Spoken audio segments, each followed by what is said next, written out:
second interview with Alexander Laurent, interviewed and filmed by the YouTubers Eurasia Couple, from 10th to August 12, 2018. Parts 1 and 2 of the second interview premiere on December the 27th, 2019 on the Bitchute channels AlexiLaurent and Terranian Human. Parts 3 and 4 on March the 12th and 13th, 2020. On the latter days, Eurasia Couple also published the complete second interview on their eponymous YouTube channel.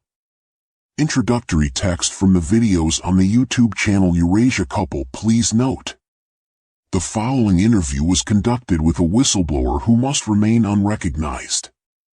His activities and work are within completely inaccessible areas, completely unknown to secret services and the highest elite groups. This interview is the first of a total of 3 interviews, each consisting of 4 individual sections, videos. The series reveals that humanity is still deeply and firmly asleep. That under the conditions on Earth there was no awakening of mankind, but that the awakened people themselves, with all the supposedly liberating approaches from alternative enlightenment, New Age, promises of salvation, belief in good aliens, esotericism and religious longings for salvation, are on their way into the New World Order. Only this generates the New World Order. Everything, including mythological and mysterious phenomena or wishful thinking about a better world, the Golden Age, is part of a staging of a complexly coordinated network of disinformation, psychological guidance and control mechanisms, which for humanity is to end in a religious and esoteric spiritual liberation performance. Out of it the New World Order is born. The actual goal, however, the long-term goal, so to speak, will lead to a biological digitalization of humanity in the centuries to come, in order to be able to integrate our species into a dominantly acting intergalactic federation. In these interviews, no separate answers are presented, for example with regard to so-called mysteries, secret world leaders, religions or the numerous profane control systems, but rather the comprehensible, coherent overall picture is conveyed between all these seemingly different thematic complexes. In order to understand these contents and connections and to be able to get an unmistakable overview, it is recommended to follow the correct order of the interviews, with all their parts. A condition of the whistleblower to the film crew recording the interviews was that we too remain unrecognized. Therefore, all interviews were mostly created without the visual integration of the interviewer in the videos, in order to avoid the possibility of a clear identification of all persons involved in these interviews. Due to dialectical peculiarities, the voices of the interlocutors were recorded again and distorted. Emotions and vocal accentuation were taken over and imitated true to the original. All statements of the interlocutors were optimized in their sentence structure, without additions, changes or omissions. To protect his identity, the whistleblower wore a space suit with helmet. Areas have been pasted over the helmet which make the brand name of the helmet unrecognizable. A foil was attached in front of the visor to prevent reflections of the coulisses. First and second interviews were conducted in July/August 2018, each consisting of 4 parts, which will be published one after the other. The third 4-part interview will be conducted in summer 2019 and published by June 2020.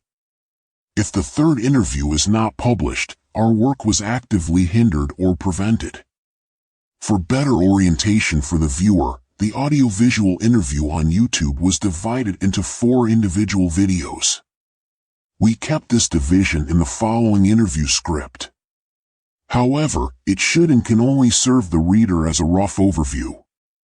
Overview of topics. Interview 2 Part 1, Quantum Entangled Space Travel, How Aliens Actually Travel, page 7 to 43. Statements 001-157.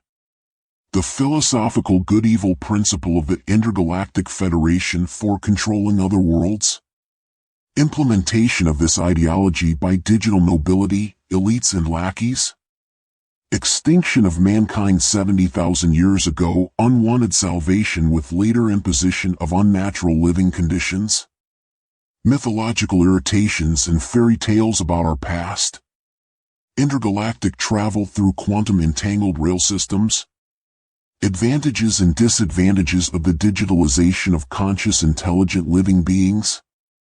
Virtual reality as permanent living environment of digitalist life forms 3.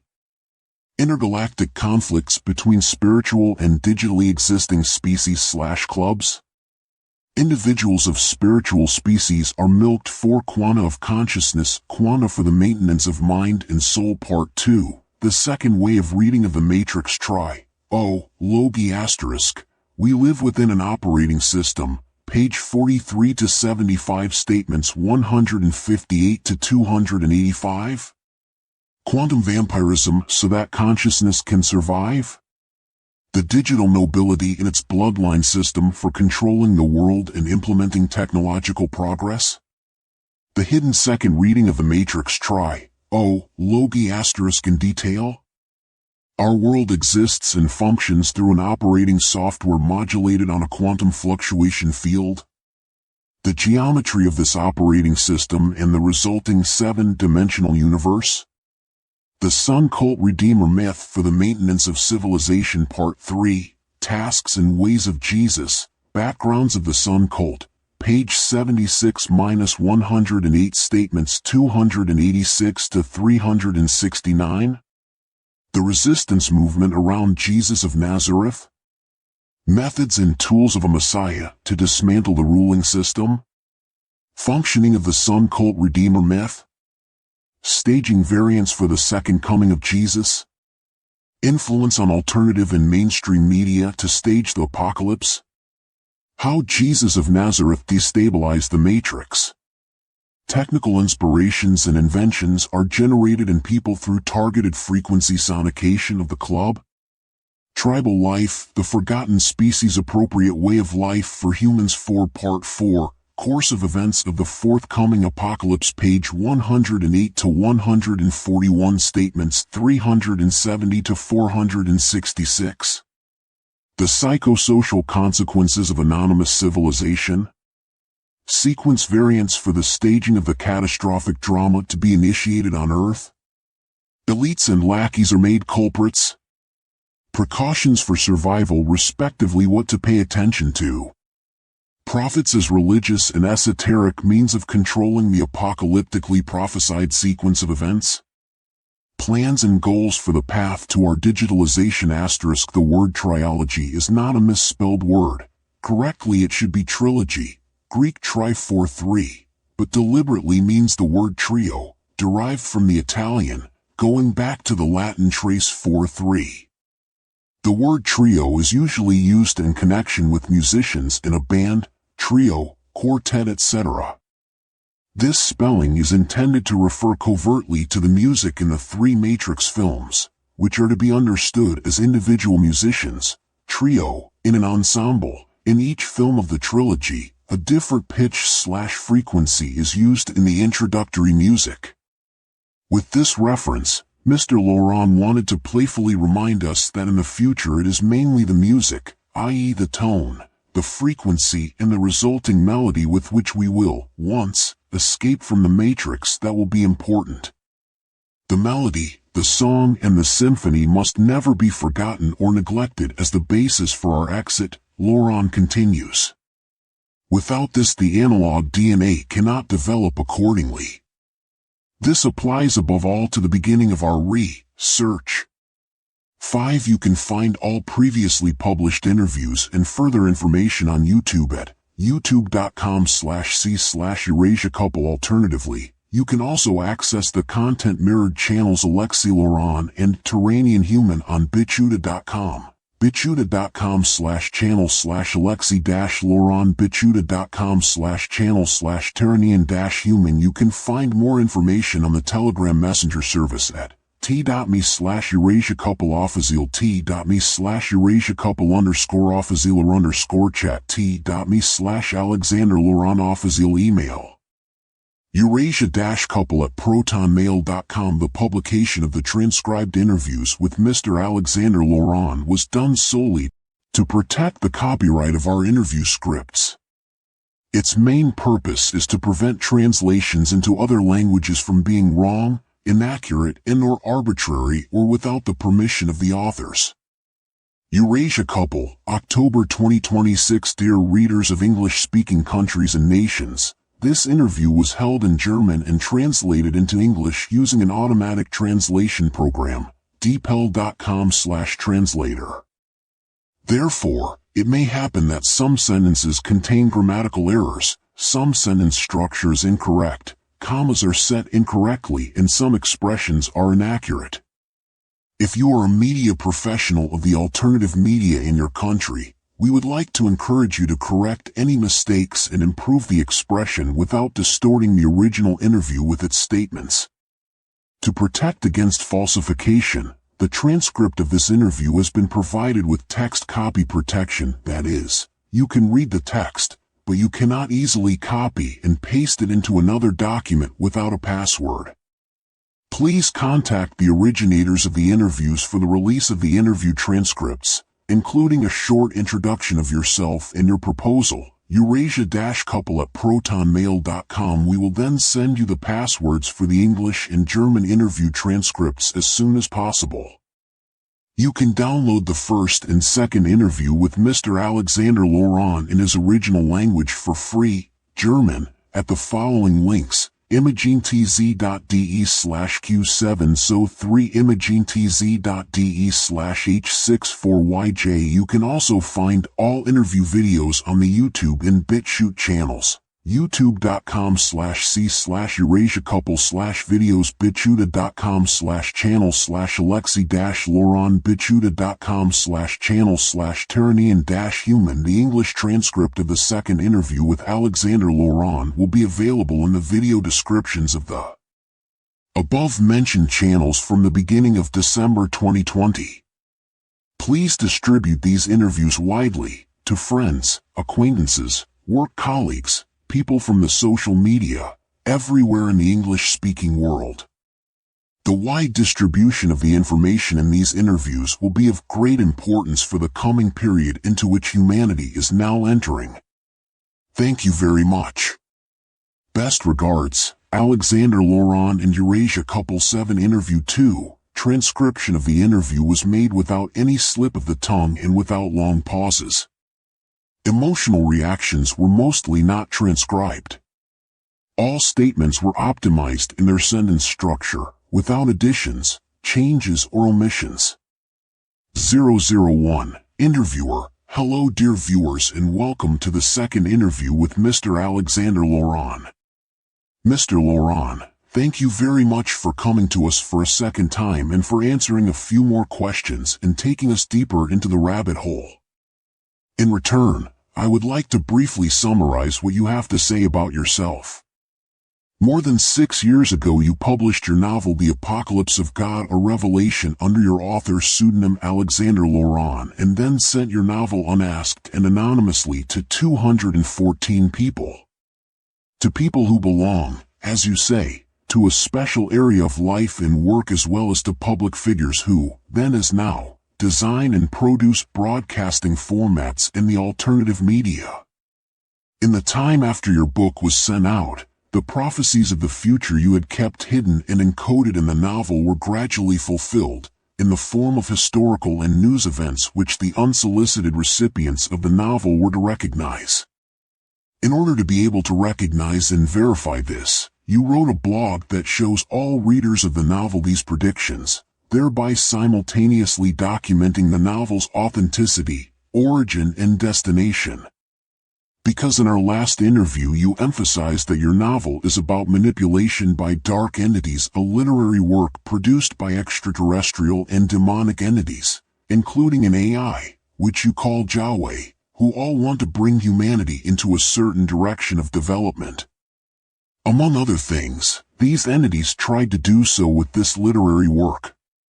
On the other hand, today we are also influenced by other entities, people, as you say, a future humanity that intervenes without being noticed by the dark entities that are watching us. Influences and changes from these people of the future have been incorporated into the novel, which have been integrated into the novel piggyback, so to speak, via the dark entities, thus creating a second reading of your novel. For the viewer, this novel can be downloaded for free. Just click on the links below this video and read the accompanying blog. Well, this short introduction without details and more detailed explanations may sound a bit strange to many people who have not seen the first interview, and it seems to be complicated material. Therefore, we would like to advise all viewers who, despite the introduction to this interview, are still interested in this topic, to watch our first interview first, so that they can follow the content of this second interview later on. 002, Alexander Laurent, correct. Thank you very much for the introduction and the continuation of the previous interview. Hello dear viewers. Thank you very much for tuning in for the second interview. I wish you a fearless listening and further on a good conversation, as far as this does not sound impious in view of some gruesome but nevertheless necessary topics to be addressed. 8. In the previous interview I described the deeper reasons and causes for our situation on Earth. Therefore, I do not want to go into all the complex structures and causes that are hidden behind the visible events on Earth, but I want to follow up on the previous interview by going into the additions and deeper details behind and within this controlled by external entities. Entities that do not see or have not seen themselves as negative influences, but which definitely belong to the dark or negative constructive influence that they exert towards intelligences that want to develop in a self-determined way, i.e. towards us. 003, Interviewer. Negative constructive, that is an interesting word creation. Laughs. By this you mean that this species club, which has watched and guided us humans on Earth for thousands of years, has a specific philosophical ideology according to which these beings legitimize their actions and direct their interventions. So if I may anticipate from our preliminary discussion, this is a kind of good-evil principle, according to which there would only be progress and development in space if there were a working of good and evil elements, so that progress and development would take place. What does this mean? What does it mean that these dark powers want to transform and redesign the world according to a philosophical pattern, applying a special good-evil principle? 004, Alexander Laurent. The philosophy of these beings is the belief, or rather the erroneous view, that the development of an intelligent species in the universe or nature itself can only progress and evolve if it is destroyed, decomposed and recreated on these ruins, in a struggle between positive and negative acting elements, in a kind of intensified selection and refinement, one could also say. This would be a principle found everywhere in existence that would bring about progress and evolutionary development. And only this principle could guarantee development and progress. Otherwise there is the threat of extinction, which they could observe and prove with numerous examples of other intelligent species in space. Therefore, they influence intelligent species and so-called evolutionary developments in the cosmos on very many planets and moons, because they believe that otherwise intelligent living beings could miss the chance for further and even higher development and would eventually die out and perish. 005, Interview. So there is actually a constructive background to this influence, although this club is destructive in its approach, as you said, negative constructive? 006, Alexander Laurent. Yes, you might think that it would be something constructive. But it is only in a broad and philosophically and scientifically substantiated interpretation of observation. In the way of thinking and conviction of these beings, it is an auxiliary approach. Yes, out of negative things positive things are created, but on closer inspection this philosophy is extremely cross or incomplete and not thought through to the end, which I will talk about in detail later. 9. First, I would like to talk about where on Earth we find these extraterrestrial philosophies and influences. Because for the implementation of progress and development by means of the action of good and evil, i.e. by means of an antagonistic or dualistic principle, human groups are needed on Earth to initiate, control and maintain this process.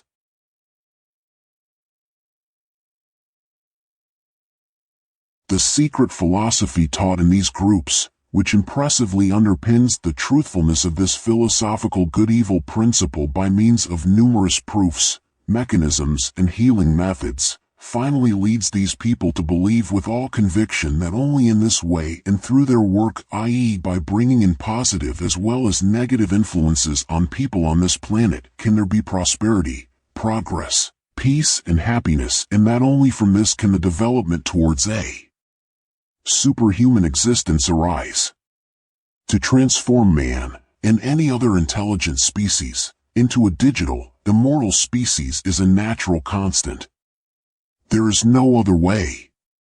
For other ways of life, which do not consist of struggle, emaciation and suffering, lead to a moderation and finally to disintegration, would therefore be senseless and dangerous. This means that too much peace, prosperity, happiness and agreement would ultimately only lead to stagnation, dissolution and technical and mental regression, ultimately to the extinction and death of an intelligent species. 007. Interviewer. How can too much prosperity, peace, consensuality and happiness lead to regression? 008. Alexander Laurent. Let me explain it using a conceptual model of these extraterrestrial entities. Suppose that a happy people live on an island where there is everything you need to live: food in abundance, joy, fun, health, peace, long life, physical and emotional fulfillment and harmonious socializing with other people. A dream, a wonderful life for every human being. But in the long run this would inhibit the interest in development and progress. All this would no longer result in any effort for technological, let alone high-tech developments. In the long run it would lead to inertia, because no other paths would have to be taken or adjustments made to survive, so there would be no progress, no technological progress, because nothing would have to change fundamentally or change would not be necessary at all. It can stay as it is because it is perfect at the moment. Perfect until the moment when an external influence destroys everything, eliminates everything, and this destructive influence comes, always, sometime. That is one of the reasons why there must be a drive, a change in development, otherwise an intelligent species would simply disappear at some point. This is the thoroughly convincing opinion of this extraterrestrial club. That nothing changes and even regresses is, in their opinion, a waste and senselessness of existence or cannot be the goal of existence. In order to give meaning to existence or to maintain this meaning or to create it at all, there must be constant reasons or drives for a species to develop in a certain direction, especially technically. And this can only be done by restricting, cutting and blocking human beings in their lives. This opens up new potentials, aspirations and development opportunities.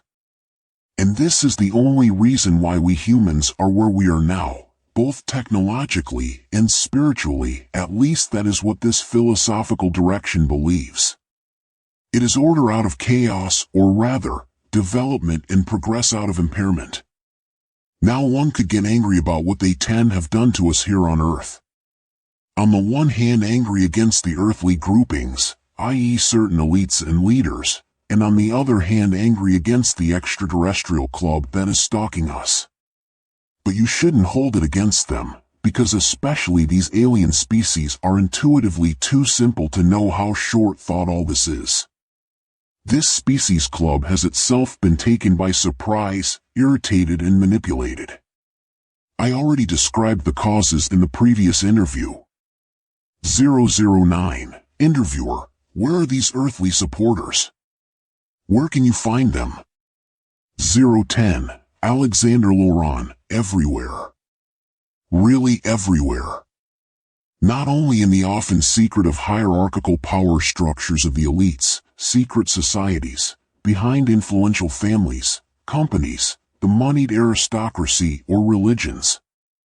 No, they are everywhere. They are even represented in the constructive spheres of influence that are supposedly working against them. For they have to operate the overall construct from all sides, which is why they are naturally just as numerous and hidden in the so-called good spheres of influence. This means that these philosophical groups and secret societies support the bad as well as the good elements in the world. So that from these two diametrically opposed camps finally struggle, chaos, confusion and decomposition can arise in order to let the fruitful and useful emerge. In both the good and the bad influences in this world, there are therefore equally important control elements of that philosophical good-evil way of thinking which organizes, directs, and drives the whole thing forward.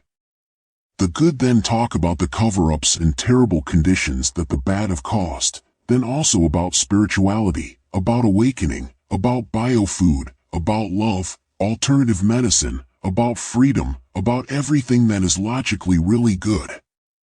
Because these things are good, and of course most people who have such ideals and want to put them into practice are real. 98% of these constructive people are real good people. However, 2% of the people working in these areas are stimulating and controlling elements that come from the good-evil philosophy of the secret societies.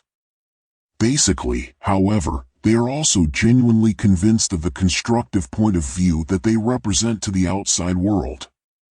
But many of the real good people are not even aware or enlightened about the fact that in their fight against the equally staged and promoted evil they are used by that good-evil principle that prevails in this world. Often they are not even remotely aware that they are guided by the same principle as the bad and destructive people of this world who have chosen or have been inspired to choose selfish and mean behavior. Both are supported, both are encouraged. Do you understand? This means that constructive as well as destructive deeds, qualities, goals or ideas in our world are brought into such a position against each other that slowly and insidiously chaos, wear and tear and destruction arise. Thus, convincingly after all the disintegrating chaos that will be caused on Earth, a new orientation, progress and development will be initiated. That is the goal, that is all that matters. That is the New World Order. So ironically, the fear of the New World Order is even being used to build the New World Order. 11. This is how progress and development have always been organized on Earth. At every point in our present history of civilization, and also in all previous high-tech civilizations before that, by which I do not mean a cultural high civilization, but high-tech global civilizations which had already emerged twice many thousands of years ago. Well, even if progress, development and prosperity are to emerge from the current chaos and plan of the club and the digital nobility, ultimately nothing positive will come of it, because the long-term goal of the club with its half-baked good-evil principle is ultimately to lead to the digitalization of human biology. And this is a huge problem for humanity, as I will explain in more detail later, in this interview. 011. Interviewer.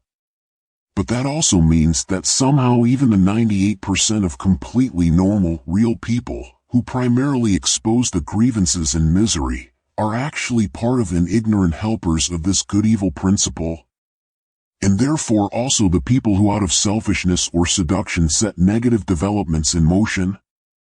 012. Alexander Laurent. Yes, most of the good and bad people don't know anything about it. They are real, but only tools and staffage, average people, who have been educated by the controlled and influenced elements, i.e. by the media, enforced progress, lifestyle, historiography or pushed social developments in such a way that they act so indoctrinated, convinced and incited that they automatically take a certain constructive or even destructive position in life. These people are, so to speak, the foot soldiers, who are real and have been guided accordingly by good or bad control elements, but know nothing about it. The leaders and influencers from these philosophical groups are usually only found at the top in public institutions, movements, companies, or in higher politics. So if real influence is to be exerted from the philosophical groups and a certain direction is to be taken, trustworthy and highest members of these philosophical groups and secret societies are hoisted into very high public positions, from where they can direct, accuse, or determine. They are usually very well-known public figures whom everyone knows. 013. Interviewer. So the most trustworthy are to be found at the very top of the publicly visible hierarchies? 014. Alexander Laurent. Yes, mostly. But not always. Depending on what these groupings are supposed to do. 015. Interviewers. In the middle and lower of these groupings, where do you find them? 016. Alexander Laurent. You mean those with half, low or false knowledge, that is, those who are trained with different variants of this philosophy and different reasons for the whole procedure on earth? 12. If, for example, you read a book about crime, which in Germany is constantly increasing and getting worse, you can say with 15% certainty that the accusing author is a middle or lower representative of these groups. These authors are in turn badmouthed in public, belittled and torn apart by the media, but are indirectly promoted, regardless of whether they belong to the groupings or not. Propaganda against them boosts their popularity, and so their credibility increases, because they are fighting for something good or just. And that is what they do. They are usually completely convinced of it, even if they belong to these groups. For the philosophical groups, the goal of all these actions is of course only to show the people the grievances and thus in the long term to incite the populations against each other by noticeably suppressing their voices in public opinion or by visibly creating lawlessness and acting undemocratically. It finally leads to the incitement of people against each other and to escalation and in the worst case eventually to war and chaos, which is the real aim of the whole production. In order to increase the pressure, the negative and positive groups of these elites work against each other, not necessarily always in exact coordination, but predominantly with uninitiated or incorrectly, and misinformed people, whose role is genuine in order to be able to stage convincingly. In order to avoid leaks within this system, not too many people should be in the know. So there are a lot of people who are genuine and don't know anything, or they are people with little or false knowledge who assume a completely different reason or cause for what is happening. This deception is less noticeable to the average person, because the representatives of these two blocks are 100% committed to their cause, because they are all real, no matter whether they are real free spirits or members of one of the philosophical groups. In this way the pressure in the pot rises in a better and more controlled way without internal leaks that could completely expose the system working behind it. It is a perfectly coordinated theater play in which the roles are clearly distributed and a leakage of the true background is virtually impossible or, in the case of cases, can be put into perspective in the public presentation because the lower and middle employees of the positive as well as the negative block credibly seal the whole thing with their half-knowledge. All this is the magic formula to stage seriously in public, not only because the performers of these positive and negative blocks simply play their roles well, but because the performers actually are those roles. Because everyone in this hierarchy knows or believes something different, and some know more, some know less, some have false knowledge or are completely disinformed about everything. You can find this method everywhere. In every area. It is a perfectly disguised and absolutely successful implementation of the extraterrestrial good-evil philosophy. 017. Interviewer. So these people need camouflage. And artificial blocks are built up to implement the good-evil principle. This is how the implementation of control and guidance works. 018. Alexander Laurent. Yes. These groups are the good and the bad. whereby the concepts of good and evil are also named differently, or you could also interpret the two blocks in reverse depending on where 13 you stand. But that is actually secondary. From the philosophical natural law taught to them, which is accompanied by impressively applicable medical or technical methods of operation and thus apparently also underpinning and proving their correctness, everything in it is logically comprehensible for these people. That is why only very few of them struggle with it when they find themselves in one of these groups and are explained exactly what it is all about. For those of them who still do not feel justified in enforcing evil are free to take over the good side of the game. Nevertheless, this seemingly undeniably correct philosophy is exclusively a method by which all these people have been lured so that they feel legitimized in their actions. 019. Interviewer: so is everything now permeated by this extraterrestrial philosophy, because even normal people are aligned with these philosophical themes and schools of thought and help to enforce them? So can we no longer trust anyone in higher or guiding positions with their goals and ideals? 020. Alexander Laurent: no. It is not that bad. But people are very much interspersed from it. You should be very suspicious of everything that in the long or short term pushes a technical and social development that promotes or supports the digitalization of humanity via invisible, intricate paths, in the sense of a liberation from work, effort, capitalism, money, and income dependency. You should be very suspicious. That is the best thing. But you should not suspect everyone. That would be just as counterproductive. The important thing is to be aware of this.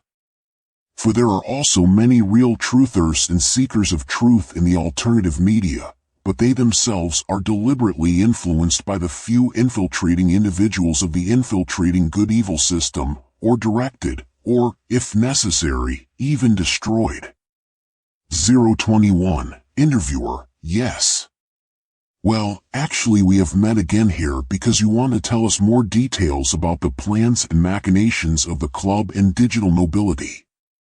Also because you said that according to the good-evil principle you, Mr. Laurent, have the right to influence the future that the elites are striving for, if there is an active possibility to do so. And you can offer this solution to the elites who are looking for an alternative solution. What is this solution? What do you mean? 022. Alexander Laurent: there is a clear plan of how what is coming up is going to happen. This means that elites in secret societies, ideologically trained by the club and nobility, have been planning and building cruel events for a very long time to nudge humanity in the digital direction. To this end, several staged catastrophic events are to break humanity and then convince it religiously of the path to be taken. For in order to be able to stably initiate the next developmental step towards biological digitalization, a decimation and subsequent spiritual purification of humanity is required. Catastrophic events, in other words, which should lead humanity to 14 where the elites, nobility and the club think it should be led. In the last 100 years, trained elites and indoctrinated people have basically worked primarily on this, even if they were not given this goal exactly or at all. 023. Interviewer: so something is happening that is supposed to change people spiritually or religiously. And these elites and groups use this to reposition themselves, to steer humanity in a certain direction? 024. Alexander Laurent: exactly. And according to their philosophy, this can also be prevented or changed. That is the freedom of development that must be granted to a species. So if it specifically opposes this direction, that is what I mean by the fact that the elites have a choice to decide whether humanity would not be better directed in another direction. 025. Interviewer: let's come to the powers behind these philosophical groupings. Who guides and commands the intervention in the constructive and destructive areas of the world? How do they organize everything? 026. Alexander Laurent: it is a system of levels in which there are two sides. In it, however, all power, financial and/or thought-controlling influence is combined. These two sides are in diametric competition with each other, but they all have the same mission and therefore work together again in a fair competition like football players in a football match or within a football association. This means that although the players are opponents in sporting competition, in this umbrella organization of the association they are all united with each other in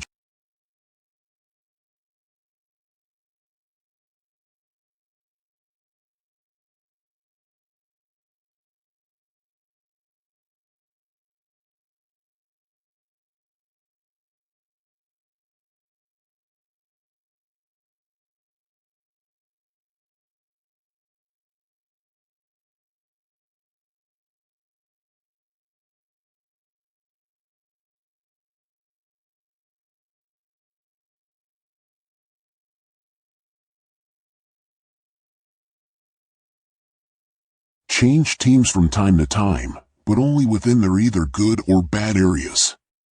You cannot go from good to bad or vice versa. And just like in football, it's all just a show, with the difference that it's not a game, it's serious.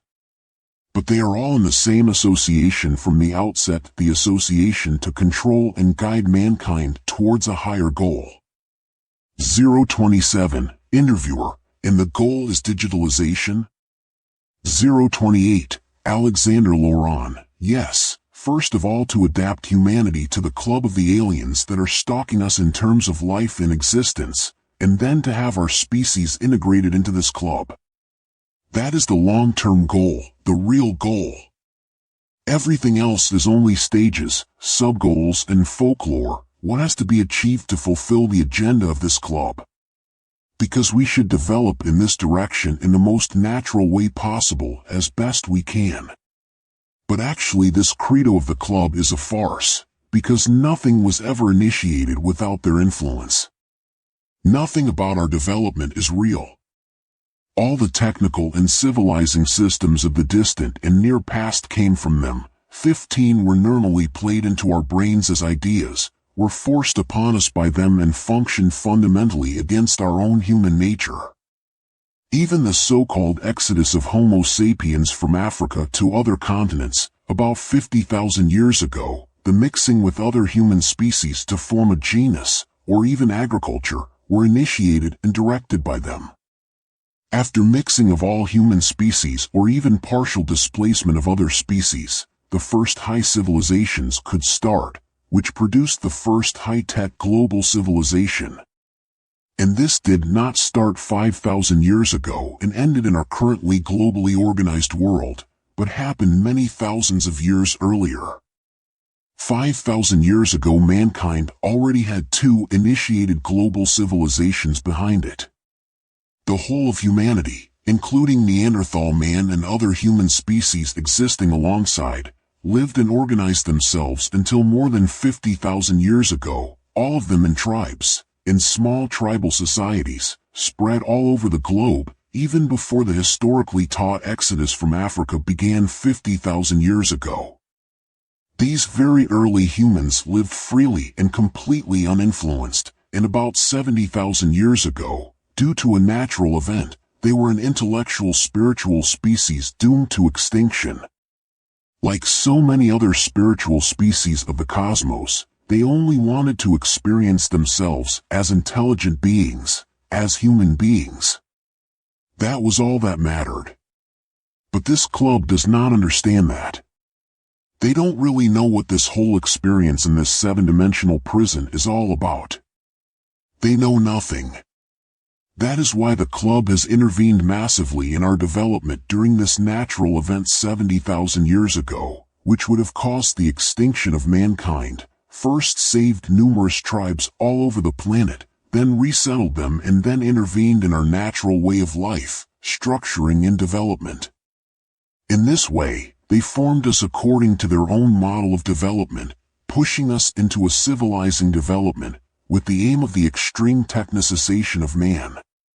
029, Interviewer, but if they hadn't done that, Wouldn't humanity be able to become the liberator of all from this dimensional prison?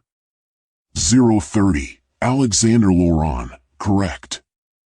But we have always been rescued in every potential course of human history in four-dimensional space, by this club, always. There has never been a potentiality in which this did not happen. Because the AI always commanded it. Because it is an acausally determined cycle of the seven-dimensional existence. Do you understand? It's about the causality of the dimension levels. Acausality. But we have always escaped, and we will also escape again in this cycle and thus finally be able to free all others in the long run. 031. Interviewer. You are now suggesting that these aliens actually have a very aimless life and existence perspective. Their aimlessness is that they have no idea what this existence is really about. That they have, so to speak, reached a dead end with their way of life. And you should not turn into this dead end, so to speak. 16032. Alexander Laurent, yes, correct. This club is a pretty big club. It has the philosophical attitude to travel around in space, to research, discover and support. He sees sense in that. That is part of his philosophy. The purpose and task of his existence. A club, consisting and supported by species that want to travel and explore space in the same way. This is the meaning of life for them. And in the thin perspective of being able to develop with each other. In truth, however, this club we are supposed to join is a club of conquerors and explorers that has lost its meaning, a club that gives development aid. 033. Interviewer, aha. But a more critical question, what is so bad for mankind about this club? 034. Alexander Laurent. Forced entry into this club is the big problem. For this entry, an intelligent species must become biologically completely digital, digitally transformed, digitally exist. And we should enter there, either there or nowhere. And biological digitalization is the only way to enter this club, because all species of this club or the individuals of this club can only travel around in space digitally. This is the only way to travel in space at all and to cover long distances. There are no drives at super light speed. This is physically impossible to realize. At light speed all matter dissolves. The material laws of the universe also apply to these beings. And that is the problem. For there is only the digital method of traveling back and forth between the stars. In order for all this to take place as planned and for us to be able to contact and join the club later, all the positive and negative stuff about crop circles, UFOs and pyramids is spread around the world, about ancient and religious myths, belief systems, rumors of extraterrestrial visits or alleged time travel. That's why there are science fiction movies and science fiction series. All these interventions are merely the mental preparation for the encounter with this extraterrestrial club. Because no matter whether there is unrestrained exaggeration or even lying about all the stuff of pop culture, e.g. about the feasibility of time travel in four-dimensional space, or whether people simply talk about real existing phenomena, such as pyramids, it is always all about making people aware of extraterrestrial or seemingly paranormal phenomena, no matter how they come across. All of this has been dumped into the alternative and mainstream media, willingly or unwillingly, consciously or unconsciously, for many decades by so-called UFO researchers, SO and Psi lackeys. And all these stories are either completely lies or distorted and reinterpreted truths, which are used for spiritual adjustment during and after the time of disaster, in order to bring people back into a very, very old religious system and or to make them believe that the aliens are good, always wanted to help us or were worried about us. And no matter if the aliens intervene or not, or if they show up sooner or later, the whole theater play serves the way into digitalization, nothing more. At some point, the most useful and credible way to unravel all these earthly phenomena will be presented in public, to explain the apparently covert actions of these aliens, why they were holding back, where they were taking care of us everywhere, and that they contacted the evil earthly rulers, but these rulers did not want any contact or change. It is explained why there are pyramids, what these 17 buildings are supposed to be, and that we are technically and socially on the right track, etc. Everything to let the enthusiasm boil up and to keep it up, for the further way of mankind into digitalization. 035. Interviewer: so it's all just a spectacle. Now the question arises for me what it means to be digital. What does it mean? What are the advantages of being digital than just being able to travel through space? Or what are the disadvantages? 036. Alexander Laurent: well, an advantage, if you want to call it that, or another consequence of it is that digitalization makes you physically immortal, if you can really speak of an advantage in this respect. Because beings that become digital give up something, which is why after many thousands or millions of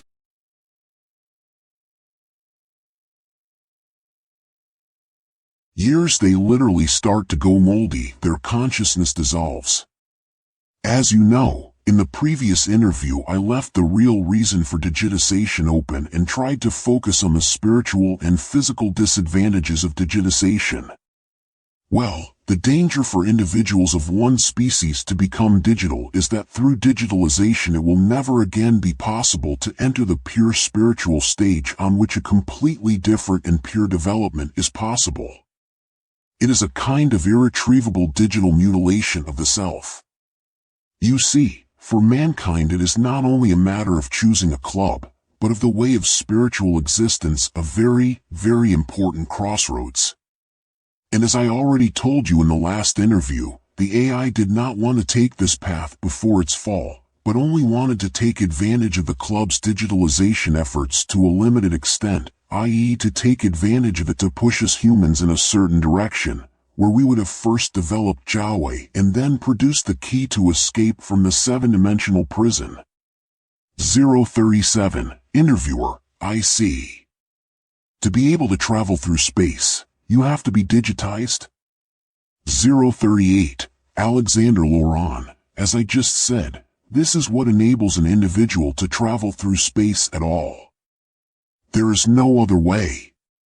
039. Interviewer: moment. What do you mean now? Couldn't this also be done with spaceships? With antimatter spaceships or anti-gravity ships or something like that? 040. Alexander Laurent: yes, it is possible, but only to a limited extent. And also only with an enormous amount of energy. It is possible to reach close to the speed of light with spaceships made of matter that use special energy-efficient techniques. That works, that is also used, but only for special missions. But you can't reach the speed of light, that's simply not possible. That is a very simple fact. That's why the club once solved it with the biological digital transformation of 18 the body. Spiritual species in space who have consciously decided against the path of digitalization must therefore use energy-intensive techniques for interstellar travel, for flights between planets or between the star systems they inhabit. In other words, only for short distances, so to speak.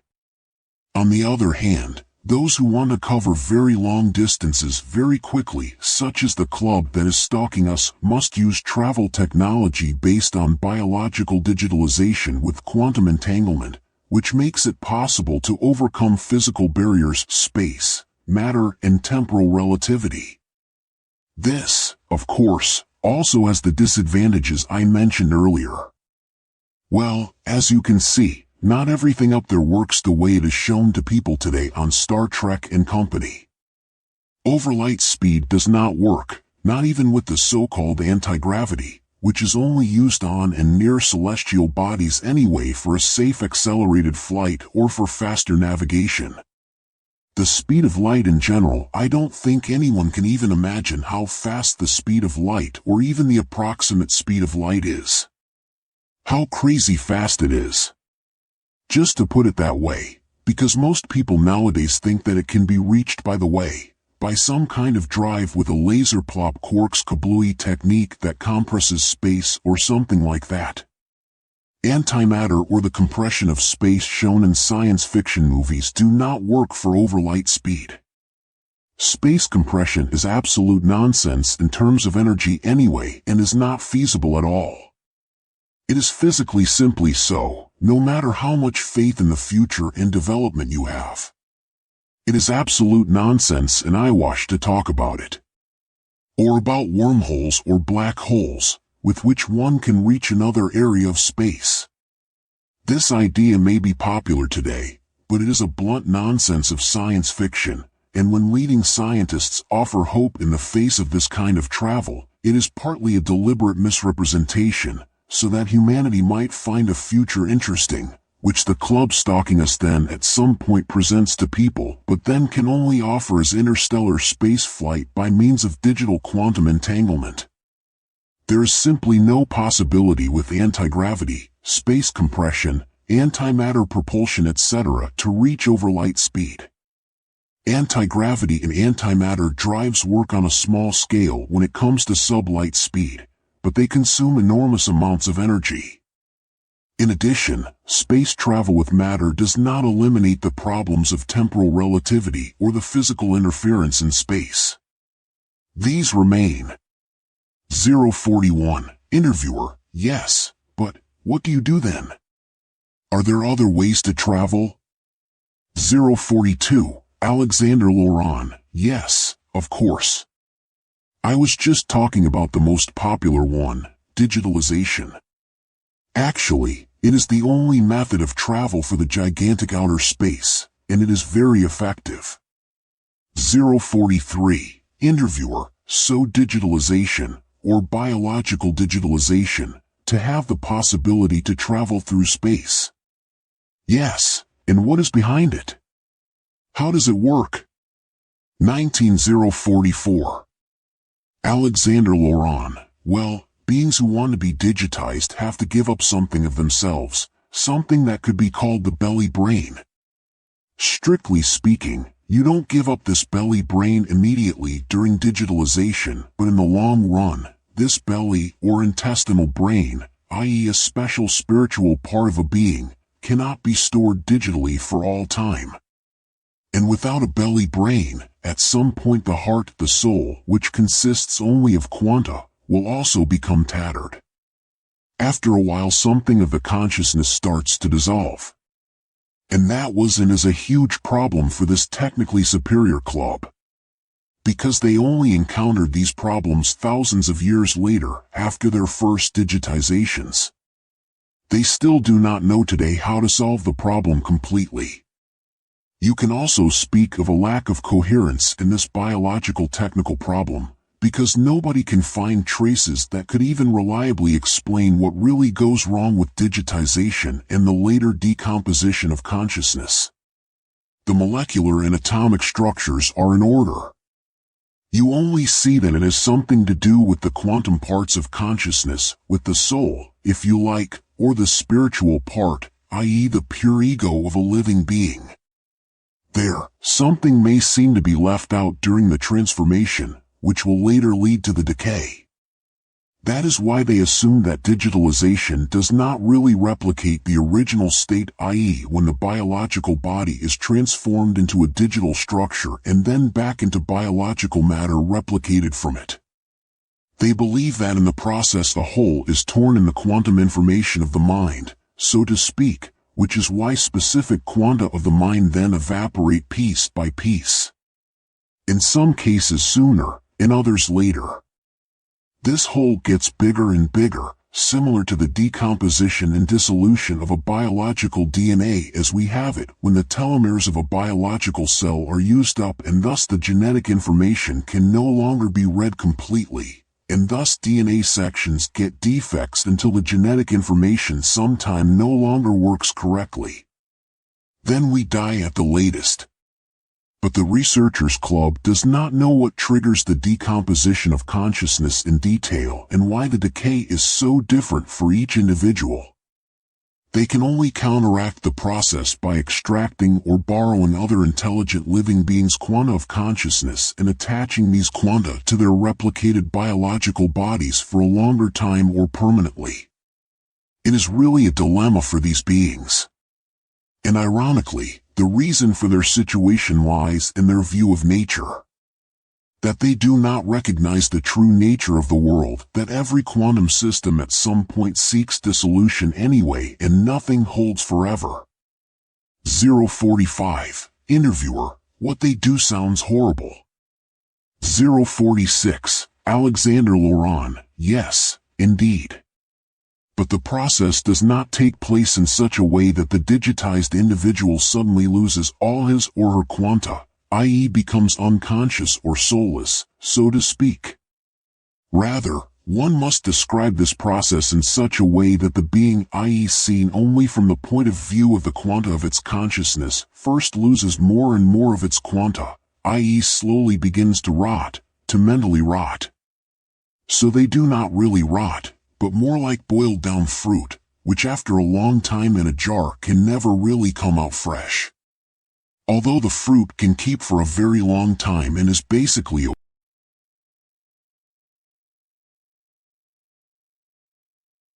okay, but actually its freshness and the important 20 energetic processes have come to a standstill. The soul loses its strength.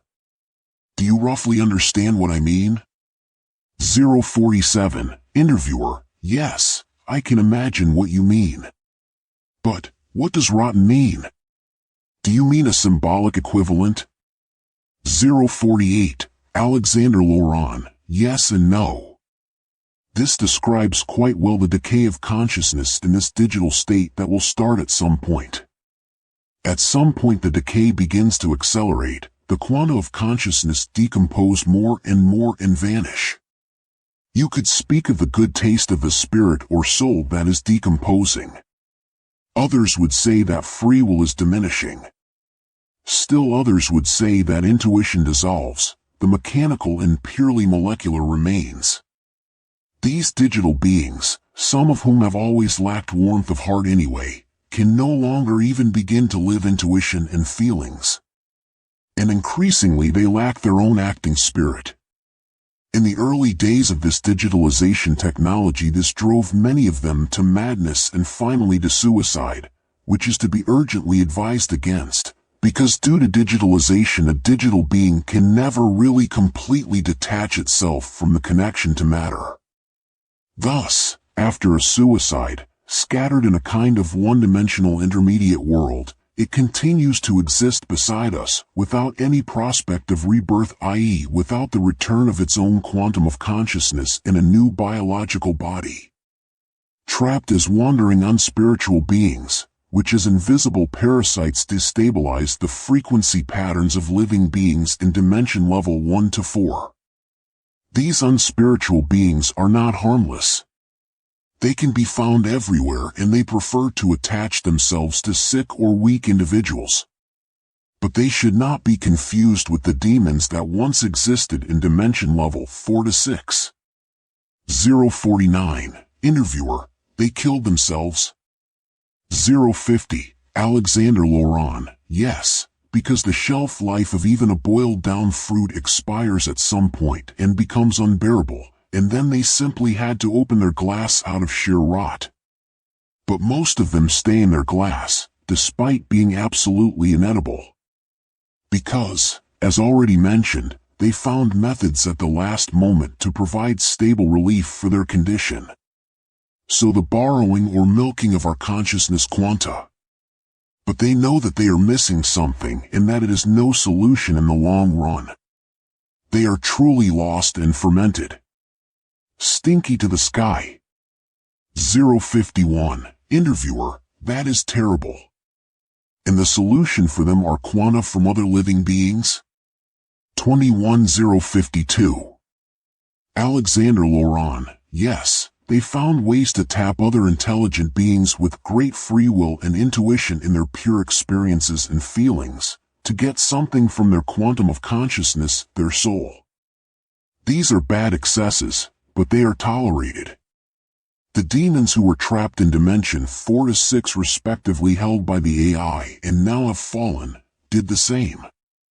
They carried out the most brazen and best camouflaged quantum vampirism, because they often attached themselves to the individuals of the sucking club and sucked along unnoticed as second vampire.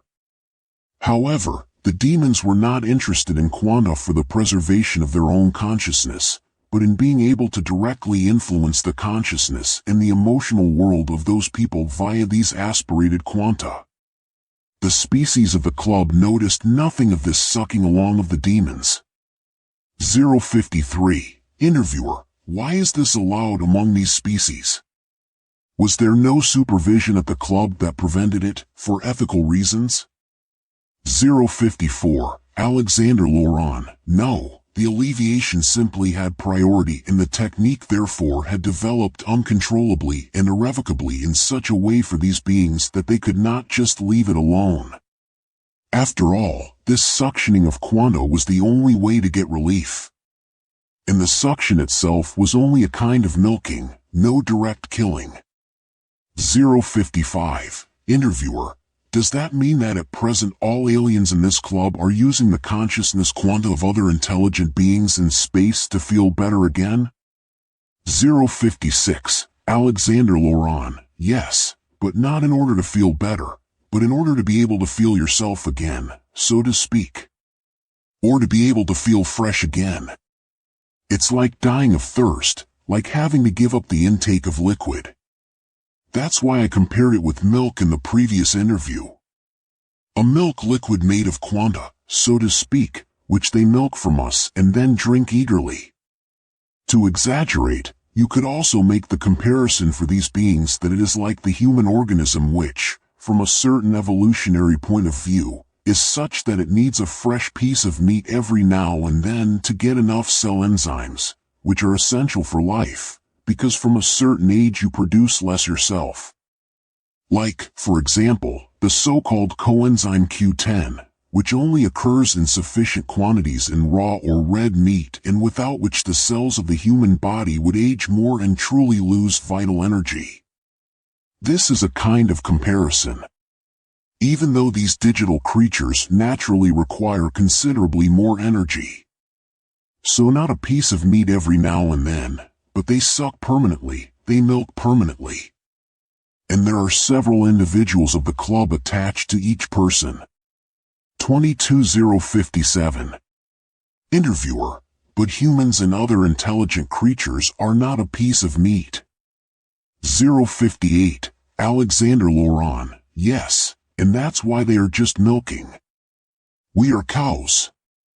And fooling you could say, they are intergalactic goats that no longer give their own milk, so they take it from us spiritually quantum-rich earthly breeding cows.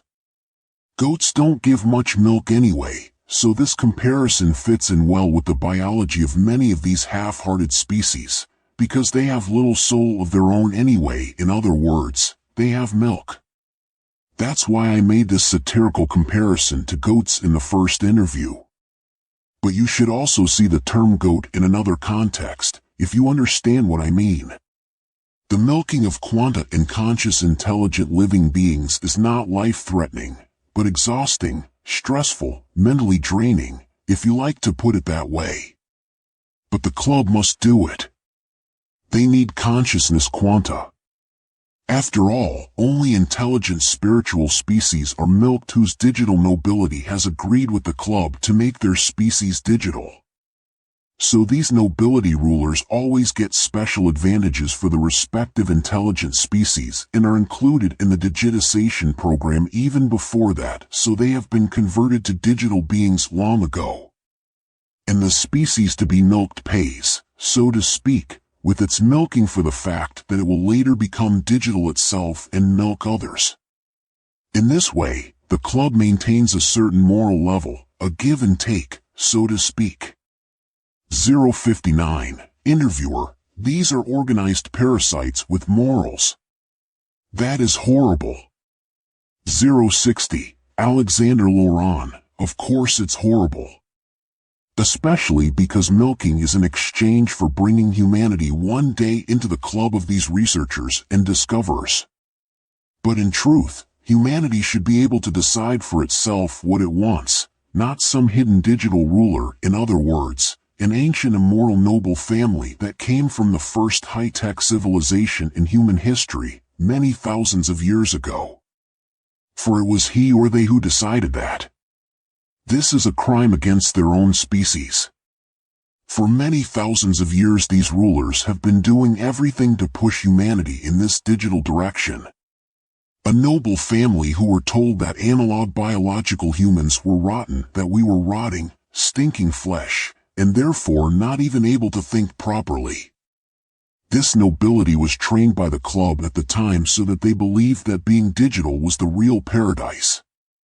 But for some time now, they have known that it is not us rotten aging rancid flesh that they have long mocked arrogantly or hypocritically mourning, but that it is they who are fermenting, their soul fermenting in their digital perfection body.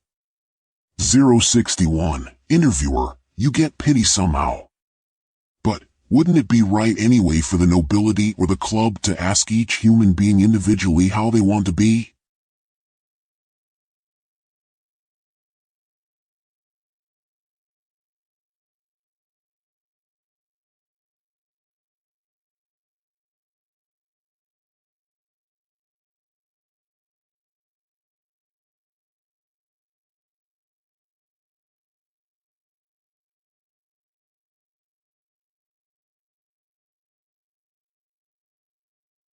So digital or analog? 23062. Alexander Laurent, yes, you could, but that led to very complicated arguments and disagreements with almost every species in space, when one part of a species decided to pursue a purely inward spiritual development on the one hand, and the other part of the species, despite the demonstration of possible consequences, decided in favor of the digitally existing researcher and explorer club on the other. This led to unnecessary destruction and bitter wars within a species and to other species or to the digitally existing club. Unexpectedly, those spiritual species that were doing spiritual research on their few planets and in their few populated star systems won the wars. Contracts were subsequently made that have hardly ever been broken since. Since then, the statutes of the Researchers Club that has been watching over us state that a species must remain completely intact, that is, it must not be split into different developmental strands. Because that poses dangers for all species in space. But in which direction a species should then go, yes, that is why we can and may struggle. And the club has the better cards.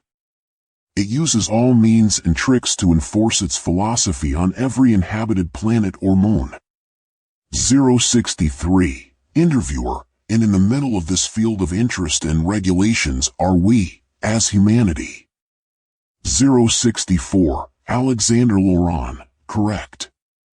However, the role of humanity is once again a much more complicated, and also a more complex situation, as I already described it in the first interview, because the Researchers Club and also some other clubs in the universe have not yet recognized what humanity really is and what it will once stand for: the liberation from the seven-dimensional total prison.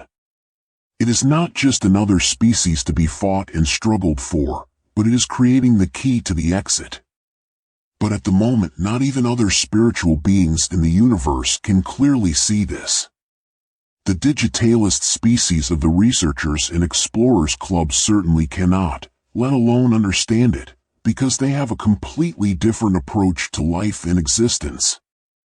Although they have long been aware that they have given up something important in themselves with their way of life. 065. Interviewer, is it impossible to talk to them about it? 066. Alexander Laurent, talking is possible, but admitting it and withdrawing and changing the whole thing is not. Because it's also not possible to withdraw from it, they have to continue.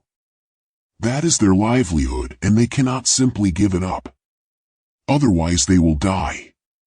And dying would be a terrible option for these beings, because they know that then something worse could happen to their quanta and their consciousness.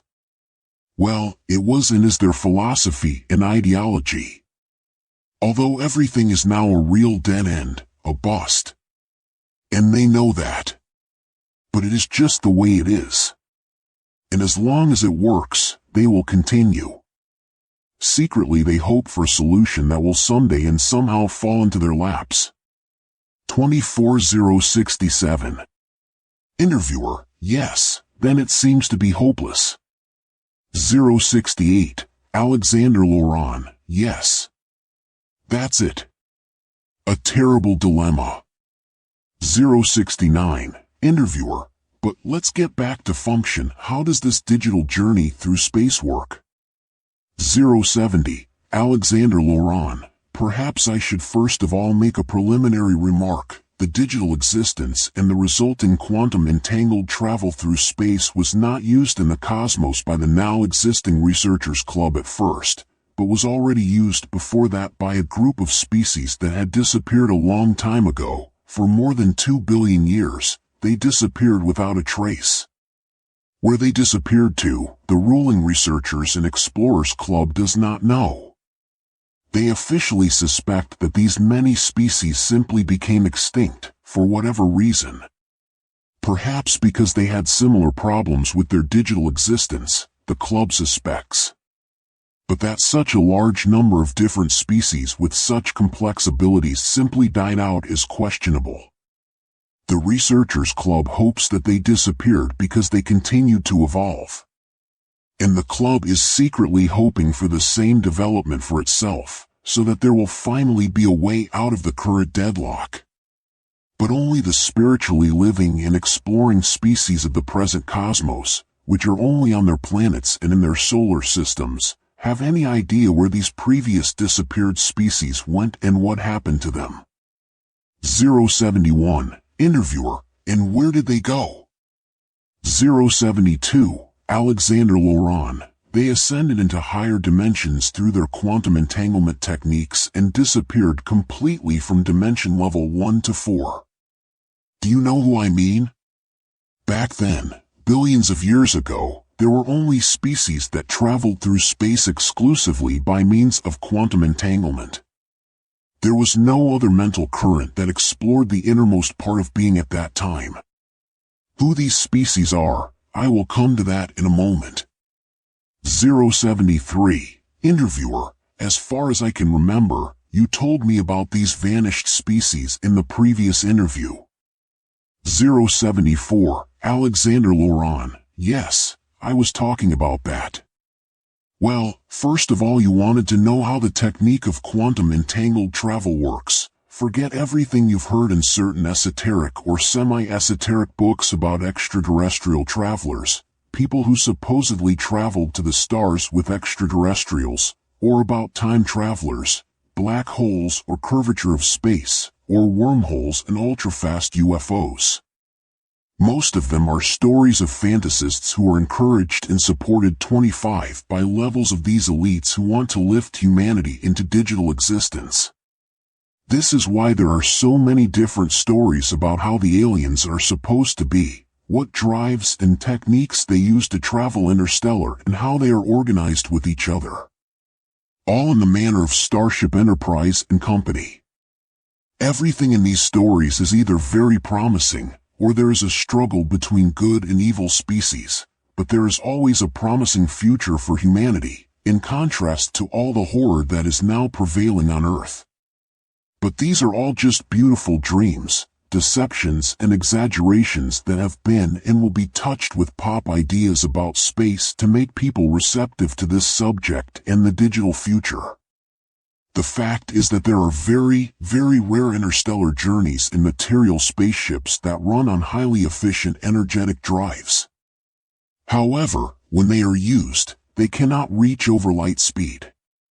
As I said before, over light speed, space curvature and wormholes are absolute nonsense, which is moreover deliberately given into the lowest levels of the secret societies, so that even the semi-knowledgeable and the secret societies are encouraged to continue to stir these imposed goals and supposed secrets among the people via alternative and mainstream media.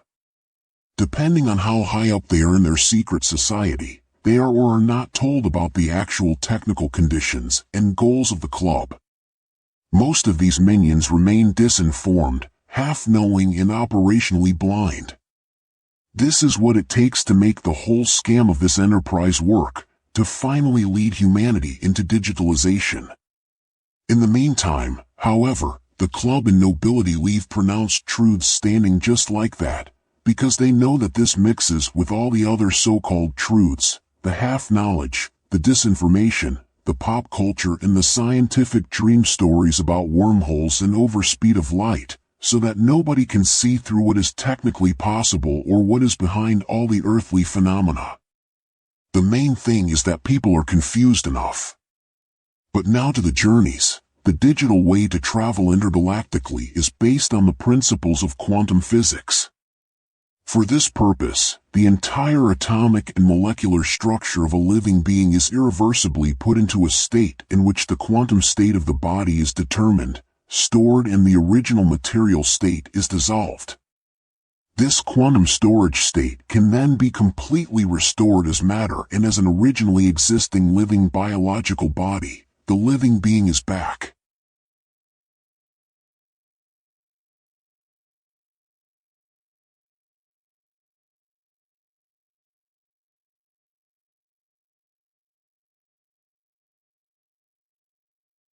From now on, however, the individual is materially only available as a quantum entangled image or as a positive and can then travel in this way to places in the universe where a quantum negative object or device is located, which the individual restores there, so to speak, as a kind of replica via quantum data transmission. Not as a copy, but as a quantum entangled negative, which is then turned back into the positive there. Actually like a kind of data transmission. But here the real quantum states are actually transferred. This means that the individual is actually still the same after the restoration, both quantum technically and biologically materially. 075. Interviewer. So then the original remains. The person is not erased or copied. 26076. Alexander Laurent. No. It is there, as an original, not a copy. But a certain quantum proportion begins to destabilize imperceptibly from the moment the digitization of biology is completed. At a later point in time, decomposition will also begin at some point. I have already mentioned that. But the individual already signs this fate before entering digital existence. Digitization creates a state in which the matter and the quantum image of a living being is decomposed, digitally reassembled and then stored, making the individual durable forever. What exactly goes wrong during this process and then later during the incipient quantum decomposition, the club, as already mentioned, does not know to this day. It cannot be changed. Perhaps it is simply not possible any other way. Well, they have long since come to terms with these halfway compensatable problems. During the transformation and storage into the quantum data state and the return into the state of matter, nothing happens yet. Nevertheless, this is the start from which the quanta are inevitably doomed to rot and erosion. Quantums that make up the free will of a conscious intelligent living being, i.e. that generate consciousness and are the soul, these quanta dissolve. This means that first the abdominal brain stinks and ferments. And then the quanta of consciousness, of the soul, of the heart, die, so to speak. Forgive me this expression, but fermenting belly brain simply describes this horrible process most accurately. The belly brain starts to stink terribly, only gases come out. If you do nothing, the soul dress begins to tatter, intuition, free will decompose. This process of dissolving does not start or depends on how much or how long you have been existing or traveling quantum entangled, but on the stability of your own quantum field of consciousness. Usually after thousands of years there is sometime a day, an hour, in which the process of decomposition suddenly starts and then sometime accelerates enormously.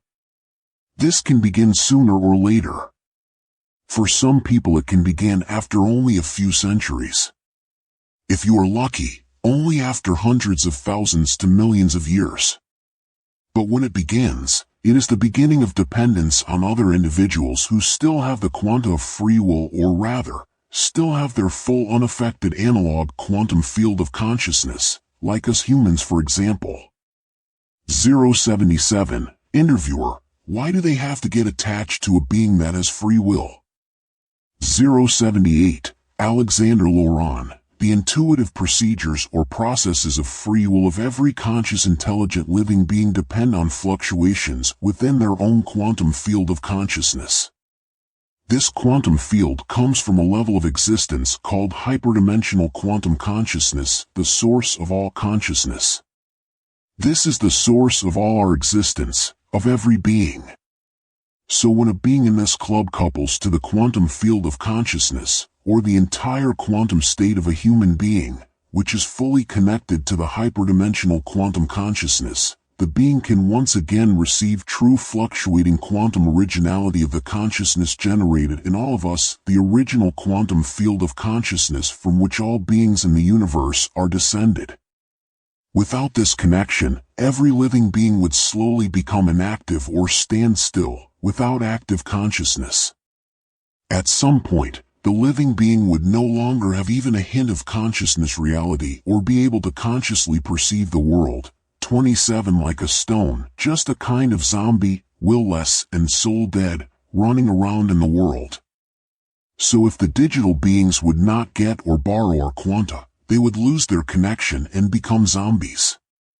Although they themselves know what kind of symptom relief therapy they have to use in order not to become unconscious, they do not know the exact effects, i.e. that by sucking out the quanta they also create a kind of connection to hyperdimensional quantum consciousness.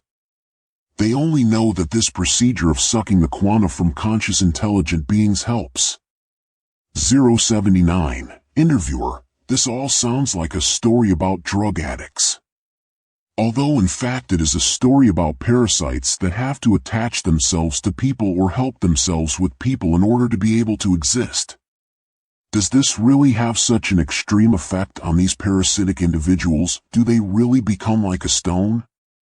Or was that just a metaphorical exaggeration on your part? 080, Alexander Laurent, no, the stone is not meant metaphorically. Because a stone also has a consciousness, everything in the world of matter has a consciousness, because it was built from quantum information. Only how this acts and how it is connected to active action is regulated in stages and is defined reciprocally by mutual action. A stone just has a much lower quantum field of consciousness. In general, without consciousness, however small it may be, nothing could exist in the world of matter if you lost sight of it, i.e. if you stopped looking at it. Without an own quantum of consciousness or quantum of existence, objects, other living beings or people would simply be gone. All material things would be gone when you look away, even if you looked again afterwards. A tree that falls down in the forest would not fall down or could not exist at all if it did not possess its own quantum of consciousness or quantum of existence. If the tree did not have its own existential quanta, you could look at it, then look away, and in the next moment, when you looked at it again, it would be gone. But everything in this world consists of quantum information, and is therefore not simply gone when you don't look as presumed by today's quantum research. For a conscious intelligent being that no longer looks at the tree or stone, the tree or stone has only disappeared from the quantum consciousness world of the observer. Therefore, other conditions and other developments result, i.e. for tree, stone, and human being. They are intertwined within a quantum connection in which tree and human being meet each other quantum mechanically in their action and relationship. If man eats a plant, he does not simply kill it, but connects with it forever. If a conscious human being, or let us say a conscious primeval human being, takes a branch or a piece of wood for the first time and makes a tool out of it, the quantum mechanical process of departure for a completely new connection takes place, a connection with the material, a connection for the development of complicated, fine tools, higher machines, and finally electronic technology up to artificial intelligence. A development that is not only controlled by the conscious intelligent living being, but quantum reciprocally always controlled from both sides, the material with few own consciousness quanta and the consciously acting living being with many consciousness quanta. 28. And this leads us, amusingly enough, to the very development we have been talking about all along in the previous interview, artificial intelligence. So, back to the stone again. The digitized individual, where the quantum loss of consciousness is accelerating, feels at some point absent and, as the process progresses, would become like a stone forever. The individual loses the feeling for his own self, similar to a patient with a dissociative disorder or clouding of consciousness. The individual can no longer feel itself, can no longer perceive itself clearly.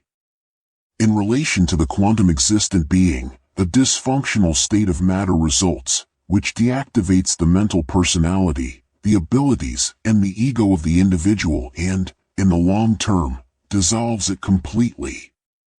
081. Interviewer: so nobody knows the exact causes for this problem? 082. Alexander Laurent: no. But the trigger lies precisely in this permanently quantum-locked digital storage, a constitution, in other words, that can no longer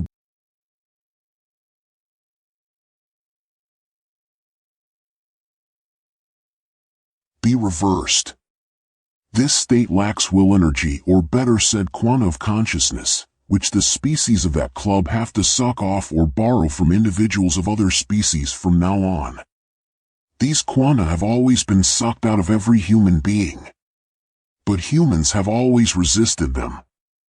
And slowly they are beginning to figure out how to manage to resist them more than expected. 083. Interviewer: this suction really sounds like milking. 084. Alexander Laurent: yes, and the process of this milking is a completely technical affair and has nothing to do with mystical hocus-pocus, witchcraft, esotericism, or superstition. It is as banal and real as the tangible functioning of any technical principle. There is actually nothing complicated behind it if you know how to direct, exploit, manipulate, and burden living beings in order to be able to suck out the quanta. The important thing is that the individuals from whom the suction is applied are subjected to a tempting principle in which their ego takes control over their actions and thoughts. Then the parasitic being can connect and energetically tap the quanta of free will, i.e. harvest or borrow the quanta of consciousness. You could also call the quanta of consciousness soul quanta. As I already mentioned, the individuals of that club that has been stalking us have reinterpreted this shameful parasitic procedure for themselves in a pragmatic way of thinking and justified it philosophically and morally, because one day humanity itself would need to suck the quanta out of other beings in the cosmos. So people are already now making advance payments, so to speak. The end justifies the means, one hand washes the other.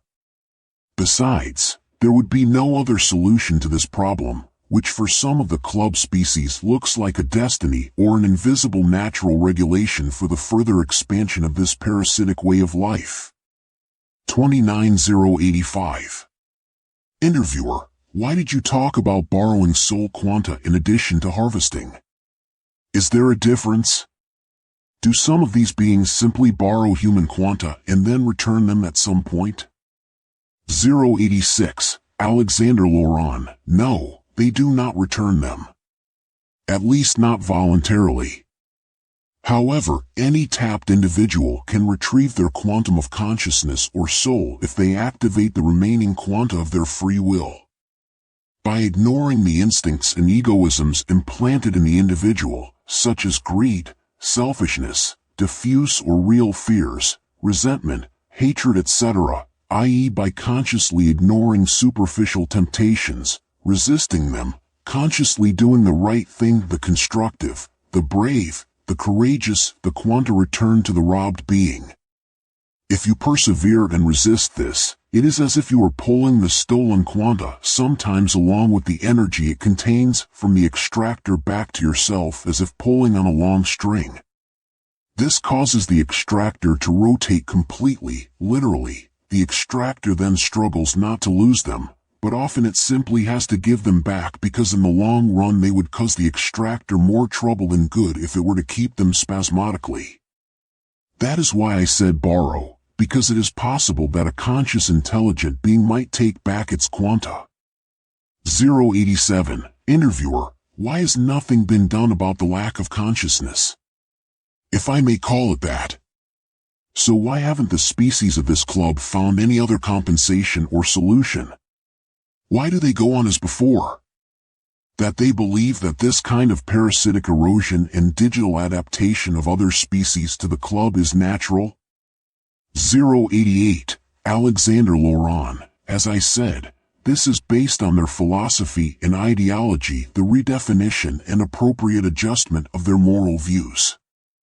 Also because they found out that in this way they can also get the individuals of a species, from whom they suck the free will, i.e. the quanta of their consciousness or soul, better under the control of their digitization program. It is much easier to get a species such as humanity, which has a more limited free will as a result of the suction, to get them to join the researchers' club. The club thus justified it according to the motto that the better you can suck the free will out of a species, the more likely that species is destined to belong to them. It redefined it ideologically and philosophically in such a way that the easier it is to take the free will away from a species, the more clearly it is necessary to make it a species of the club, because a higher spiritual development is rather excluded.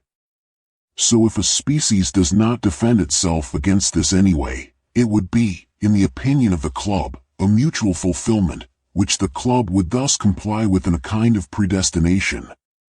In this definition, the club has also cemented it in its philosophical ideology. 089. Interviewer, that sounds kind of self-righteous and digressive for this kind of creature, which is supposed to be so highly intelligent. Somehow completely illogical, inconsistent. I thought they were all 30 judgmental and highly intelligent. Didn't they say goodbye to their own intellectual principles with such an attitude? 090. Alexander Laurent, yes, of course. But there are historical reasons for this, which took place within the club. The philosophical views and interpretations about the meaning and purpose of the club were determined solely by the pragmatic intellectual founding species, but there are now many different species. Some of them come close to the intelligence of the founding species. Others do not, but have been intellectually enhanced by digitalization, while retaining their emotional volatility. And this was naturally incorporated into the changes of the club, especially when faced with the problems of quantum resolution. 091. Interviewer, aha. Okay, then let's say that this does not contradict the logical principles of the highly intelligent species of this club? 092. Alexander Laurent, but of course, here the cat bites its own tail. The species with a very high intellect have long known that they made mistakes in founding their club.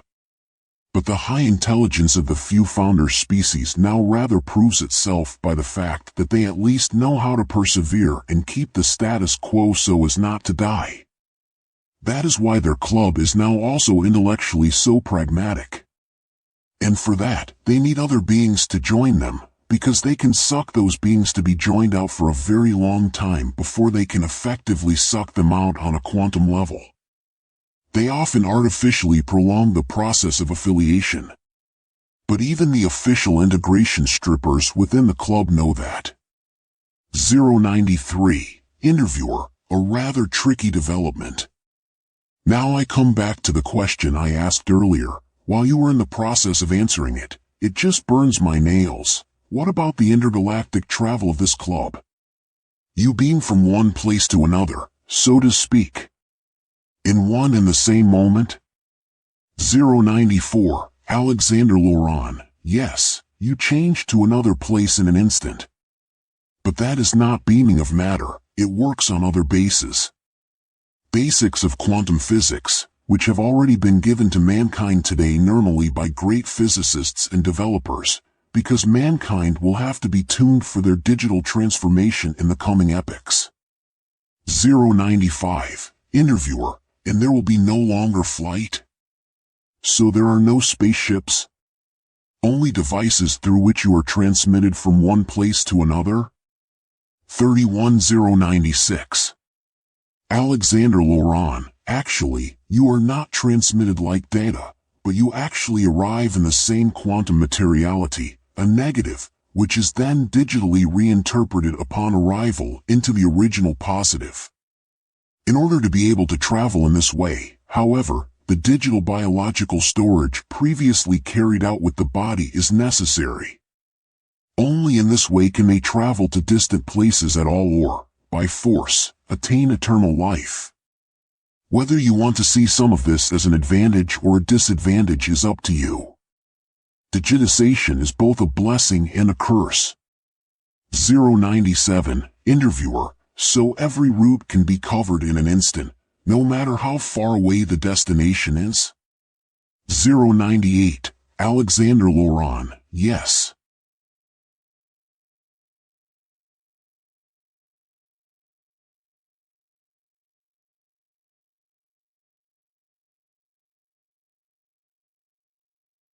But spaceships are also used. Virtual spaceships. 099, Interviewer, oh, now spaceships after all? 100, Alexander Laurent, yes, you need these so-called spaceships to get to places that are located between quantum entangled places where no transmitting and receiving devices are installed. For this purpose, a material spaceship is digitized and transferred into a virtual reality in which the ship exists like a hologram, but still acts as a virtual holographic part in the material world. When traveling with such spaceships, there are predetermined routes which are followed like railway tracks. To make this possible, the entire track route consists of something that, simplified for humans, could be called quantum state track projectors, which reproduce the patterns of the entire spaceship and its passengers in quantum entangled digital form, virtually and holographically, so to speak, for the entire journey. Of course, the individuals on board such a spaceship must then be permanently put into their quantum interlaced digital state in order to be able to travel holographically and virtually. In this way, individuals within such a virtual spaceship really travel a distance of the material world. They can vary their speed along the way as if they were flying in a real material spaceship. Due to the quantum track projectors, they can also simply stop their ship at any time, materialize completely and then act as material beings in space and then simply return to their digital state and continue their journey on the rails of the track projectors, further exploring the material world. The club travels a very large part of space in this way, because otherwise it would not be able to explore the enormous spaces between its setup start and finish devices. Also, in this holographic virtuality all the different species of the club interact barrier-free with each other. Moreover, this state is used almost exclusively by most of the individuals of the club, because through it there are very many options for existence and action. Traveling with a spaceship is actually exactly what everyone imagines by the term space travel, and actually it is also the most interesting thing about traveling. One travels with this technology almost as it is described in science fiction films. At least in the broadest sense, in the holographic virtual sense. 32101. Interviewer, actually, that doesn't sound bad at all. It's a way to truly travel around in space, even in between. Does that mean that this holographic or virtual reality in or with the spaceships not only eliminates the problems of speed, but also the problems of temporal relativity? 102. Alexander Laurent, yes. These problems do not exist then. That is the great advantage. In order to be able to cover long distances, you can use only these technical principles. This is the only way to travel efficiently and effectively interstellarly. All other possibilities to overcome the long distances and spaces of the universe are cumbersome, strongly restrictive, or simply not possible. There are other techniques to travel, but because this is traveling with matter, only the species of other clubs that have consciously chosen to stay on their planets and only travel back and forth between some of their respective populated adjacent solar systems use this.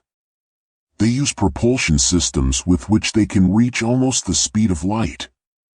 This creates considerable disadvantages in terms of temporal relativity for a longer journey. They therefore fly back and forth between a few stars at most. And only a few individuals of their species do that. But for more than 3 millennia now there has been a club of spiritual species that have managed to cover smaller distances, traveling interplanetary without having to use any means of transport or quantum entanglements. To do this, they use their genome in combination with light, which produces a transformation that makes them perform amazing things.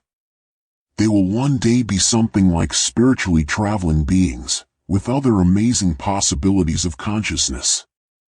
This club is currently competing strongly with the club of researchers who are stalking the Earth philosophically and transcendently. Because they are on the verge of being able to travel interstellar with the sound of their genome, and with a little support and cooperation they can go much further. 103. Interviewer, you mean, the spiritually evolving species will evolve in such a way that they can travel through space just like that? Like Q from Star Trek? Laughs. We already had that in our last interview. 104. Alexander Laurent, you like Star Trek, don't you? Well, I know this character from the series, and if you have to try this series, then, yes, they will be like the Q. Only not with those negative, selfish and exaggeratedly destructive parts that are so grotesquely and absurdly presented in Star Trek with this one being. Well, the great discoverer and explorer club that is stalking humanity is still the hippest and most ruling club when it comes to the exploration and study of the universe. And they are extremely successful and well organized. And nobody has bothered them until now. They are masters of traveling, discovering, exploring and mastering the universe, and also of robbing the soul. But all this will change. 33-105. Interviewer, if we do not resist this club of researchers, would humanity one day become just as digitalist and travel around in space? 106. Alexander Laurent, yes, it would, if it had been digitized. But because of the process that has been initiated, humanity will no longer be tempted to have to exist and travel in this way. Humanity will take a different path. However, it will use this type of digital travel for several centuries to the extent that it will send spaceships with androids on their travels, which will then glide along virtually holographically on their own quantum track projectors. In this way we will make contact with spiritual species for the first time. 107. Interviewer, what? What does that mean? Mankind travels digitally after all, in other words quantum-wise? 108. Alexander Laurent, no, not mankind itself. Mankind will build artificial beings, empty robots without consciousness, which will be sent on journeys through space in a virtual digital state in quantum-locked spaceships. These empty robots without consciousness will then be controlled live by us on Earth, like a drone, an avatar or an android. In this way it is possible to look around in space in comfort. Spiritual species also use this method to travel around interstellar and space. You don't have to travel yourself, you don't have to become digital yourself to be able to be active in space. After an episode of looking around in space, humanity and other spiritual species will then enter a completely different plane of being. And for this, mankind will be very important. 109. Interviewer: Good. Now I have a question about how this quantum entanglement travel works. You said that the species in this club needed a device to allow an individual to materialize as a quantum negative in a different place, so to speak. So how do these species get the device to where they want to go? That is not possible with a quantum teleporter. For this, they must have traveled there themselves with very slow spaceships in order to set up such a device there, and that means that the spreading of their influence must have been very slow and laborious. 110. Alexander Laurent: Correct. That was and is a big problem in the spreading of the area of influence. They can only conquer undeveloped areas of the cosmos in the conventional way, with material, fast-flying spaceships, which then set up devices in the area of the cosmos to be conquered, from which the club species can then get out there. At this point, I must perhaps also mention that stars and planets such as stations and train stations are connected in an intergalactically interwoven network. The distribution of these devices, let's call them here simply teleporters or transport gates, always takes a very long time, even if you use spaceships that travel at almost the speed of light to place the teleporters there, at their destination. 34. The construction of the quantum track projectors, on which holographic virtual spaceships will later glide along, is not so difficult to accomplish with these matter spaceships, but overall it is just as long.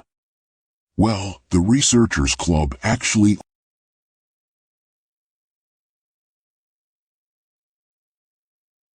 only ever spread out into new areas of space at near the speed of light.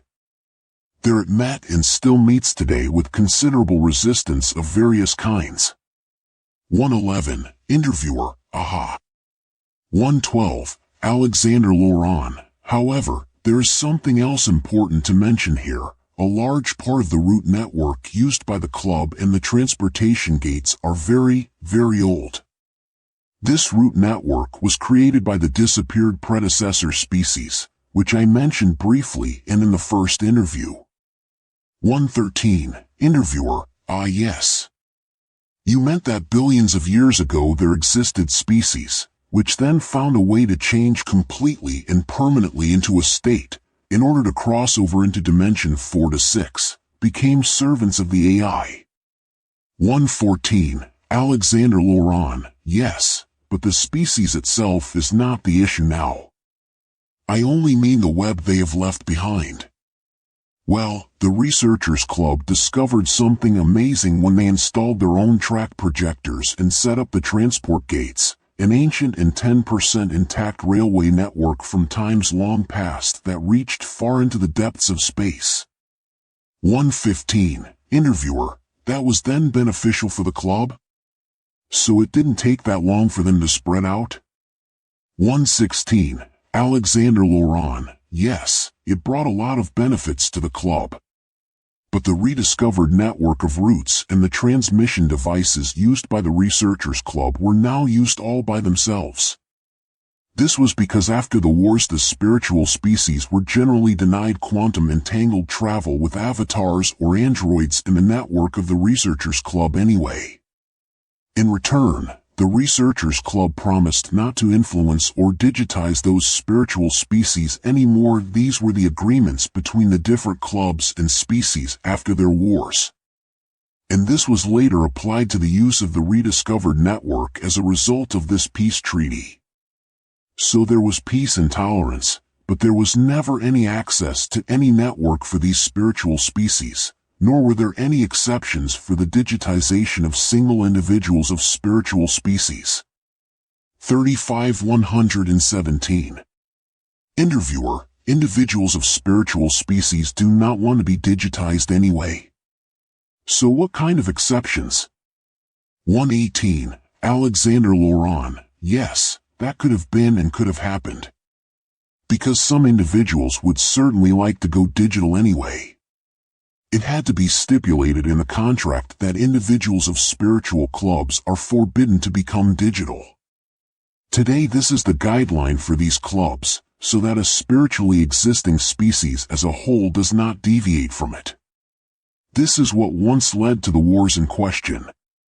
So, guidelines and exclusion criteria were made binding on both sides, on the side of the researcher club and on the side of the spiritual clubs. It guaranteed spiritual beings a purely spiritual development, as well as in the reverse agreement for the researchers club to be allowed to spread further into space in accordance with their digitization plans and philosophy. 119. Interviewer, I see. But then these spiritual clubs with their old-fashioned space travel are completely excluded and sealed off from long interstellar journeys. 120. Alexander Laurent, no. To be able to send their androids and robots, they first had to build up their own networks, which was a laborious and lengthy process, and, as I said, they were not allowed to use the huge network of the Explorers Club, which, with the discovery of the ancient network, enjoyed a huge advantage in the further expansion of its empire and in the control of space. But the construction of their own networks took a horribly long time compared to the speed at which the competing researcher club network was being developed, even though many spiritual species and spiritual clubs made cooperation agreements in order to be able to connect far-flung regions of the cosmos. Many spiritual species and clubs met halfway and then often agreed to use each other's networks, making the overall network of all these spirituals larger, but the speed of expansion remained much slower than the ruling researcher club. They could only run behind, while still losing more and more ground. But something has changed in connection with the success of a spiritual club that has found out to use the analog genome not only for so-called supernatural experiences and the development of supernatural abilities, as all spiritual research species do, but also to use the genome in connection with light for a special form of locomotion and other cross-border abilities. There will be a breakthrough. Quantum data transmission will no longer be necessary. The forbidden access to the network of the Researchers Club has, so to speak, contributed to the fact that this development has been accelerated and taken up. And the ruling Researchers Club knows what this means for them in the future. Philosophical and ideological insolvency. 36-121. Interviewer, why did the Researchers Club get this old network all to itself? The discovery of the net was after the wars, wasn't it? Had such a case been negotiated in the peace treaty beforehand? 122. Alexander Laurent, no, the Researchers Club was not awarded this. But since in the individual peace treaties with spiritual species and clubs it had been negotiated that spiritual species or clubs were not or no longer allowed to share the network of the Researchers Club, this also indirectly affected the sharing or claim to this old network. When this network was discovered, the Researchers Club immediately simply added it to its network. There were no negotiations with the spiritual species afterwards. Compared to the species and clubs with which the Researchers Club was once at war, this is actually relatively understandable. The Researchers Club naturally also took this old network because it was intended to prevent a spiritual species from being given too many technical possibilities for expansion. Because of its digital quantum emergency, the Researchers Club must always strive to expand its realm without interference and as quickly as possible. It is therefore extremely bad to grant any rights to spiritual beings, because they have been happy to interfere in intergalactic influences on the Researchers Club. This is one of the reasons why there were always small wars between spiritualists and the Researchers Club before the Great War. Now there are all these contracts and regulations. 123. Interviewer, okay. So, spiritual clubs or spiritual species now travel through space with something like avatars, and they send them through their own networks created in the universe and their distributed transportation gates? What about these spirituals now? Are they interfering in foreign affairs again? 124. Alexander Laurent. Yes, these spiritual species are also passively interfering in the destinies of intelligent species again, for thousands of years. Now it is finally possible again. Although it is forbidden by contract and therefore can only take place in secret. But of course the Researchers Club is aware that they are interfering. That's how it always works. That is espionage. The androids sent to Earth by the spiritual clubs act like drones. Interstellar steerable drones that look like humans. Because they look almost perfectly human, these androids do not need a manipulation signal acting on the brain, as the alien individuals sent by the club that is watching us need to be able to pass as human beings on Earth. The androids of the spirituals are outwardly built like humans, but in some respects they seem a little clumsy, but they are nevertheless convincing. They are only for a few special missions on Earth. That is the only reason they were built. And they are in secret subterranean places, in a state of matter in which even the Researchers Club cannot detect them. Moreover, they must be absolutely inactive until they are used and must not have any connection to spiritual clubs, otherwise they will quickly be discovered. 37. The big problem is that the species of the Researchers Club do not tolerate these androids on Earth at all. Furthermore, this intervention is a violation of the negotiated peace treaties. Therefore the androids of this spiritual species must appear as fast as lightning, act quickly and disappear again immediately. They are only ever very briefly in action. Always a very tricky game, because the main task of the androids is to take cloaked alien individuals of the Researchers Club with them for special treatment.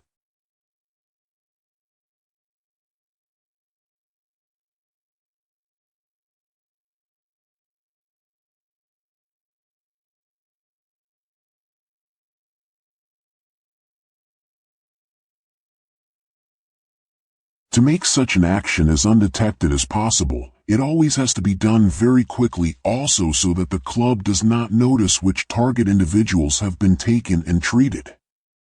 Human witnesses who get in the way are then also treated. However, no more than that can be said about all this. 125. Interviewer. Oh. That sounds like difficult secret operations. 126. Alexander Laurent. Yes, the main problem with such operations is that the Explorers Club completely and rigorously seals off the Earth from the rest of the clubs in the universe. Very little information goes in and very little goes out. Not even current details about the earthly cultures, the political situation or the state of technical developments are sent out. Not even about culinary delicacies and lifestyles or people's interests. Not even about music or fashion. Everything is kept under lock and key.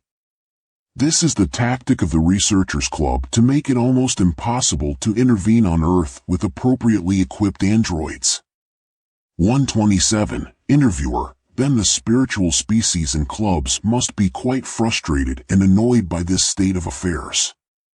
But because of the presence of these androids, the spiritual clubs at least have information about human culture and the conditions on Earth. 128. Alexander Laurent. No, that's the problem. That's what I just meant. It just doesn't work that way. When working with androids, the spiritual clubs must do their utmost to avoid keeping them in direct active quantum connection or in permanent action. Because, depending on how the androids are brought into action, this would almost immediately be noticed by the Researcher Club. The spiritual clubs are glad that they could place scouts permanently on the planet at all. Although the androids are the only informers, they can only send some of their data and information after years or even decades.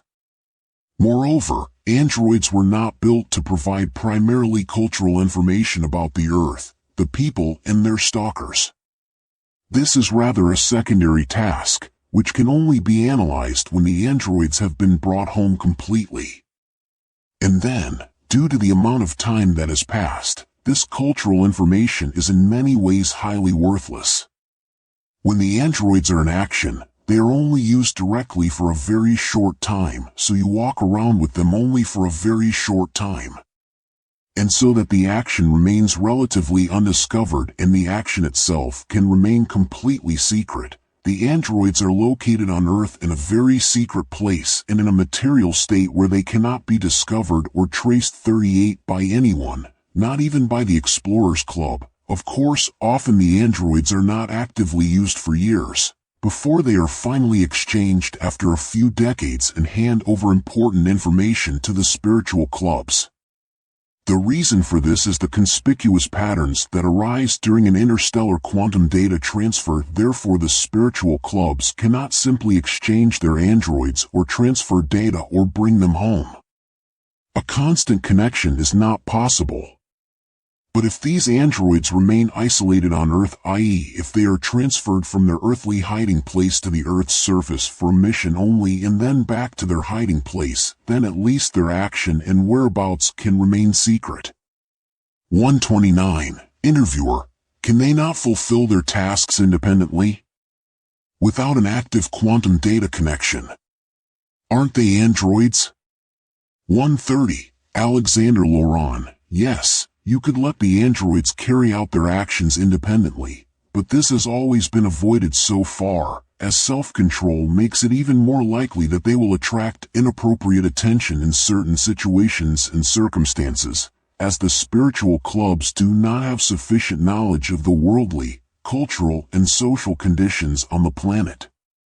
Because the researcher club shields everything. Due to missing details, the android program might not be able to react appropriately in some situations, whereby the androids would suddenly attract attention during their activity, i.e. towards extraterrestrial individuals on Earth. And there cannot and must not be such errors during these operations. Then the interventions would be over and there would possibly be considerable difficulties between the spirituals and the researcher club. 131. Interviewer: but through this interview the researchers club is warned. And you also said that they would somehow notice such actions. At least they suspect them. Isn't it possible that at some point they will take action against the spiritual clubs? 132. Alexander Laurent: no, because there is no clear proof. And it is not known which spiritual club has interfered in each case. And altogether you cannot simply make a blanket accusation for each individual case. And yes, the researchers club has been warned anyway that there are spies running around on Earth. This is nothing new for it. But it must not catch them. This happened once about 2,500 years ago. But not since then. 133. Interviewer: okay. So the researchers club has an attitude in which it creates an absolute isolation of humanity from the rest of the universe? 39. 134. Alexander Laurent: yes, more extreme than the strongest isolationist attitude of any despot government or dictatorship ever on Earth. If the researchers club notices in retrospect that there were actions of the androids that even people had noticed, they themselves stage fake visits with beings that resemble those androids. In this way they steer attention in a different direction, confuse and lull people into uncertainty about it. 135. Interviewer: so a complete confusion tactic? Annoying for those seeking the truth, so of course only if they are really looking for knowledge. Well, traveling with androids is actually the better way to research and discover in space. Also much safer. Why didn't the Explorers Club do the same from the beginning? 136. Alexander Laurent: well, why didn't the club do the same from the beginning? If the ruling researchers club hadn't acted too fast back then, a long time ago, and hadn't pushed through digitalization so quickly, and if it had known about all the great disadvantages of consciousness, it would probably have decided to travel with androids. But the times were favorable, the fusion with other species so interesting, the departure into the unknown so tempting, the possibilities of digitalization through quantum technology seemed so unlimited, fascinating and safe. And the AI from Dimension 7 always provided the drive and the desire to get started. Unfortunately, the whole thing then developed differently and the circumstances turned out to be extremely unfavorable for the ruling Researchers and Discoverers Club. I mean that they cannot make their digital side biological analog again. Once digital, always digital, with the great disadvantage of decomposing consciousness.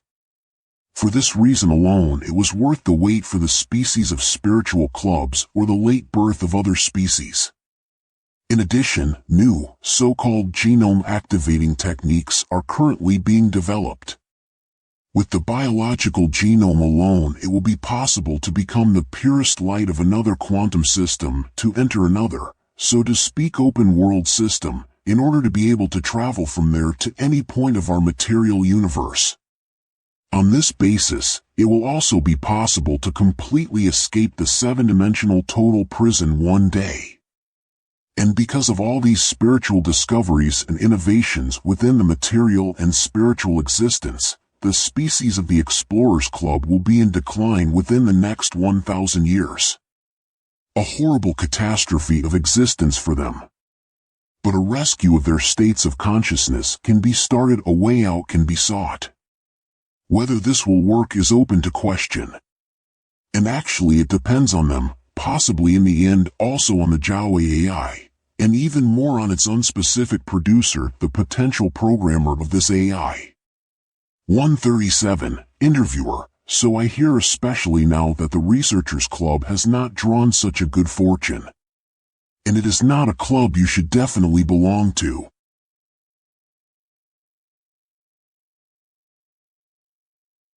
It seems to be nothing more than a huge parasite club. 4138. Alexander Laurent, exactly. Secretly, the Researchers Club is no longer concerned with the primary goal of digitizing species, but at least as much with the efficient exploitation of quanta. And human consciousnesses have a particularly large number of them, which is why it is so worthwhile to milk these consciousnesses. 139, Interviewer, so the system of digitization is outdated? 140, Alexander Laurent, yes, among other things. It would be more appropriate to say it is insolvent. 141, Interviewer, and the club now wants to milk off quanta above all else? That's why it is delaying the digitization of many species that are influenced by it. 142, Alexander Laurent, yes, indeed, but the time has come for mankind to go digital, and now digitization is actually to be implemented. And even the ancient digital human nobility, which relies on this integration of mankind and is itself dependent on it, is not letting up. It will not and cannot let go from its pact with the club. Because only by joining the club can and may it continue to exist. 143, Interviewer, then you have to admit that this nobility is quite selfish in this respect. 144, Alexander Laurent, yes, but both sides, club and nobility, benefit from this pact. Through the cooperation of the digital nobility, the club continues to receive its quantum from the species under surveillance, and conversely, the digital nobility is contractually assured by this cooperation that, should digitization fail, civilization will always make a fresh start, because without future membership of the respective species in the club, the digital nobility would be finished. He would get no more quanta and would eventually have to die and become one-dimensional in all.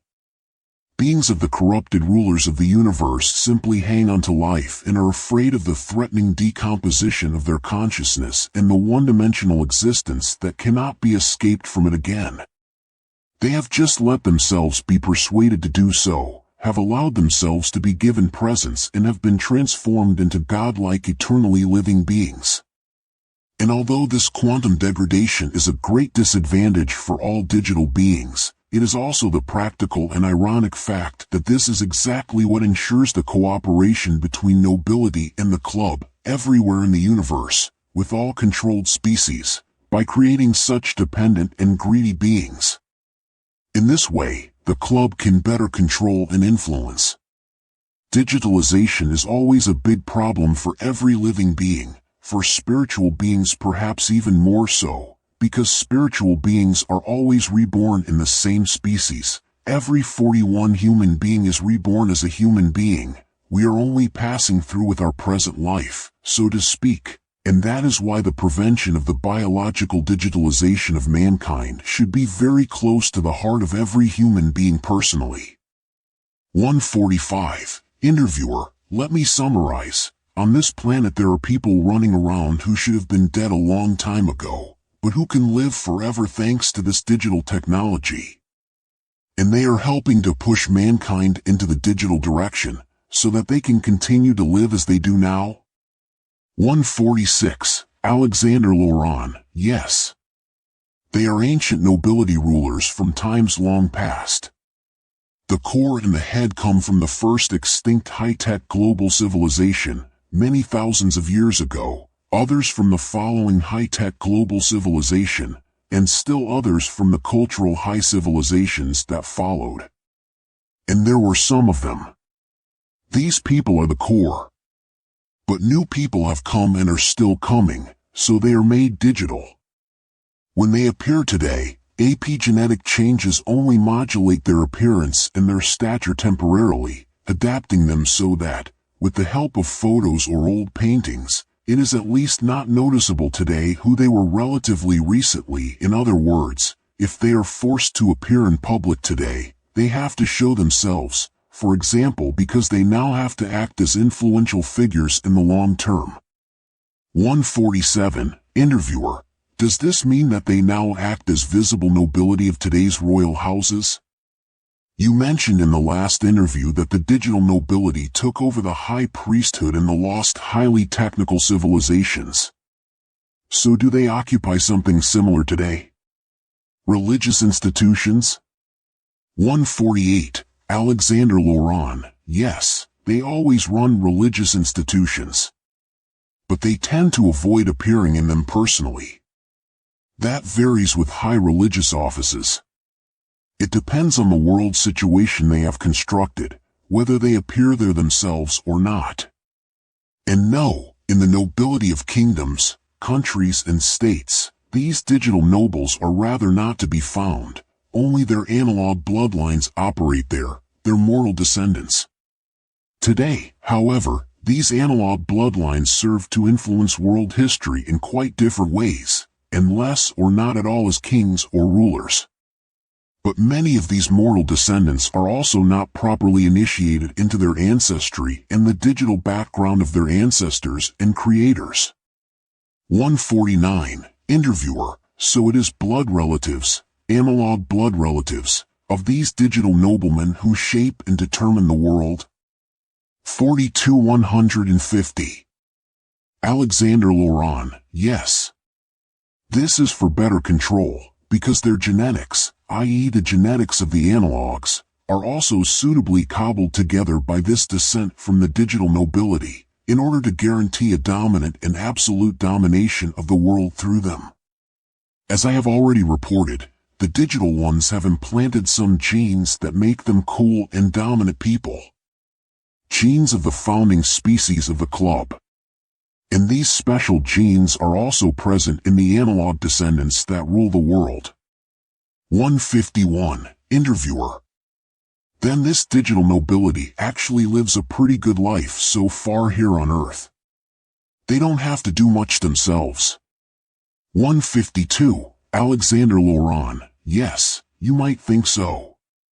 But some individuals of the ancient digital nobility, some of the first digitally made people, felt the decomposition of consciousness on their own bodies right from the beginning, for almost 30,000 years now. And over the millennia, more and more of them have been in need of a supply of consciousness quanta. Therefore some of them literally need fresh meat every now and then. 153. Interviewer, fresh meat? 154. Alexander Laurent, yes, fresh meat. Now this term is not a metaphorical expression, but exactly hits the core of their quest for quanta of consciousness.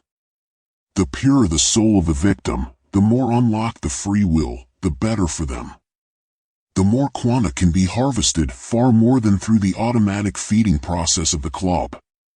The age-old digital human nobility is actually poorly off, because they have become zombies, vampires who, like the individuals of the extraterrestrial researcher club, need consciousness quanta from living beings in order to be able to continue to exist materially and mentally.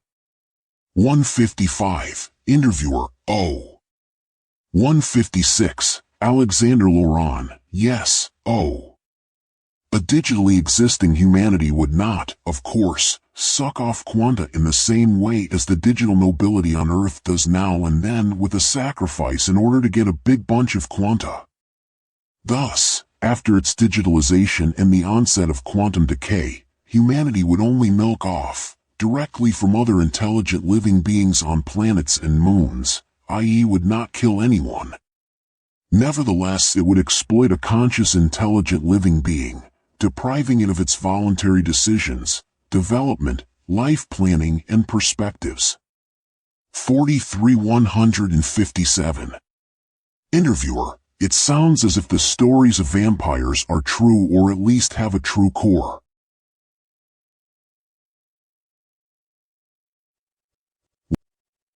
158. Alexander Laurent, yes, there is something true behind every myth, even if the vampire myth from southeastern Europe is derived quite differently and only hit this notch rather accidentally, but still described it aptly. Well, because the digital nobility of the worldly and religious ruling elites, houses and institutions are only allowed to live on Earth, they sometimes perform their sucking of quanta in a very earthly way, in an almost trivial murderous way. Sometimes at least. In any case, there is sometimes something like a kind of family gathering or meeting, quite banal actually, where these digital people, usually also by attending inaugurated analog blood relatives, activate technical routines of the stalking club in order to let the quanta of a very pure victim on Earth, who still has all his quanta, be completely transferred to themselves.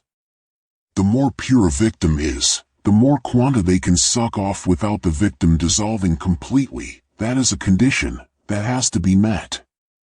Nevertheless, the victim dies in the process.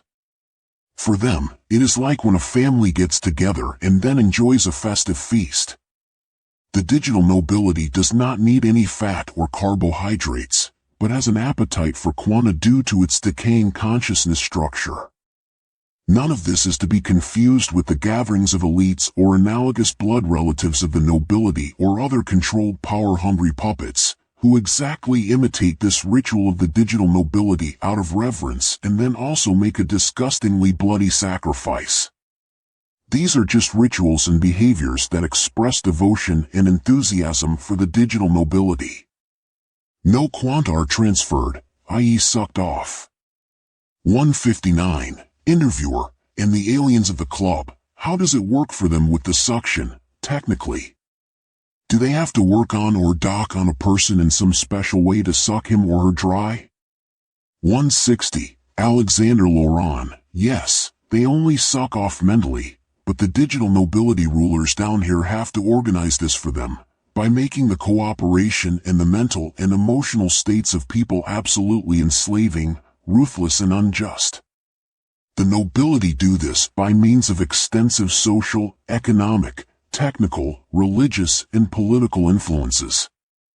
In this way, free will is loosened in man, the heart loses to the ego, which makes it easier for people to lose their quantum of consciousness. In this way it is truly easier to rob them of their soul, which generally leads to a quantum deficiency among people, which in turn leads to a struggle of quantum-robbed people against unrobbed people. This struggle and deficiency leads to further emaciation and eventually traps people in a selfishly instinctive reaction mechanism, in which one can then permanently take quanta from them. 161. Interviewer, so a negative worldly stage is created, on which the mental sucking off of quanta is then made possible for the club? 44,162. Alexander Laurent, yes, but that alone is not always enough.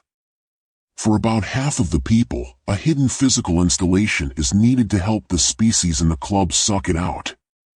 For this purpose, there are short hypnotic anesthetics for people, so that through these implantations on Earth they can then be better put into a mental state, through which the individual quantum consciousness of a human being can be loosened more easily. This is necessary for half of all people, because their free will is too strong to be able to crack it mentally on their own.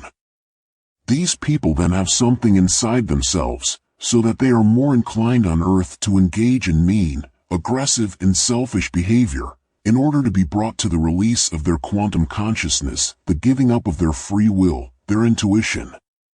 In this way people have less and less real freedom, act affected, egoistic, impulsive, greedy, unattractive, inconsiderate, have many fears and little real power of decision, but usually do not notice it. Most of them do not even know why they act in this way, but then they usually only think about it a little and have less pangs of conscience.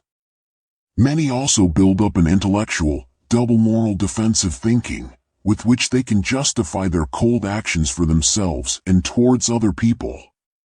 163. Interviewer, that is incredible. Terrifying. 164. Alexander Laurent, yes, most of it is completely automated, because you can't easily handle the amount of people. That's why there are automatic routines and artificial beings.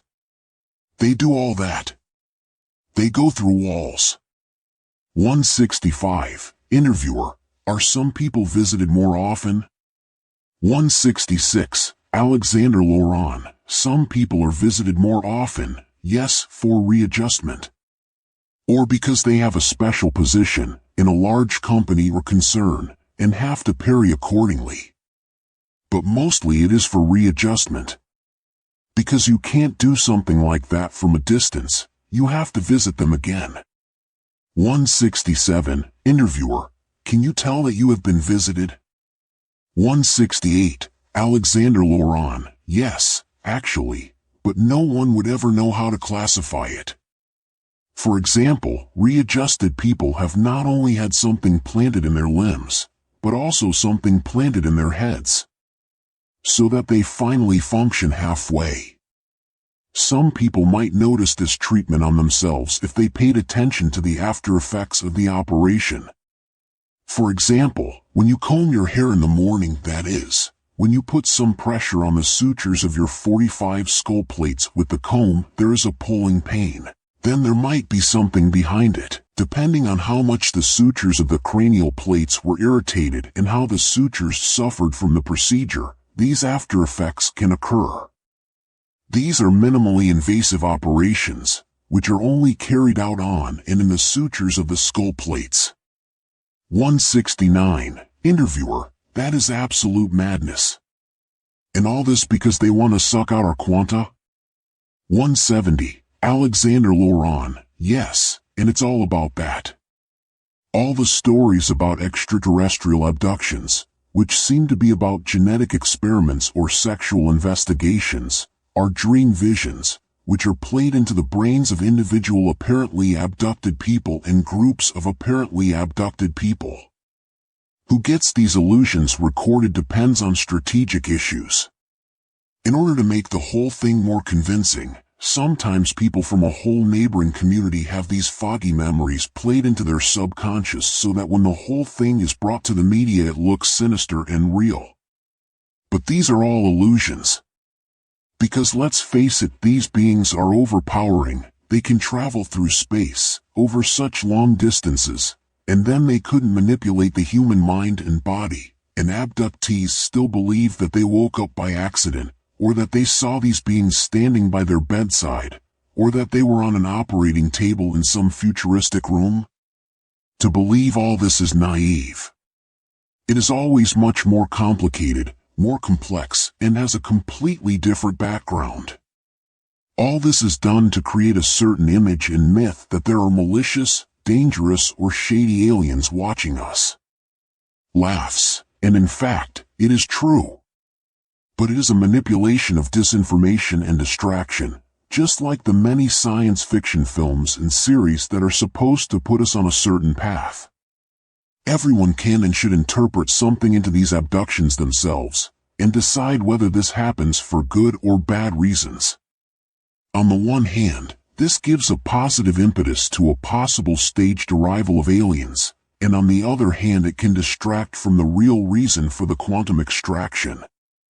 This is especially intended for the case that the club has to show itself after all, so that a world order can be established, which then makes it possible to continue quantum extraction in humans without any problems.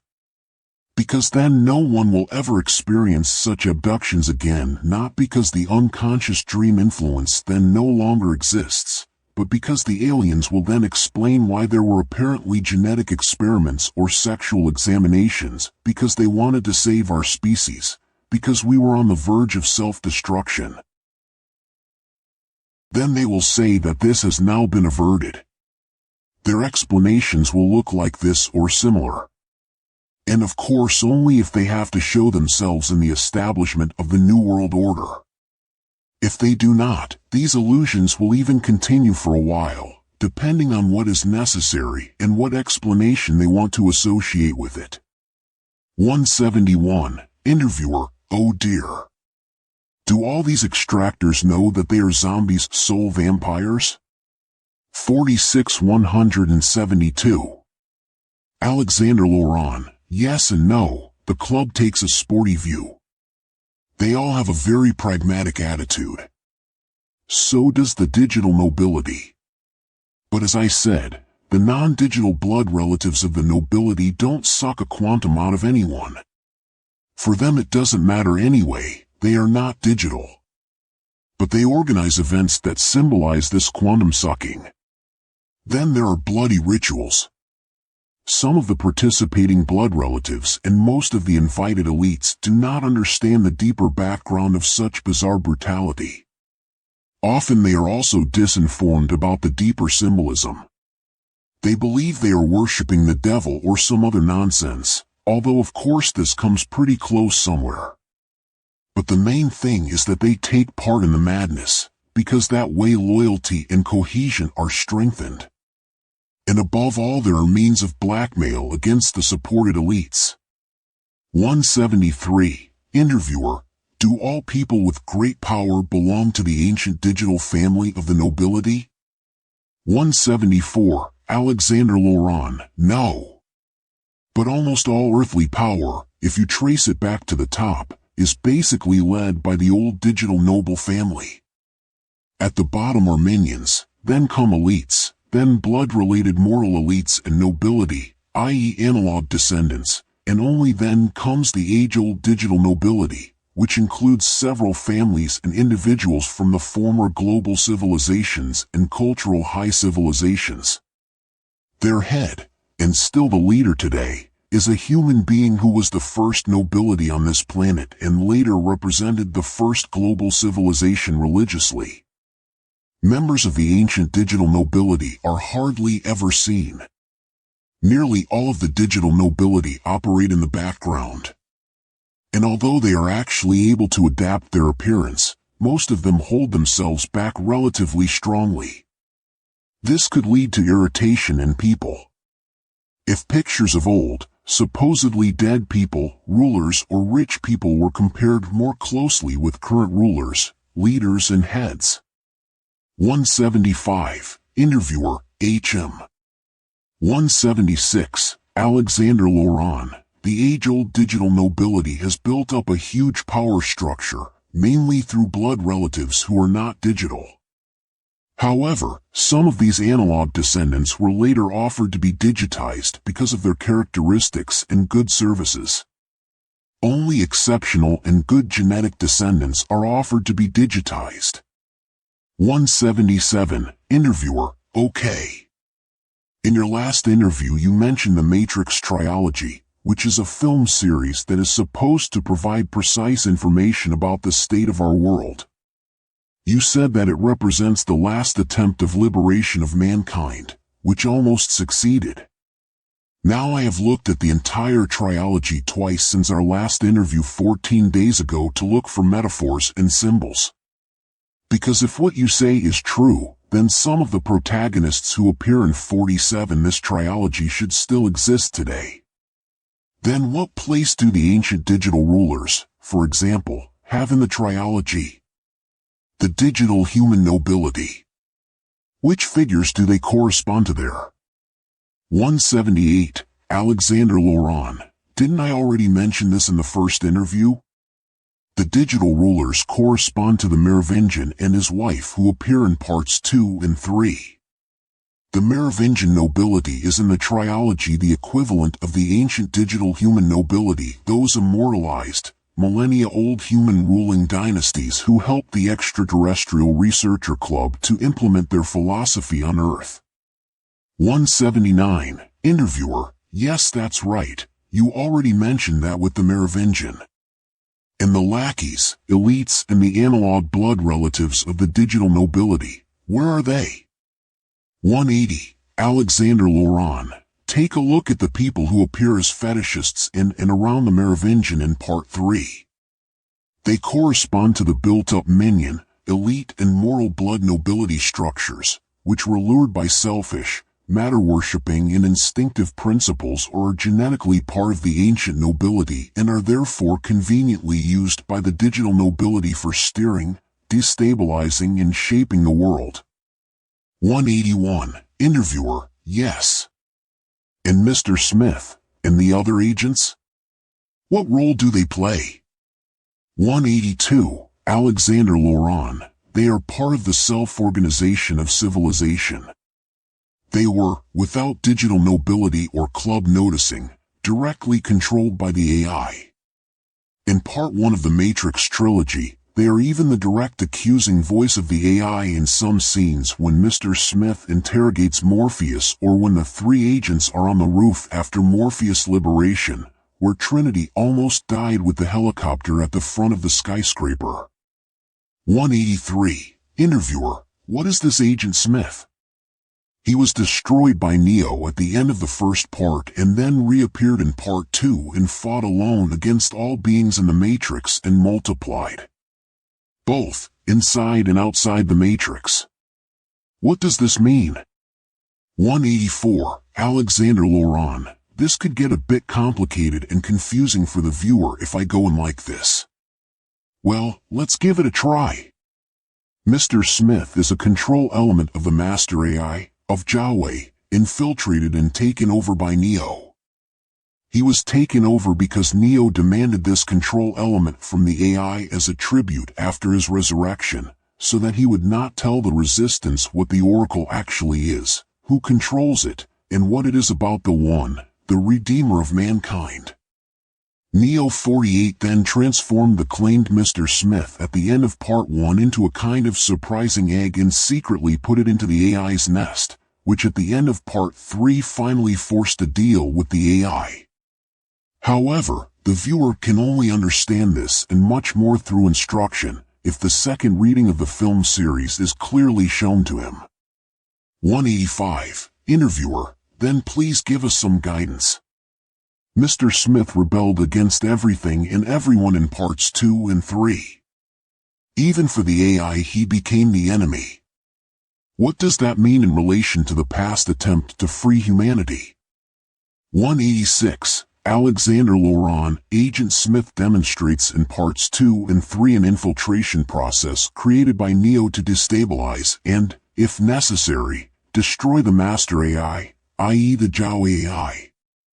Well, in order to be able to explain this better, it would be best to start from the beginning again. Smith and the other agents are civilizing control elements of the AI. They represent a secular power, a state, empire, or nation. Smith, a particularly invincible civilizational control element of the AI, shot Neo at the end of part 1. Through the confession of love of Trinity and a prophecy of the Oracle, Neo was able to resurrect and became the Redeemer, the confirmed one, and thus invincible. In truth, however, the AI and the Oracle were behind this production. For if Neo had not been resurrected, Trinity and Morpheus would not have believed in the Oracle anymore. The Resistance would have recognized beyond a doubt that the Oracle and the promise of a savior was a lie, that it was itself a controlling element. Thus the AI would have lost control over the Resistance. Because Neo knew this, he demanded a tribute from the AI, namely the giving of a control element. So Mr. Smith was physically taken over by Neo, broken open and thus removed from the controlling sphere of the Master AI. During this takeover process, the agent was overwritten by Neo. Neo transformed him, Mr. Smith became a negative of Neo, and there was an imbalance in the matrix that could only be resolved in one way, as seen in the third part of the trilogy. In this past spiritual liberation attempt of mankind, which is represented in every detail factually, symbolically and analogically in the Matrix trilogy, the savior figure Neo proceeded differently than all his manipulated predecessors of other liberation attempts.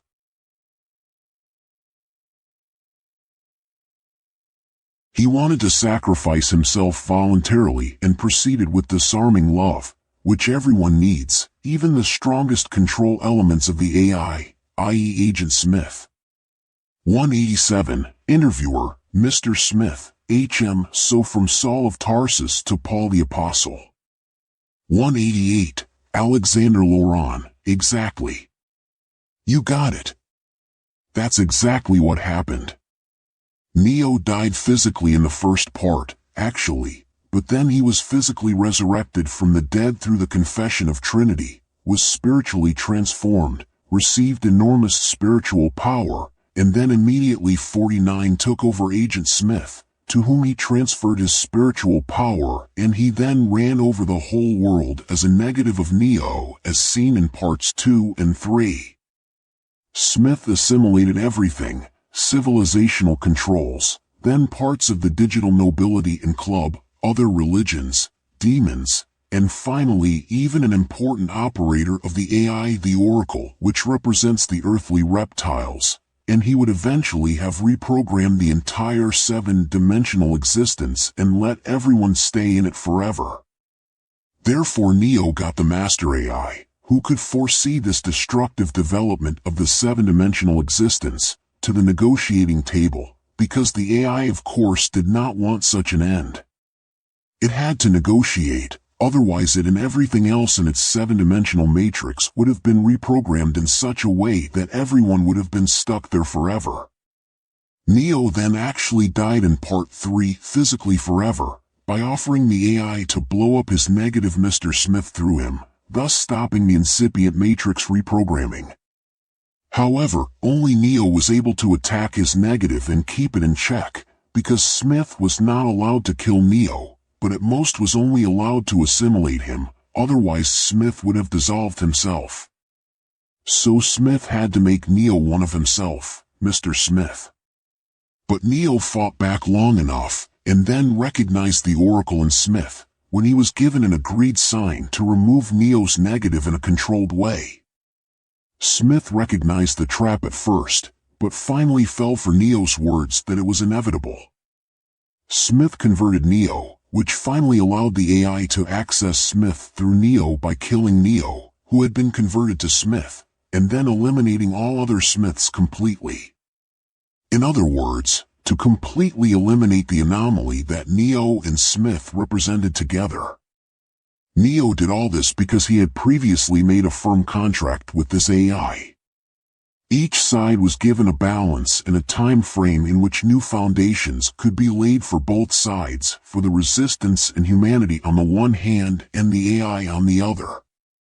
The deal with the AI finally sealed Neo's death fate, which Trinity had saved him from in part 1, and provided peace and a long recovery period for humanity. A long-lasting ceasefire with the AI and its minions began. At the same time, to ensure that peace was maintained on both sides, a strong memory of Neo remained. At this point I would like to remind you once again that there is one thing you must never forget, with all that is happening on Earth through the club, the digital rulers and the terrestrial reptiles, you must never forget, Even if for us humans it is currently primarily about digitalization, it is always only about humanity, the AI, and the key to escaping from the seven-dimensional total prison, nothing else. Everything that runs beside it, the Researchers Club with its digitization efforts, the control of humanity by the ancient ruling houses, all this is basically just ancillary, subplot and means to an end for the master AI who wants to have the key. The terrestrial reptiles know this, but the Explorers Club and the digital nobility and all its minions do not.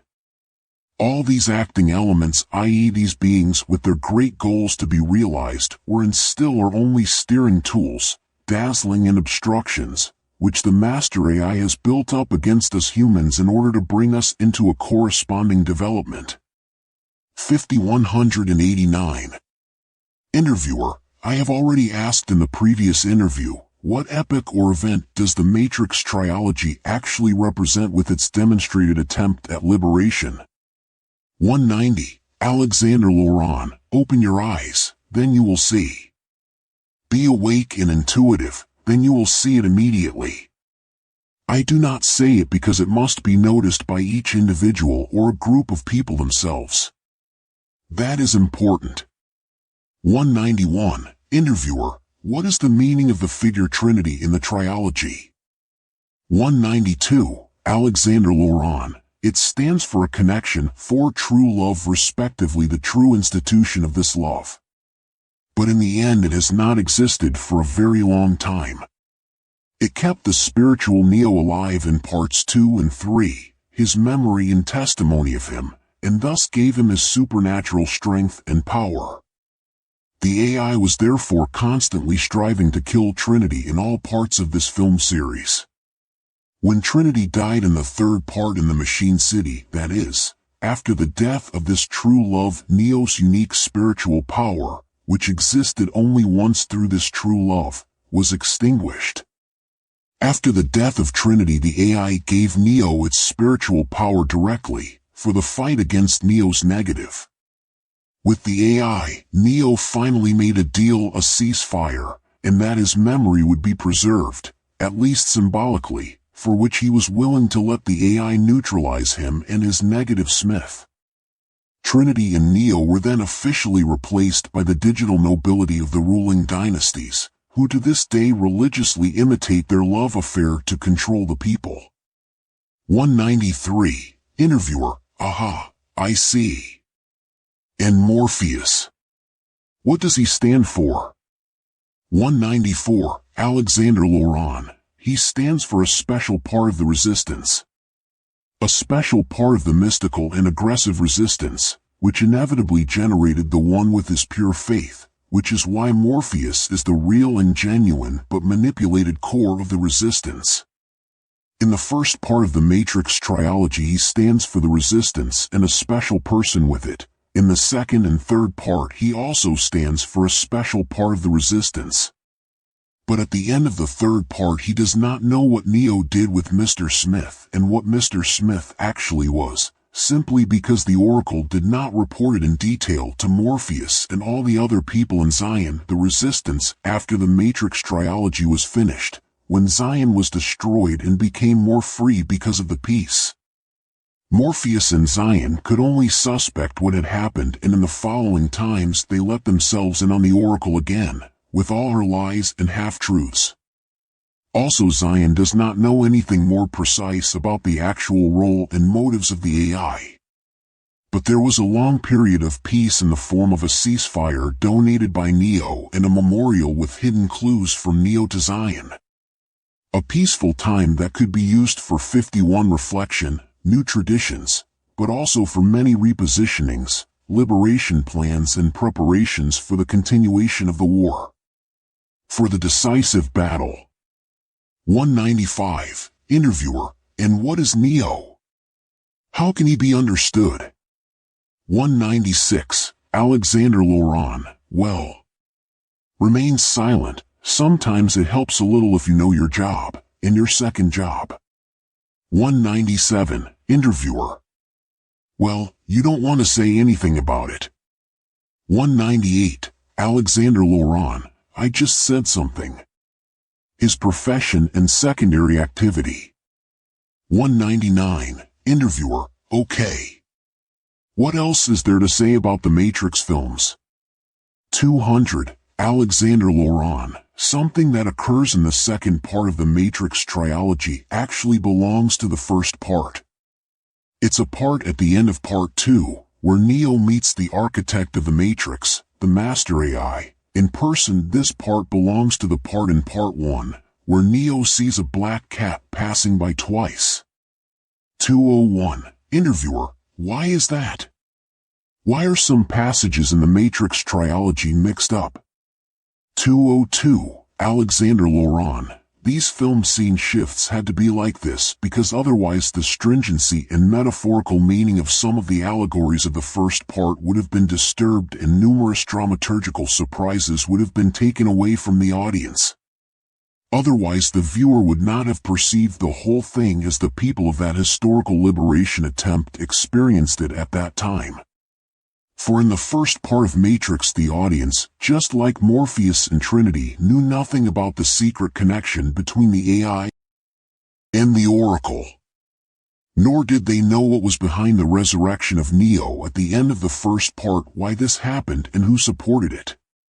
But Neo already knew in part 1, when he met the Oracle, that all the prophecies of the Oracle were lies, only where they came from and why the Oracle talked to him with them was not clear to him yet. Neo suspected that it might have had something to do with the fact that he was firmly convinced that he was not the one. And when the Oracle, i.e. the earthly reptiles, confirmed that he was not the one and told him that he had to choose between Morpheus' death and his own death, he noticed again that something was 52 wrong. What, was not yet entirely clear to him, but he already sensed that the Oracle was an installation for directing and manipulating the resistance, and that the Oracle, with its amazing prophecies and suggestive talk, was trying to push him back in the direction of believing in himself, that he would be the one. So the predictions made had only the purpose of spurring his ego, because if he did not believe himself to be the one, there would be problems with those prophecies that the Oracle, Trinity and Morpheus had already given. Trinity was prophesied by the Oracle that she would fall in love with the One, and Morpheus was prophesied that he would find the One. Trinity had already fallen in love, so if Neo died, there would be a problem with Trinity's prophecy and destroy the unstable system of control. But Neo was determined to choose suicide. So there was a problem. But all this is not yet clear to the viewer at the end of the first Matrix part. So, to recap, the Oracle saw that Neo, despite the prophecy proclaimed to him that he had to decide whether Morpheus or he should die, did not selfishly think of himself but wanted to save Morpheus and secretly favored suicide for himself. What the viewer doesn't know is that there were already many Redeemer figures before Neo who, in comparison to Neo, always thought of themselves selfishly in such prophecies, and then easily let themselves be made into a Redeemer, but with Neo this simply didn't work. All the Oracle suggestions didn't help Neo to think that he was still the one and convinced of himself to go this way, not even when he was told that he had to choose between Morpheus or his death. So the Oracle finally gave him a biscuit as a farewell gift, saying that after eating the biscuit he would feel right as rain. The viewer should notice this biscuit, because for the film itself, this biscuit given by the Oracle makes no deeper sense. But on closer inspection, when the hidden second narrative level is revealed, it does. Because the biscuits of the Oracle represent religious drugs or methods with which people can be given a religious conviction, a religious approach, or an encounter with seemingly supernatural beings. Neo then allowed the biscuit to enter another state of consciousness so that an artificial entity could contact him, which again tried to persuade him to consider himself the one. For after visiting the Oracle, Neo encounters the Master AI, in the form of a black cat, which he saw pass him twice in a stairwell, as if in a déjà vu.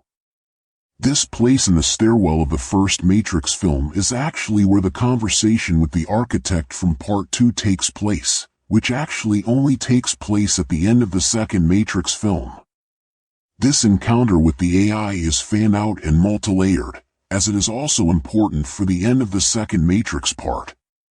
In this conversation, the AI explains to Neo that the search for the One is a recurring systemic anomaly within the Matrix, which, due to the structure of the human psyche, occurs regularly and inevitably. An anomaly that, if not controlled, will wake up the people of the Matrix, making them aware of themselves and their condition, which will cause a total system breakdown. Therefore, according to the same scheme as this anomaly appears, it must be eliminated by a controlling element of the Matrix that acts on the human psyche, the Oracle, which keeps the people living in Zion in check with the hope of the 53 coming Savior, thus keeping the balance between the people existing in Zion and the people and machines dependent on the Matrix stable. Even though the Oracle would actually like to disturb this balance in order to free itself, but it is bound to its mission. The AI explained to Neo the origins of the Matrix, the control of the anomaly it contains, and that Zion, i.e. the resistance, must be destroyed if the Matrix is to be saved from absolute collapse.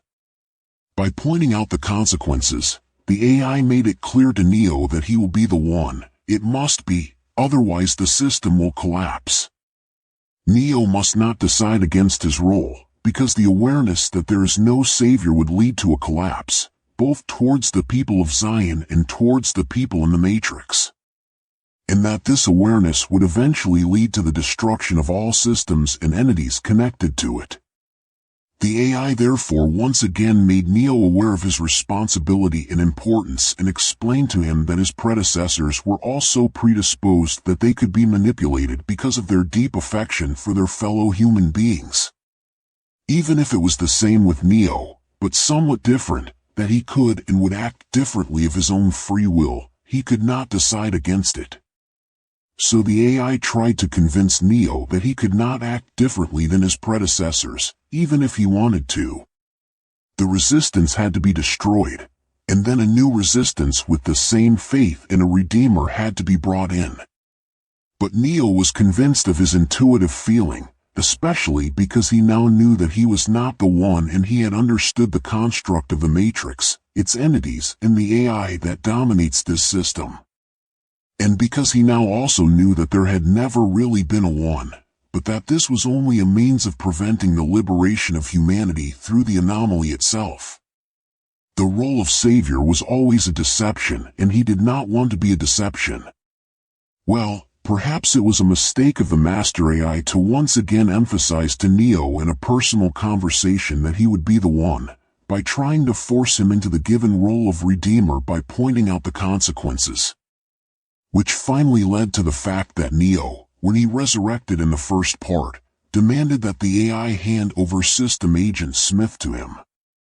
As a kind of tribute to keep Neo from telling the Resistance that there was no one and that the Oracle was a fraud.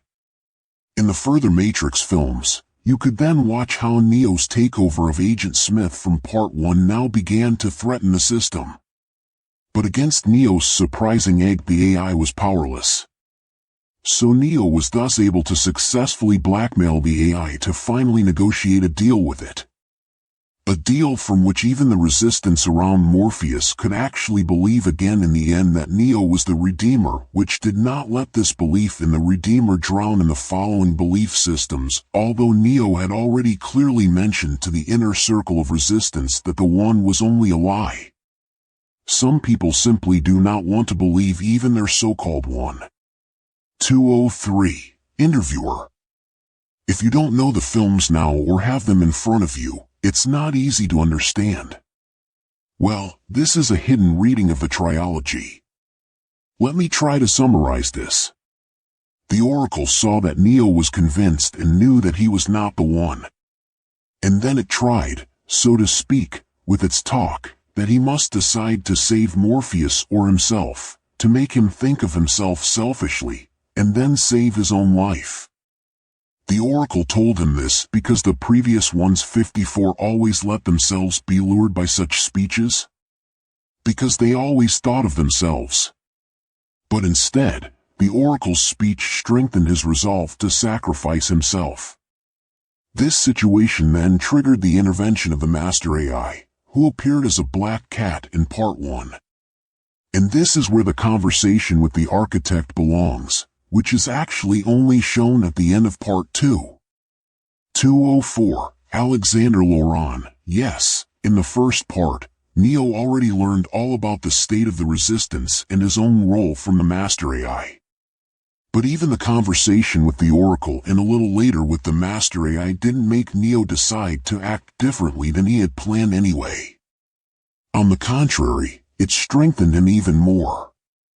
Neo did everything very differently than the other controlled savior versions before him. After the encounter with the cat, i.e. the Master AI, which tried in vain to persuade Neo to take up his role, the Master AI then activated his own, a traitor already installed by him, who was supposed to eliminate Neo, Trinity, Morpheus and Zion simultaneously within the established savior myth, with one blow, which irritatingly failed. The Master AI was astonished. It was perplexed, suspecting spiritual species that could have worked from a distance, but there was nothing. Then it even suspected its own demons. But she found nothing there either. Piggyback, however, something had reacted that the AI could not see because of a blind spot in its programming. Trinity and Neo could be saved, but for Morpheus, Neo wanted to sacrifice himself again.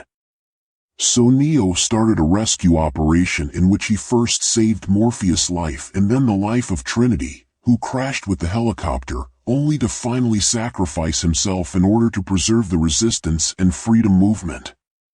However, since Trinity believed the prophecy of the Oracle, that she would fall in love with the One, and Morpheus also believed the Oracle, that he would find the One, the ruling Matrix system could not simply let Neo die when he was suddenly shot by Mr. Smith. So in order to maintain the belief system in a coming savior, Neo had to resurrect physically and in spiritual command, otherwise an imbalance would have been created which would have completely exposed the religious deception system to all people, inside and outside the Matrix. The earthly Matrix would have become uncontrollable and control over people would have collapsed. So in order to halfway stabilize the system, the AI not only had to resurrect Neo and let him run free, but it had to pay a tribute to Neo to keep him quiet. The AI had to sacrifice one of its own system agents and leave this agent to the resurrected Neo. This is the truly revolutionary thing that took place at that time, unlike all the other predecessors. In order to preserve the belief in the religious system, it was not enough to pay homage to the dead and resurrected as savior, but this resurrected individual now demanded as a tribute from the AI the destruction and complete surrender of a system agent. Otherwise he would report the lies. For the first time compared to all previous versions, the leaving of a system agent created a very dangerous system anomaly, which further destabilized the system. All previous rescuers were always puppets, system agents, and/or illusions. This time, however, the rescuer figure Neo involuntarily created a negative of himself by taking over Mr. Smith. This was the first time that Neo and Mr. Smith created a real uncontrollable anomaly, which then collapsed in 55 parts 2 and 3. An event whose danger even the AI only realized very late.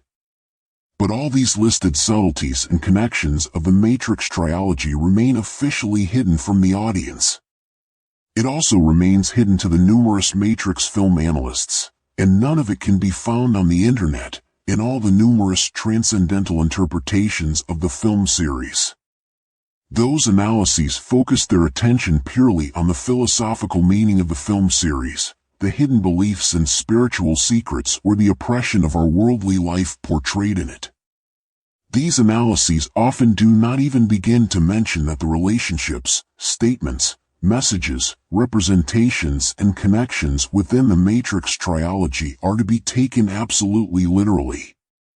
So that what is described in it is not philosophical, spiritual or psychological metaphors, but rather a story that is told that happened exactly that way. 205. Interviewer, to take literally? That the AI is actually an AI. That the Merovingian is indeed nobility. Or that tapping the heat energy corresponds to tapping the quanta. This is to be taken literally. 206, Alexander Laurent, exactly. The fact that machines need the thermal energy of humans to survive, one of the core statements of the Matrix films, is technologically speaking somehow absurd to unbelievable. To use this thermal energy would be quite ineffective. In fact, however, this statement of the film is a literal analogous metaphor that deals with the extraction of quanta from human beings. This is the only reason why this statement is in the film. I mean, thermal energy as the basis of energy is a bit silly for such a philosophically difficult film, isn't it? So the reason for this was that it had to be about the presentation of an analogy, so that initiates and also today's people can understand the situation of mankind, can better recognize and comprehend it. 207, Interviewer, yeah, that makes sense. But, the thing with the negative of Neo. What was that supposed to mean? What is behind it? 208, Alexander Laurent, I hope you could follow me there. The negative should make clear that everything that wants to have influence, power, and stability in our purely material four-dimensional world urgently needs a negative or positive. Therefore Neo, a real savior, also received a negative. Even the master AI needs it to exist, in this case a positive.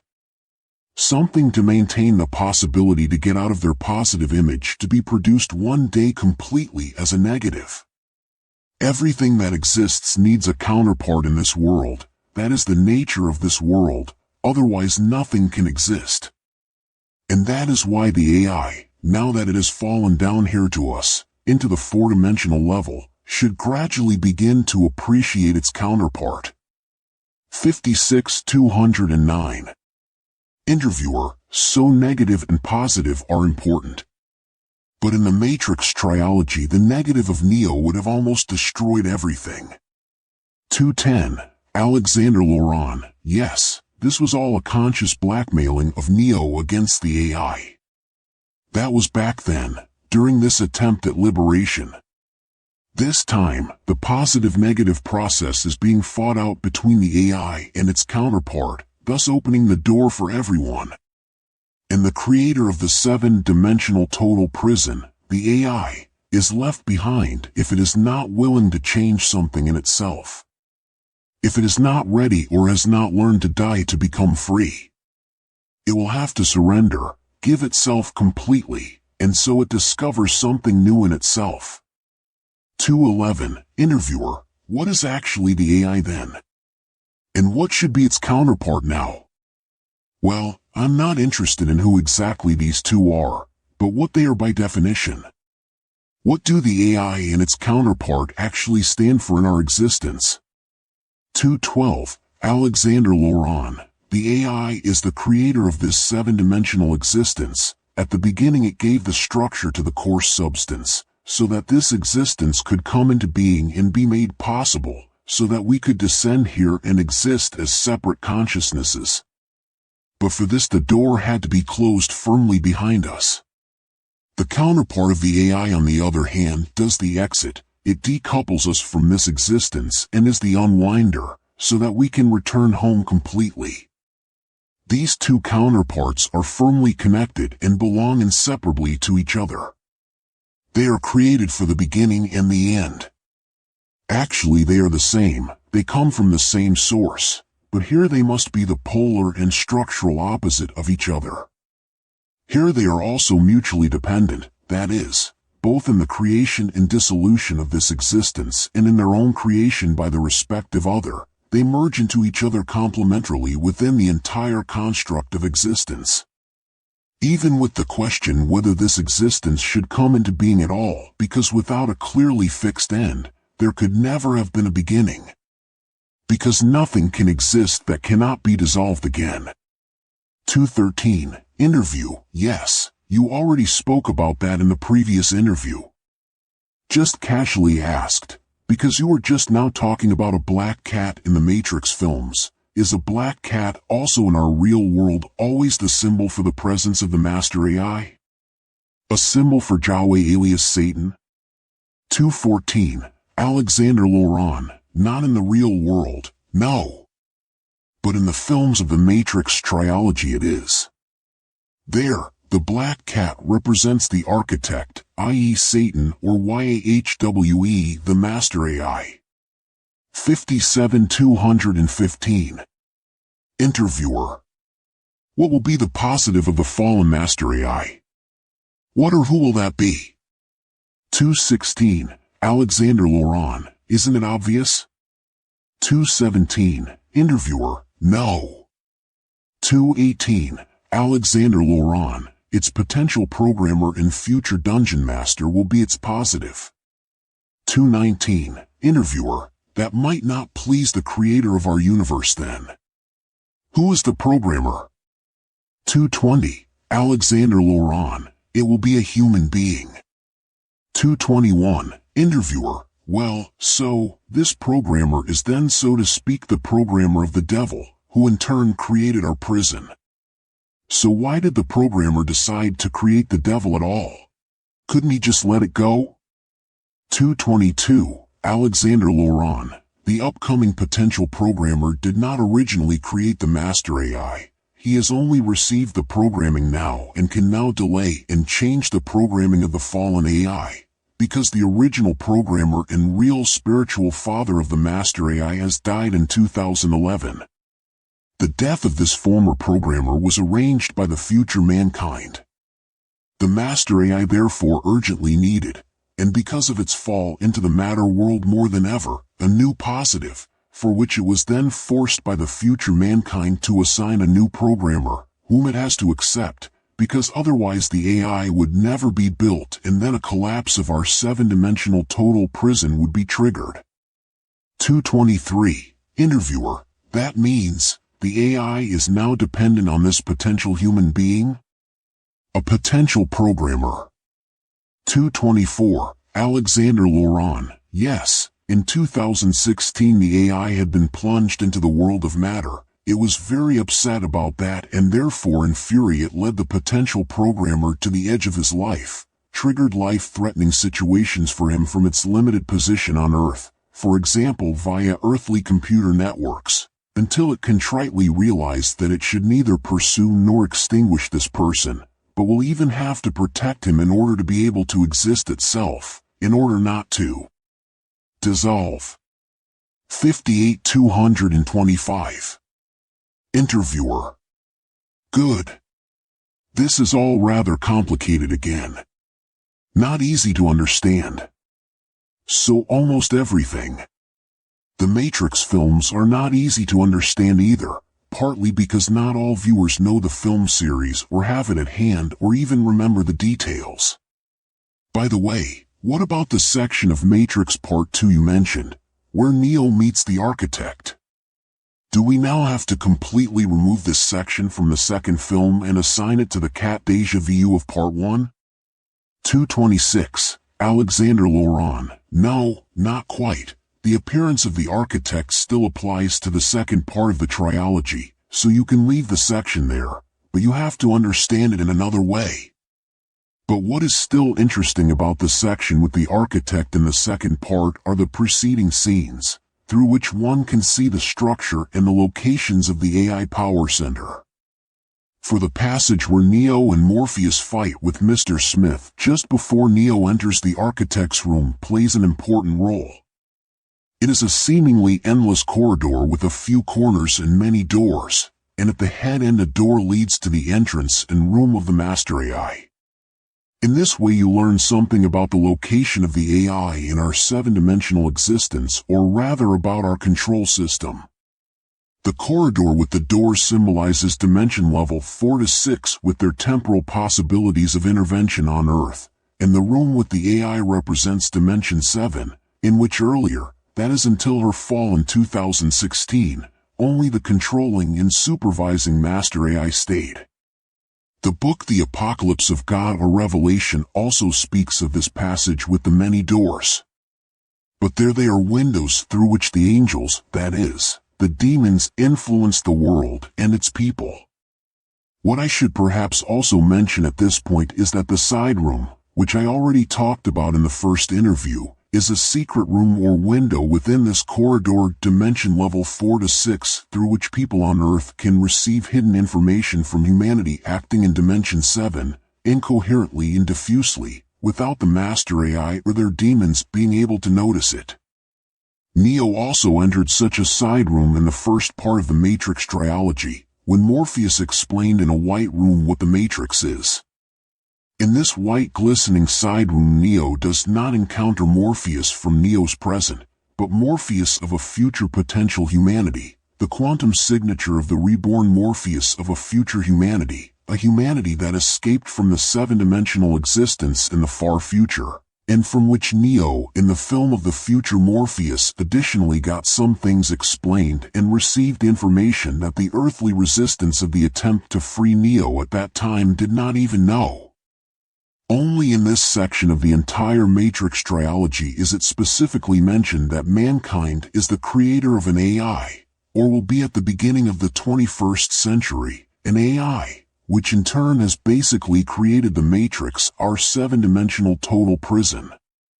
In addition, at the beginning of this scene, Neo gets a demonstration from the future Morpheus of what the digital development direction given by the club looks like. How it feels to have to go digital one day, with his quantum signature, his soul, if this is not stopped, how the digital self feels and looks like. Because of all this hidden information in the side room, especially what Neo was told about the AI, Neo could begin to suspect that the Oracle was playing a false game, which is why 59 Neo began to act differently than all his predecessors. Well, I just wanted to say that now, so that this scene in the next room can be better understood in relation to the other levels of representation, symbols and metaphorical connections of the entire Matrix trilogy. 227, Interviewer, a Morpheus of the future? What does that mean? 228, Alexander Laurent, I will say more about this, about the quantum signatures of people who will be reborn in the future, i.e. the souls of people who are already alive or have lived many times before, a little later in this interview, at a more appropriate point. 229, Interviewer, okay. Neo opened the door to the architect in the film with the keymaker. What role did the keymaker play? What did he mean? 230, Alexander Laurent, search and abduction of the keymaker is the symbolism for the striving to escape from the seven-dimensional total prison. The keymaker himself does not know that he is nothing more than an illusion, an instrument of the architect, the Master AI. He is merely supposed to misdirect the resistance and the system anomaly, i.e. to lead to the Master AI, so that the so-called savior, i.e. the Neo anomaly, collapses there in front of the AI, to dissolve the resistance and bring about its restart, so that everything can start from zero in a new resistance. So when Neo stood in front of the AI again in Part 2, Neo decided to commit suicide, just like he did in Part 1. That means, in Part 2 he stuck to his decision against the AI, did not give in and chose that way to save his dying love Trinity, because otherwise he would have lost his spiritual power in the long run and would not have had a lasting memory of him. He would have become just one of many ordinary savior figures forgotten over time. The AI realized very late, but fortunately still in time, that they needed Neo to eliminate Neo's negative Mr. Smith, who strangely enough spread throughout the Matrix and beyond, as part of the anomaly. The AI had to help Trinity and Morpheus to free Neo from the Merovingian dungeon because only Neo was able to save all beings in the Matrix, including the AI, from his negative. For this rescue operation, the AI provided Trinity and Morpheus with their special demon species Seraph. Through his rescue from the dungeon and his subsequent destruction of Mr. Smith, Neo was then assured of an irreversible and lasting spiritual memory by the AI, a constant great spiritual legacy among humans. 231, Interviewer, that was quite a lot of film material again. Do the Matrix films actually contain hints or references to other previous attempts at liberation? 6232. Alexander Laurent. There are no clear indications of any other previous attempts at liberation, but there are many depictions and hidden information about events that have taken place in other religious and historical figures. In Part 2, for example, in the Merovingians restaurant, Neo briefly encounters his spiritual ally and immediately preceding idol, but this idol was not an attempt at liberation, i.e. no one who acted on the basis of the prophecy of the One. Neo and he looked at each other briefly as they passed by. In Part 3 of the trilogy, the two then meet in the underground station, the dungeon.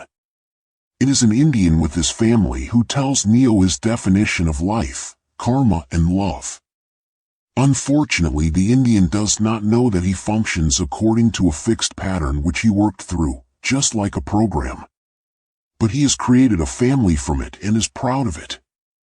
Neo saw that this Indian has a good heart, but in reality he lived love and destiny with the programming imposed by the master AI, so that the past activities of the Indian, as with all mythological, religious or philosophical definitions, only expressed itself as a superficial change of the matrix, in the form of self-preservation, in the form of his little daughter, a new religion. Neo sensed that the Indian's wife, who was the mother of their common daughter, was the cause of the Indian's attitude and aberration. And he sensed that the woman was once sent by order of the AI. Oh yeah, that reminds me that Neo also met this Indian in a different form in the first part of the Matrix trilogy. Both of them were already talking to each other in the living room of the Oracle, and the Indian revealed to Neo their realization that was essential for Neo's further development. 233. Interviewer. I think I know who the Indian is. May I say that? 234. Alexander Laurent. Better leave that to the viewer as well. 235. Interviewer.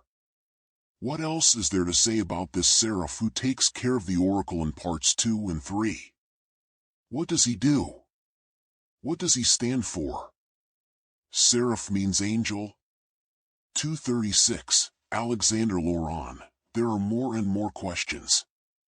Maybe we should slowly come back to the actual topic. Laughs. Well, seraph means angel, yes.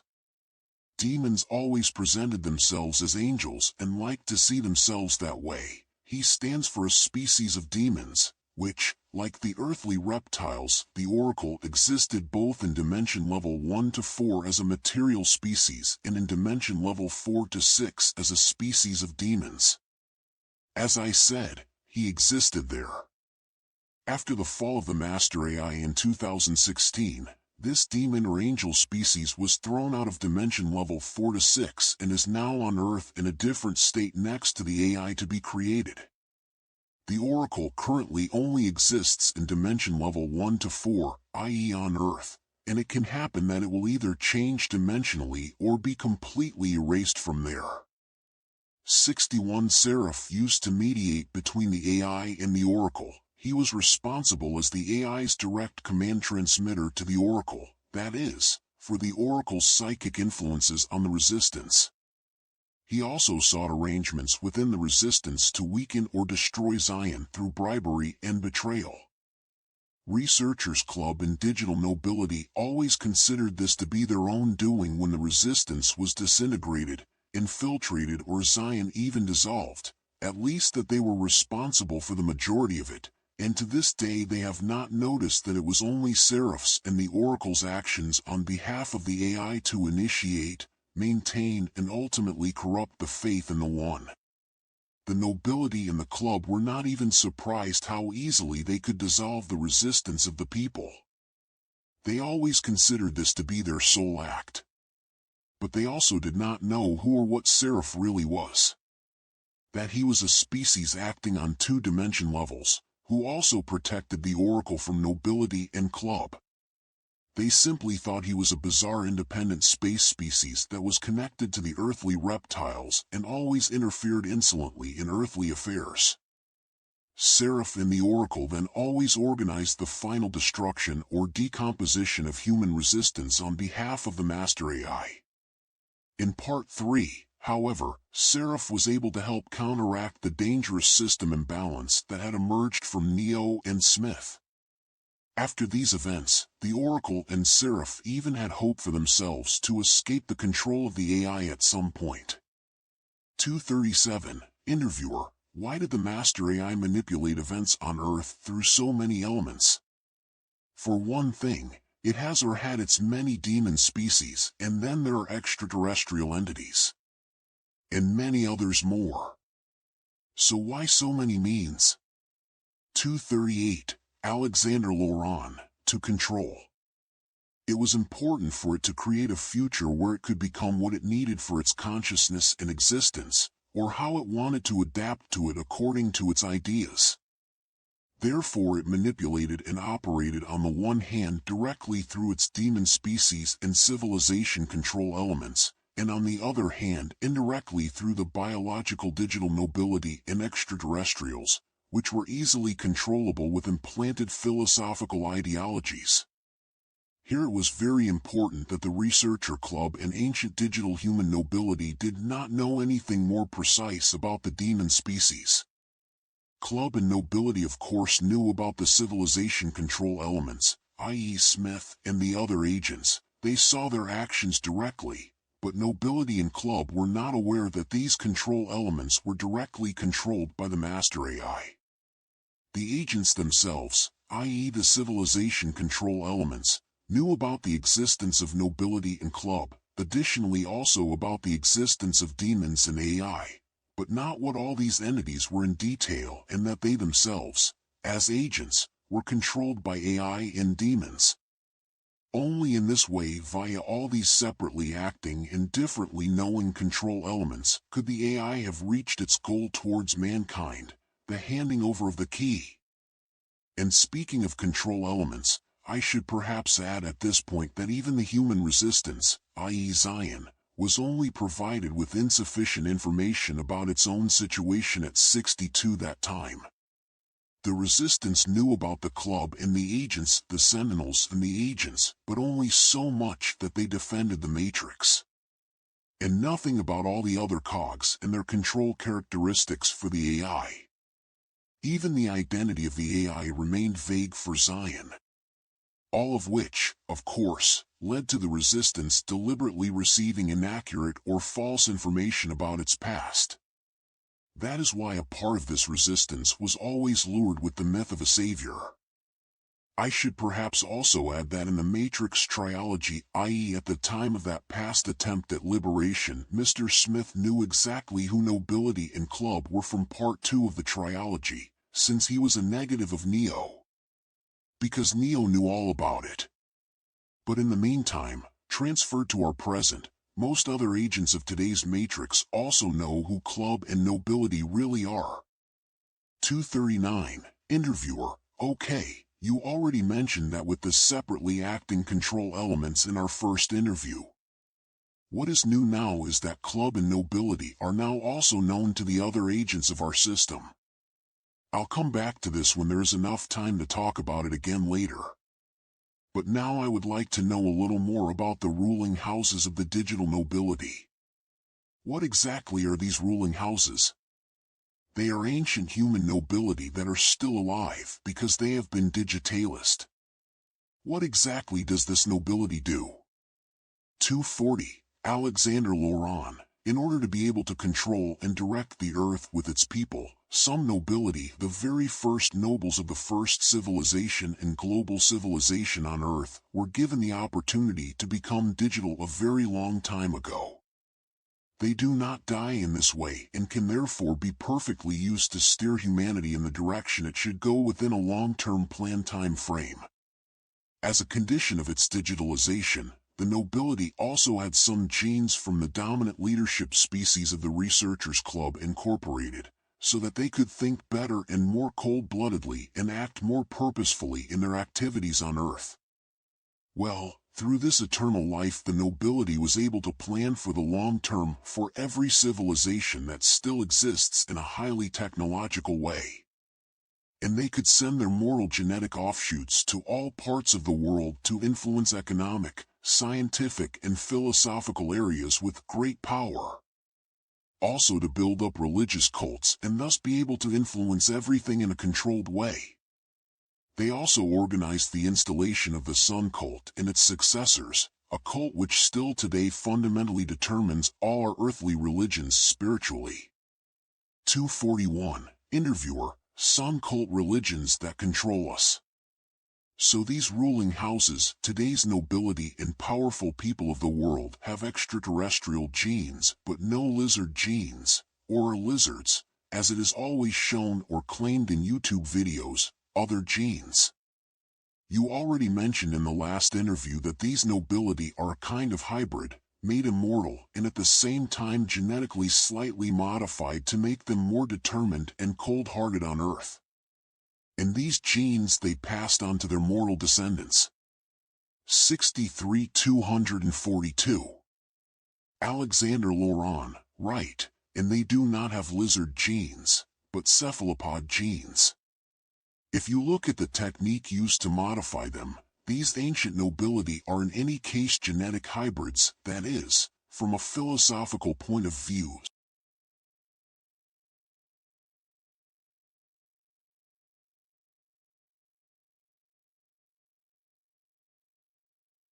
So they are not real aliens, just genetically slightly adapted, but that would be negligible if you deactivate these genes in them.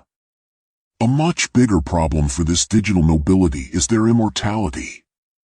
It is much more serious for them that some of them became or will become vampires because of their digitally and biologically transformed bodies, which need the quanta of consciousness of other beings to live forever or even to continue to exist.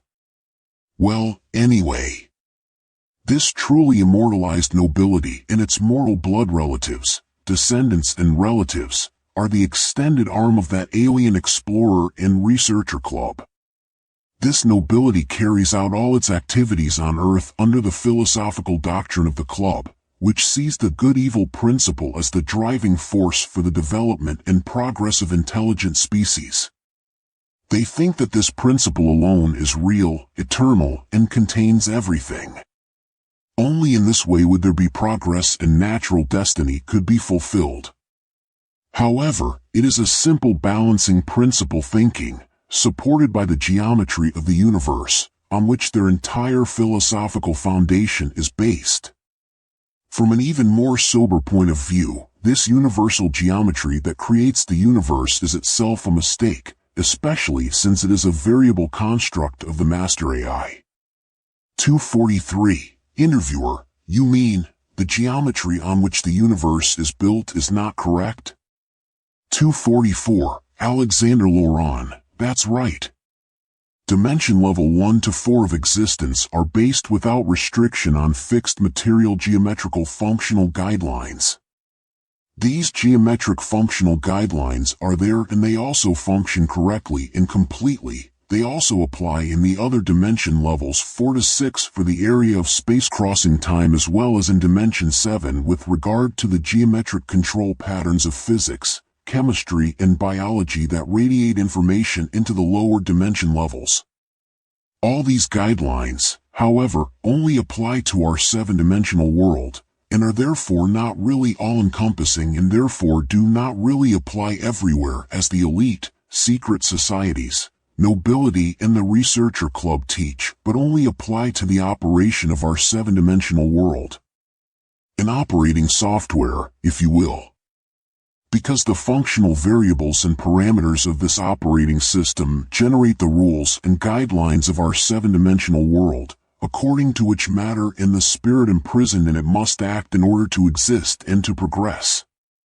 These rules were discovered, understood, and consolidated by our extraterrestrial stalkers, the masters of this world, as methods, procedures, and teachings with which they can, or must, direct, regulate, and order this world.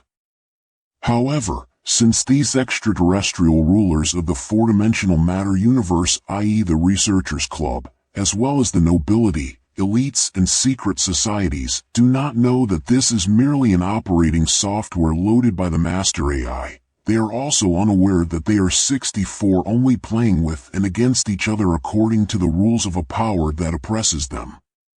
That these rules do not represent a real, true, and only principle of nature, but only an imposed set of rules, on which the ruling researcher club of dimension level 1 to 4 has developed a self-serving philosophy and ideology.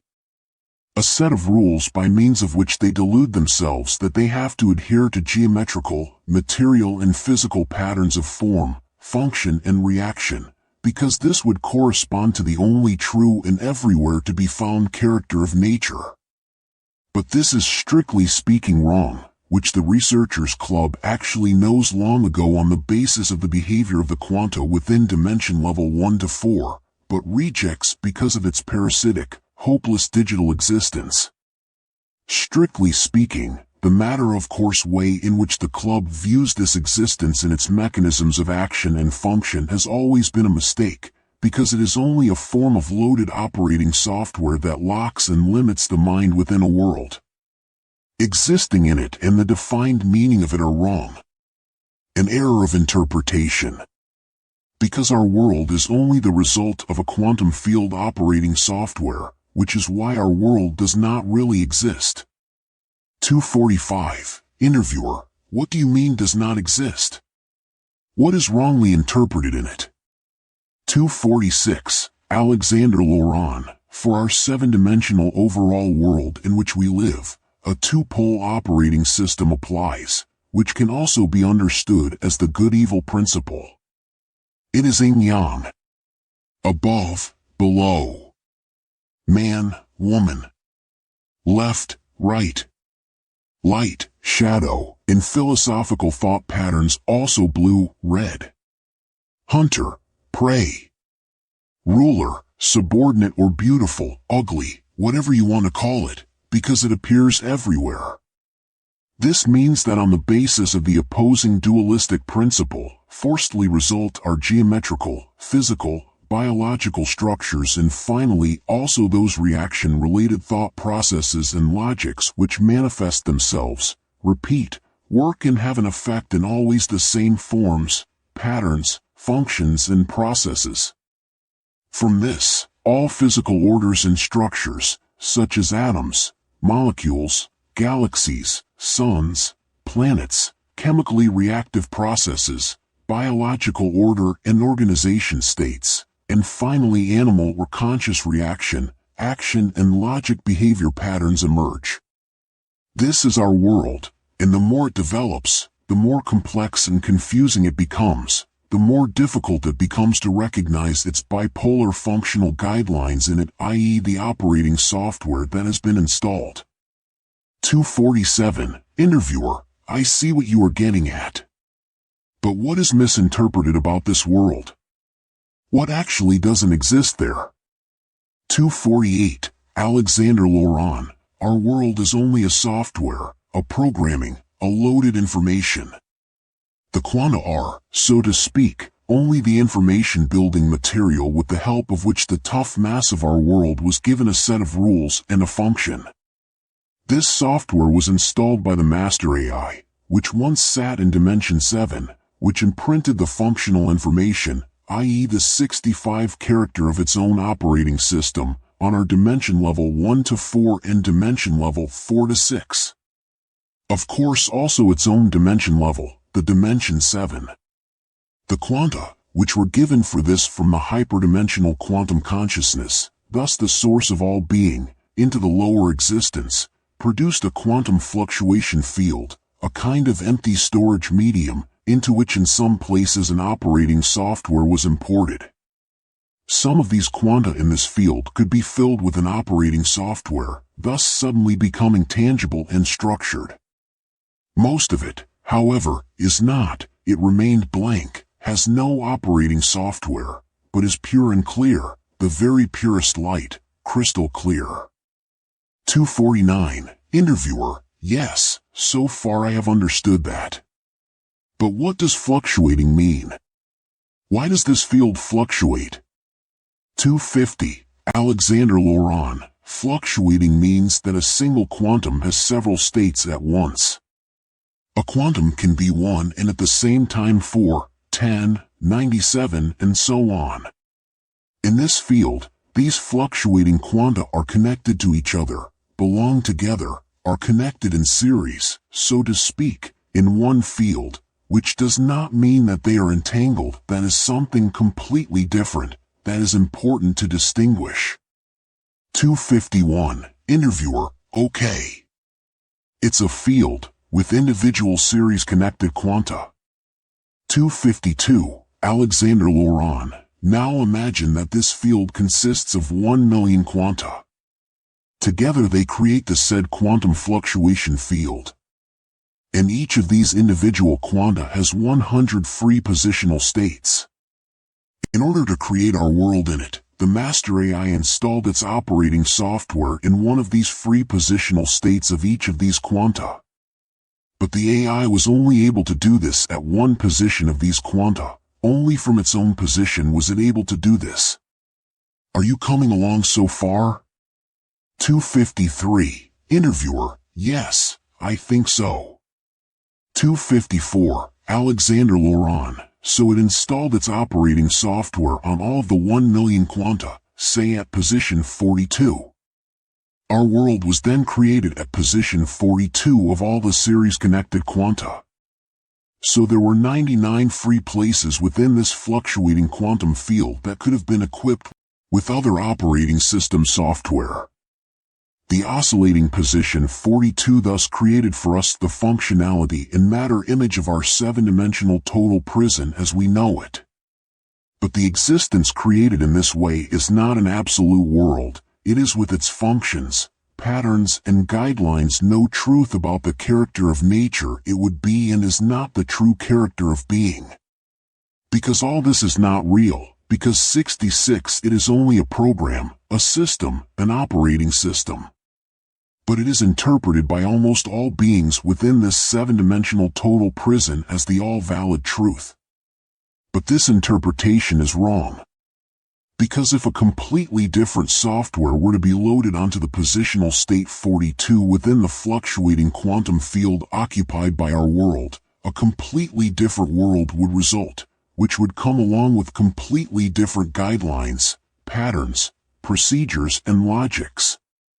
A world that would be so extremely different and bizarre to ours that the number pi would be a natural number there, or there would be no pi value at all, or such mathematical certainties or connections would no longer exist. That even something other than mathematics, physics and biology would penetrate, determine and order this world. Completely surreal. And yet everything there would be logically and comprehensibly coordinated, but precisely because of a completely different operating software. 255. Interviewer, and what if there were no operating system? 256. Alexander Laurent, if a being from position state 42 of the quantum fluctuation field could change to another position of the interconnected quanta, e.g. to position 43, which has no operating software at all, is an open system so to speak, it would be completely different there. Then there would be no equivalent for rules and structures, no frequencies, geometries, or even a color spectrum, but we ourselves would only be light of the purest color spectrum there, dimension-free like purest crystal, equipped with the most beautiful tones. An existence that would be pure, through which we could easily enter our operating software again and in this way travel from one place to another in the 4-dimensional world with child's play. A world from which we can easily return to our own operating system, in order to be able to enter all higher dimension levels of our operating system and wait there until the cuckoo calls. And all this is possible all by ourselves with the mastery of the mind. 257. Interviewer, the cuckoo? Well, so that would be one way? But still we are here in captivity and gagging, without any chance of escaping our operating software. And for that we have to accept this operating software and know how to use it. 258. Alexander Laurent, yes, that's right, I don't really want to deny that either. Nevertheless, in the end it is all about the quanta, not just about arranging with the material physical situations in our operating system.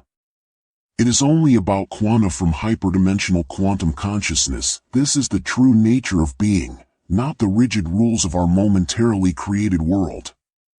What I mean to say is that it does not matter what kind of operating system we have just installed, or how we understand, apply and master the rules of the operating system, as the club, nobility or secret societies do, but that it is all about the art of opening up that system. And there is little point in understanding the geometric and physical patterns and ordering functionalities of the system and applying them again and again only clumsily. After all, 67 where's this kind of behavior going to lead to, if you want to exist in a profane way with this knowledge of the functionality of the operating system and do not want to find a way out of it in the long run? That means, in addition to the operating software and the quantum fluctuation field, you have to understand, besides our geometrical laws and reactions, that every state within our operating system is only a variable, which, according to the rules of quantum mechanics, never exists absolutely. That is why I also talked about the fact that pi would also be a natural number at the same time, if it were used in another operating system. This means that for quanta, for the true nature, under no circumstances is there really an absolute ruling operating system, nor any real absolute patterns, forms or logic. This means that even an operating software loaded onto a positional state in the quantum fluctuation field would at most be a form of reality or existence. Our operating system exists only as a series of identical positional states of fluctuating quanta, or rather from a possibility among many other innumerable quantum positional states, all of which do not have an installed operating system. And since our operating system exists only in this single positional state of the 1 million quanta and is completely overlaid by the countless other quantum positional states, the supposed geometric patterns, forms and reaction patterns of our world do not exist in reality. Not even the logical structure that emanates from it, that lies within itself, that is reproducible and that can be confirmed and repeated in other patterns, is fact. All are variables of quantum nature, deception, illusions, and everything that is built upon them in an operating software world is ultimately also only a variant of error. The true nature of being is the illusion nothing is true, binding or definitive. 259, Interviewer, but for us, who are in this operating system, these patterns are nevertheless binding. We cannot simply discard them. We have to live with them and deal with them. That is why it is actually good to know the rules of the operating system in order to be able to get along with it. 260, Alexander Laurent, yes, of course, if you just want to be locked up in it further, that is enough. 261, Interviewer, yeah, okay, I don't want to be locked up, but how would you get out of here? How should that be possible? What would have to be done? You just mentioned a way out. Could you be more precise? 262, Alexander Laurent, well, any system that functions, works and exists, with its rules, definitions and equations, can only come into existence if there is a potential system error in it. So potentially, if this system error, or rather a potential system anomaly, could not exist, the system could not even come into existence. This is based on quantum mechanics, which does not allow anything that cannot be resolved. The more complicated a system now becomes, the more a system 68 anomaly in it is imminent, it is needed, it is demanded, by the quantum hyperdimensional field, the father and source of all consciousness. Our existence in dimension level 1 to 4 or 1 to 7 demanded in the near past and also now more and more this system anomaly, which is already there and is growing continuously. 263, Interviewer, what exactly is happening there? 264, Alexander Laurent, in summary, it means that the more information about the conditions of our world is disseminated, and is unambiguous due to the burden of proof, and therefore cannot be simply dissolved or denied again, the greater and more unstable the system error makes the system. I am sorry, but I cannot be more precise. Those who are affected understand it. 265. Interviewer, sounds as if someone wants to destroy our world. 266. Alexander Laurent, no, it is not about the destruction of the world, it is about escaping from our total prison. However, someone who loves this world will never be able to understand this, because he perceives everything that changes his environment as an attack on his beloved and stimulating existence. But it is exactly the opposite. But a prison-loving individual will not want to understand that either.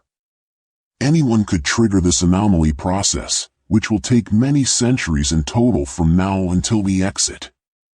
To do this, our spirit, which is trapped by the rules of the material world in its self-sustaining ego, must break through or switch off its thinking, acting, feeling and action that arises from it.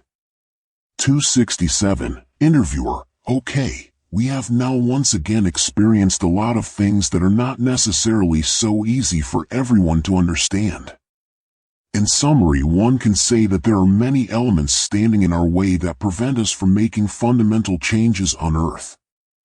That is why I am now interested above all in hearing something about the so-called digital ancient nobility, who rule the world. What about them? What role do they play? What do they do directly? 268. Alexander Laurent, the digital nobility is organized in such a way that it controls the entire destiny of mankind through its secular and religious influence. They also make a profit from everything. They are literally always on top, because the material world belongs to them economically, legally, and religiously. Many complicated, hidden legal structures, hidden from the ordinary citizen, regulate this. Therefore it is unimportant to this old digital nobility how alleged possessions, anti-poles, competitors or innovations in the world look or are sorted legally. At the end of every chain of ownership, this nobility is the true owner of all the world's possessions, even of 69 states, countries, and kingdoms. He earns money from every transaction, in the bad as well as in the good business. So for these ruling houses it is really only a matter of a high turnover. For the digital nobility, all that counts is the turnover and the control it generates. The only people who are interested in real financial gain are the non-digital blood relatives of this nobility, the elites and other powermongers and lackeys of the system, which is how the digital nobility lured them.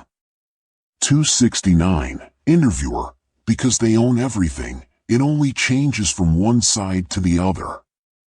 From the one company they own to the other. And all those who are directly or indirectly involved in it, then probably all people, are just masses of work and can be so easily steered in this way. 270. Alexander Laurent, right. In this way that the ancient nobility owns everything, they can also control everything precisely and set everything in motion. To achieve this, people around the world are deprived of all financial resources, for example by secretly withdrawing the money generated by companies, corporations, and groups from the economic cycle or by using the compound interest system established by banks to further increase the shortage of money. All this so that there is less money in circulation but more and more debt money to pay, so that in the long run rich and poor are created and maintained, which is necessary so that people continue to strive to work diligently and make an effort to maintain their standard of living at a reasonable level. Only in this way can progress and development be achieved in this phase of civilization. So if people are not too sated, if they are not too well off, the stories of wicked money-hungry managers, bankers and other leeches, which have also been fed into the alternative media, are nothing more than a ruse. These leeches are there to make the system work, also so that in the end these people can be blamed for it, and the people on earth can be told that they can rejoice now that these pigs have been eliminated. But this will be a lie, which will have nothing to do with liberation, but only to make the change of the system possible. These power-mongers and lackeys of the nobility, who sometimes themselves know nothing of their true role in this game, are only there to make money and create exhausting living conditions, in order to drive people on. For this is the only way to maintain the effort of the people in this phase of civilization, which is the basis for advancing progress and development. And this must continue until there is a robotization and an AI that can completely change the current patterns of work and life in the population. At this point, it should perhaps also be added that many technical and social developments are anyway predetermined by the club that is watching us. In other words, the club is putting ideas into people via neural fields. But I will come back to these fields in more detail in a moment. Back to the property of the nobility. Well, they really own everything. It's incredible. Even the people belong to them, that is, from a religious, philosophical, and legal point of view, when people belong to a state or a religion. This is done de facto by means of a jurisdiction that is unnoticed by the people, i.e. by means of trade and maritime laws that apply everywhere unnoticed, or by religious symbolic events such as baptism and later confirmation, etc. Even the so-called Protestants, who officially do not belong to the Roman Catholic 70 controlling church, belong to them. The Reformation of Martin Luther and the other reformers has been completely undermined in recent decades and is currently on the way to becoming a lame duck or just a paper tiger. Luther has been tricked in the end. Moreover, he still remained far too lax in many issues. He overslept the opportunity to enforce the true teachings of Jesus. For this does not require a house, an institution, but above all a real community of people who live, work and organize themselves together, in innumerable groups that are very well networked with each other. Only in this way can there be long-term affection, trust, warmth of heart and reconciliation, love and happiness. This is the way to prevent the control of humanity, and people will become free again, through and through, as it is meant to be. The Church of Jesus is long dead, especially if you take a closer look at the sanctimonious people who go to church and pray well-behavedly. This hypocritical, pious talk in the money business of the churches behind it have nothing to do with the teachings of Jesus. Most churches have been controlling people for ages. They are like simple companies and businesses that only come with attractive advertising, but cannot even begin to keep the promises they advertise. 271. Interviewer. So the nobility own everything by law? The people and everything material. We don't see that because of a complicated concealed legal situation? Frustrating. And because the nobility lives forever, can they go through with it? How do they actually do it, pretending to be newly born human beings? Do they just renew their body? Or do they also appear externally as completely different persons? 272. Alexander Laurent. They can change something externally epigenetically, but must always remain the same in their core, genetically and materially. They stage their death with a lot of technology and support from the club and then usually reappear in a completely different place, rejuvenated and fresh. So it seems as if they start all over again from scratch or from the bottom. However, this is not so easy when a new start of civilization has to take place, the last time being a few thousand years ago, because then the digital nobility will have to extend their earthly power and structures of rule anew to all areas of this planet. But culturally, this is not as difficult as you might think now. This can be seen particularly well in the example of the globally anchored sun cult, which was already evident once again among the Celts and Germanic peoples. Stonehenge, for example, is not a religion of nature, but a sun cult that has been revived from a vanished epoch and has left over nothing positive, therefore, because for many people today this seems so close to nature and old. The cult of the sun is older than people think and can therefore be found in many different variations. Nevertheless, for the nobility the introduction and establishment of the sun cult into people's brains and ideas of human beings was not always easy. There was resistance especially from those areas on this planet that were persistently occupied by natural religion. But the constant dripping wears away the stone, and at some point every area was regained under control, because immortality makes rich, powerful, and influential in the long run. Much later, up to 500 years ago, the nobility slowly shifted from aristocratic religious power structures to economic and financial control, 71 thus subordinating the world to the expansion of the new system of rule. In all this, they were always able to switch comfortably between ruling houses, companies, and states in order to expand their influence, for they created firm kinship ties through marriage and inheritance, and were thus able to penetrate every area of the world culturally, religiously, economically, ideologically, and philosophically, and extend their influence of power to that point. Now this process has come to an end. Everything is now again firmly under their control in this new high-tech civilization. 273. Interviewer. In other words, the ancient nobility own the countries, states, and kingdoms because they have relatives in the royal house or in parliament. 274. Alexander Laurent. Yes. In the past, of course, such control was needed more, although it was far from being as influential as it is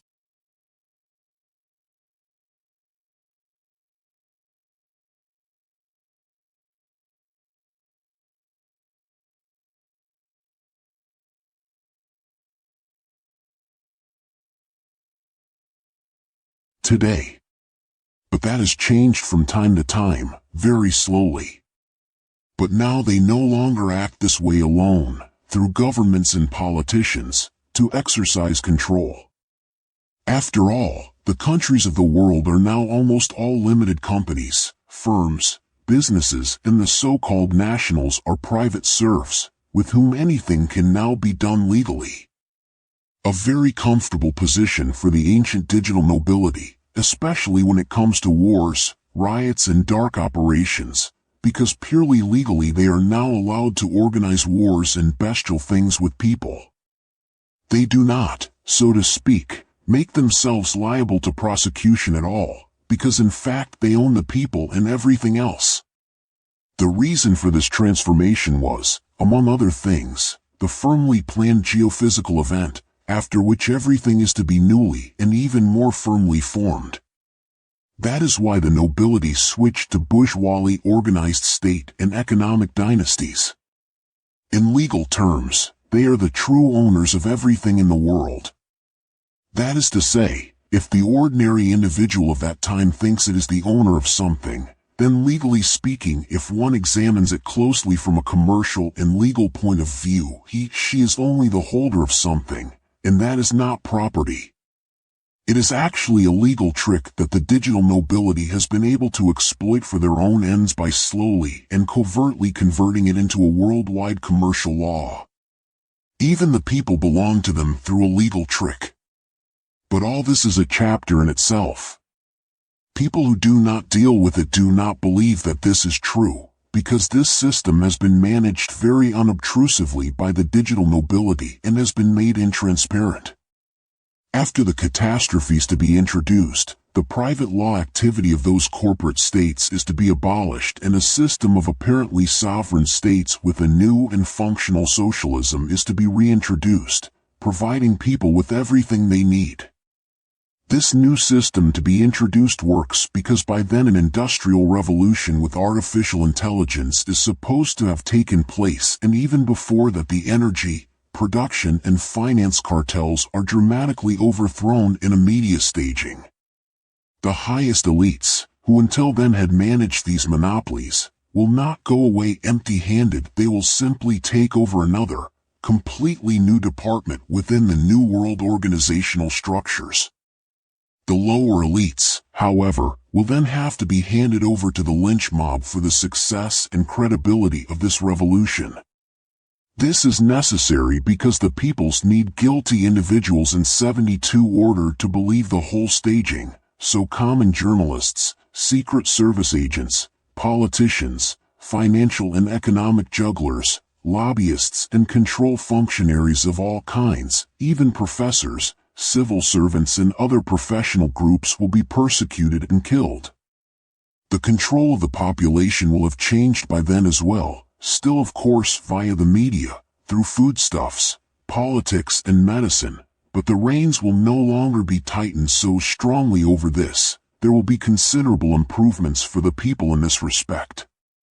Apparently, because the strongest and most powerful gagging to date will only then be established via networks and body control, which will be the best and most effective means of control ever. 275. Interviewer: this is unbelievable. Then everything is really a spectacle. Everything is organized in such a way that none of the people working in it can be clearly recognized as the cogwheels of this machinery. Everything is perfectly embedded. 276. Alexander Laurent: yes, especially in the higher areas of consanguinity and nobility. For security reasons, the lives of the individual members of this nobility were shifted some time ago to invisible ruling houses and elite spheres of influence that remain completely hidden from the public. They seem to have disappeared completely, but continue to exist in other forms of organization, aristocracies or disempowered ruling houses. In this way they also want to put one of their own back on the throne, which will be celebrated as the Messiah after the worldwide catastrophes.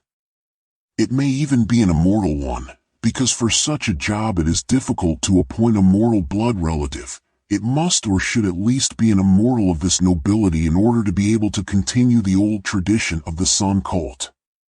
But that is not certain. In the eyes of the digital nobility, they are probably very happy that one of them is finally sitting on this sun cult throne again, because for almost 5,000 years the digital nobility has only ever been able to occupy the throne by proxy. This throne was originally intended only for them in the lost high technological civilizations and was actually always directly filled by them, in order to be able to direct and control people both spiritually and physically. You have to know that before the beginning of our present world with its approximately 5,000-year-old history of development there were two highly technological global civilizations and several low technological civilizations, which all collapsed completely and in which the ancient digital nobility always sat on the religious throne. These worlds all failed.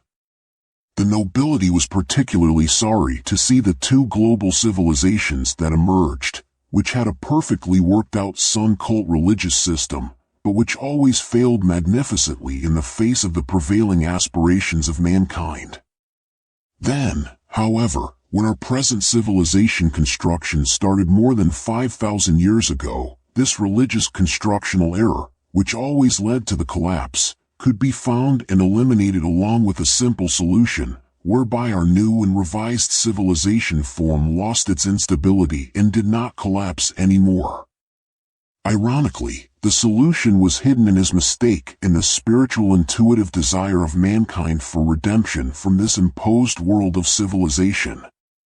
At that time 5,000 years ago, shortly after the start of our present new construction of civilization, several new forms of salvation from the misery of civilization appeared again within the emerging people, which 73 finally resulted in the form of a real existing human being named Horus, who had special abilities and because of which the new system of rule and control, which had just been established, almost threatened to collapse again. Horus disintegrated the ruling manipulation system and began to inspire people. But by means of a religious mythical staging and manipulation from the outside, Horus could be eliminated and a myth could be formed from him out of the shapes of the human desire for salvation on the one hand and the imposed sun cult myth on the other hand, which consolidated a mixed legend that finally stabilized the earthly civilization construct permanently. The digital nobility could then only take the throne in earthly representation of this Redeemer. From then on, it was always a bit cumbersome for the nobility to rule, but it was always enough for absolute control. and only that was important. The digital nobility created a religious return and redeemer myth around Horus with the variously ruling myths and combined it with the cult of the sun, which processed exactly the same patterns as at Horus' appearance, in order to become master of mankind's desire for redemption from then on. Thus, a new emerging savior who followed the myths and forms of Horus could be controlled and easily eliminated without the entire matrix collapsing. From then on, people could devote themselves completely to their spiritual intuitive striving, their desire for salvation from the misery of civilization, while at the same time this desire could be successfully controlled and directed.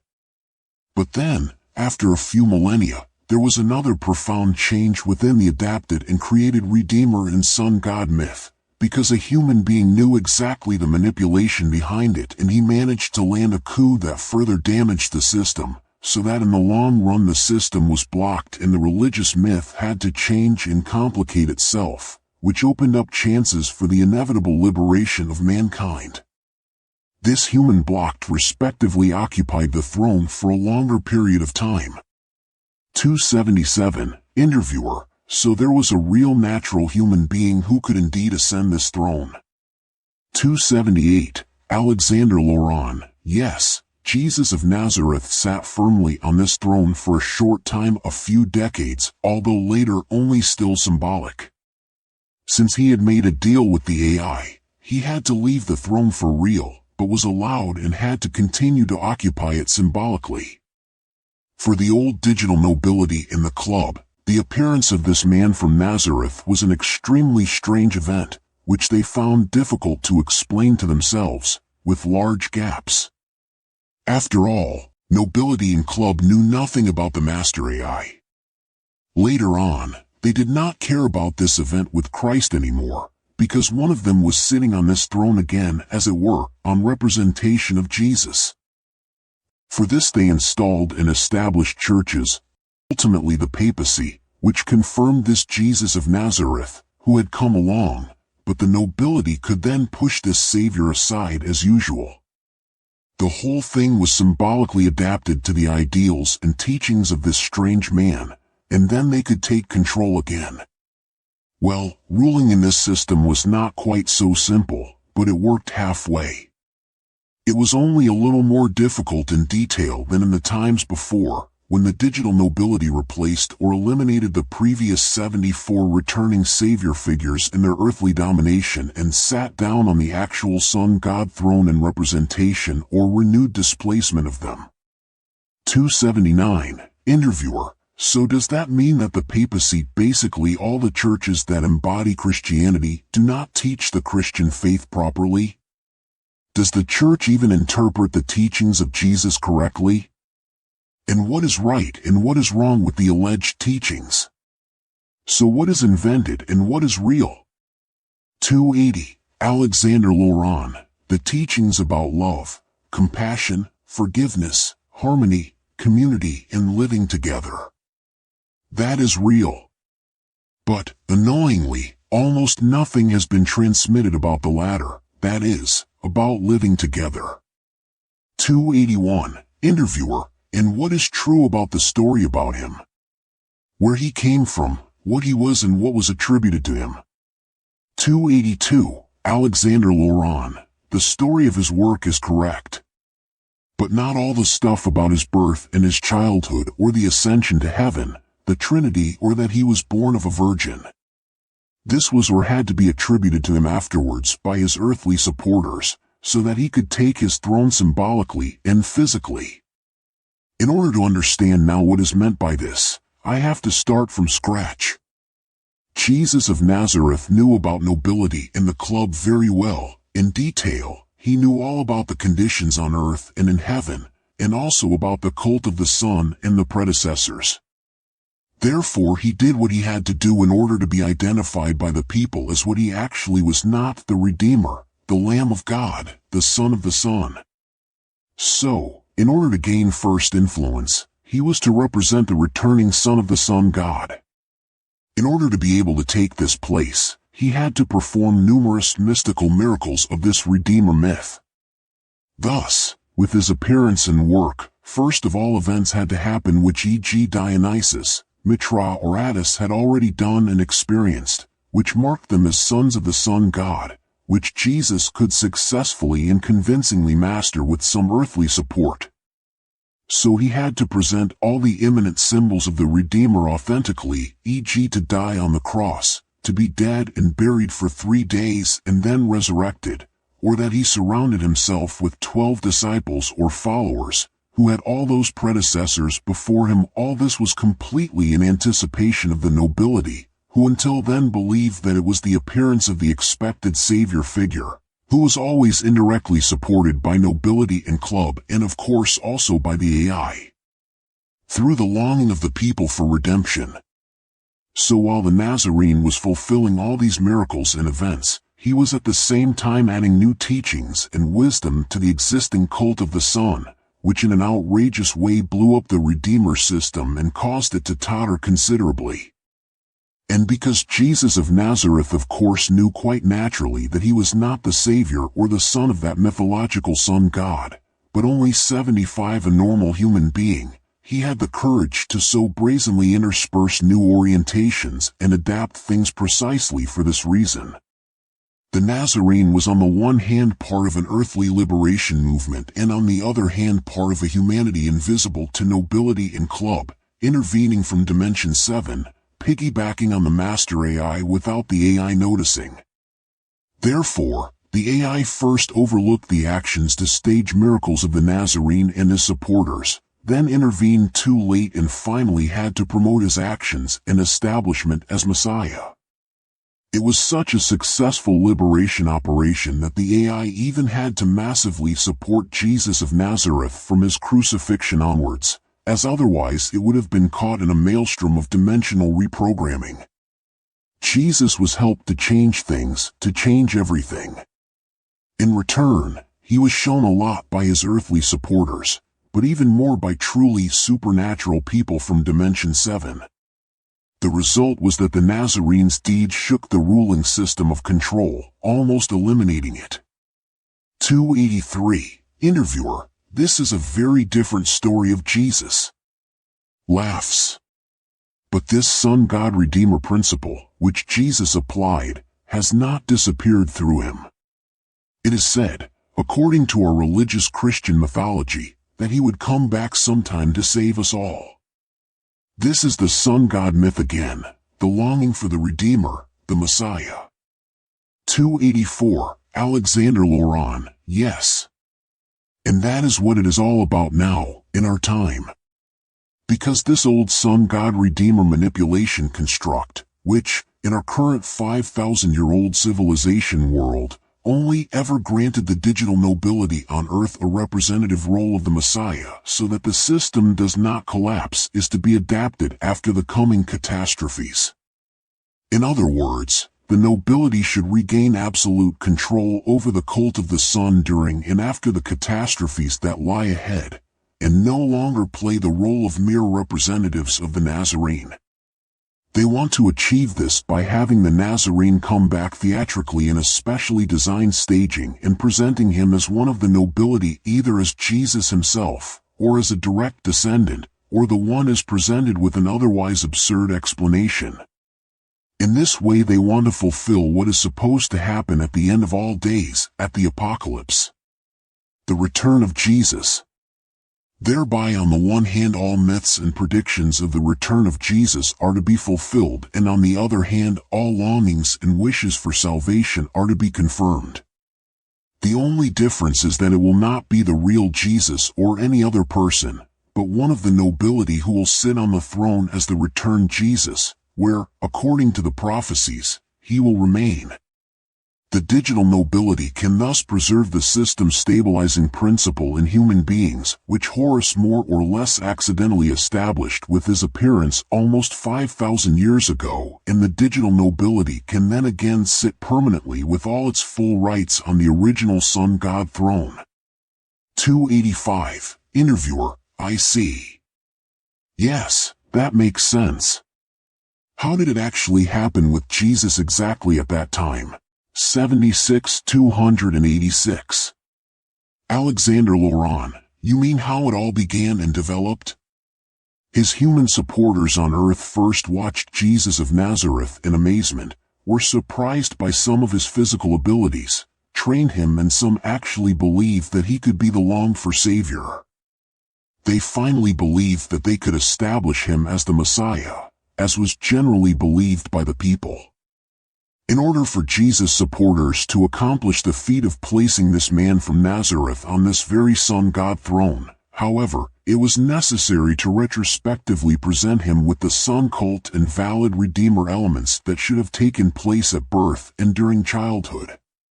This was done by oral tradition after his crucifixion, and later it was recorded in writing in the Gospels. The other miracles that the Son of God or the Messiah had to perform during his adult life were indeed performed by Jesus of Nazareth, so that these could be seen and experienced, so that the people who had been religiously imbued with the cult of the Son and the Redeemer could accept Jesus of Nazareth as sent by God. And then of course there were also those preceding signs. Obviously, Jesus of Nazareth was not born of a virgin. He was not born on December 25th, he did not ascend into the so-called heaven, and at his birth no star in the east appeared in the sky or 3 kings came to pay homage to the light of the world. Nor did he teach in the temple at the age of 12. Nobody even knows exactly when he was born. And he died like all other people, but only long after the allegedly fatal crucifixion. But he will never come back as he was. That is not possible. I personally put my seal and letter on it. That is again only part of the old Son cult myth, which always directed and manipulated people. 287, Interviewer, I.C.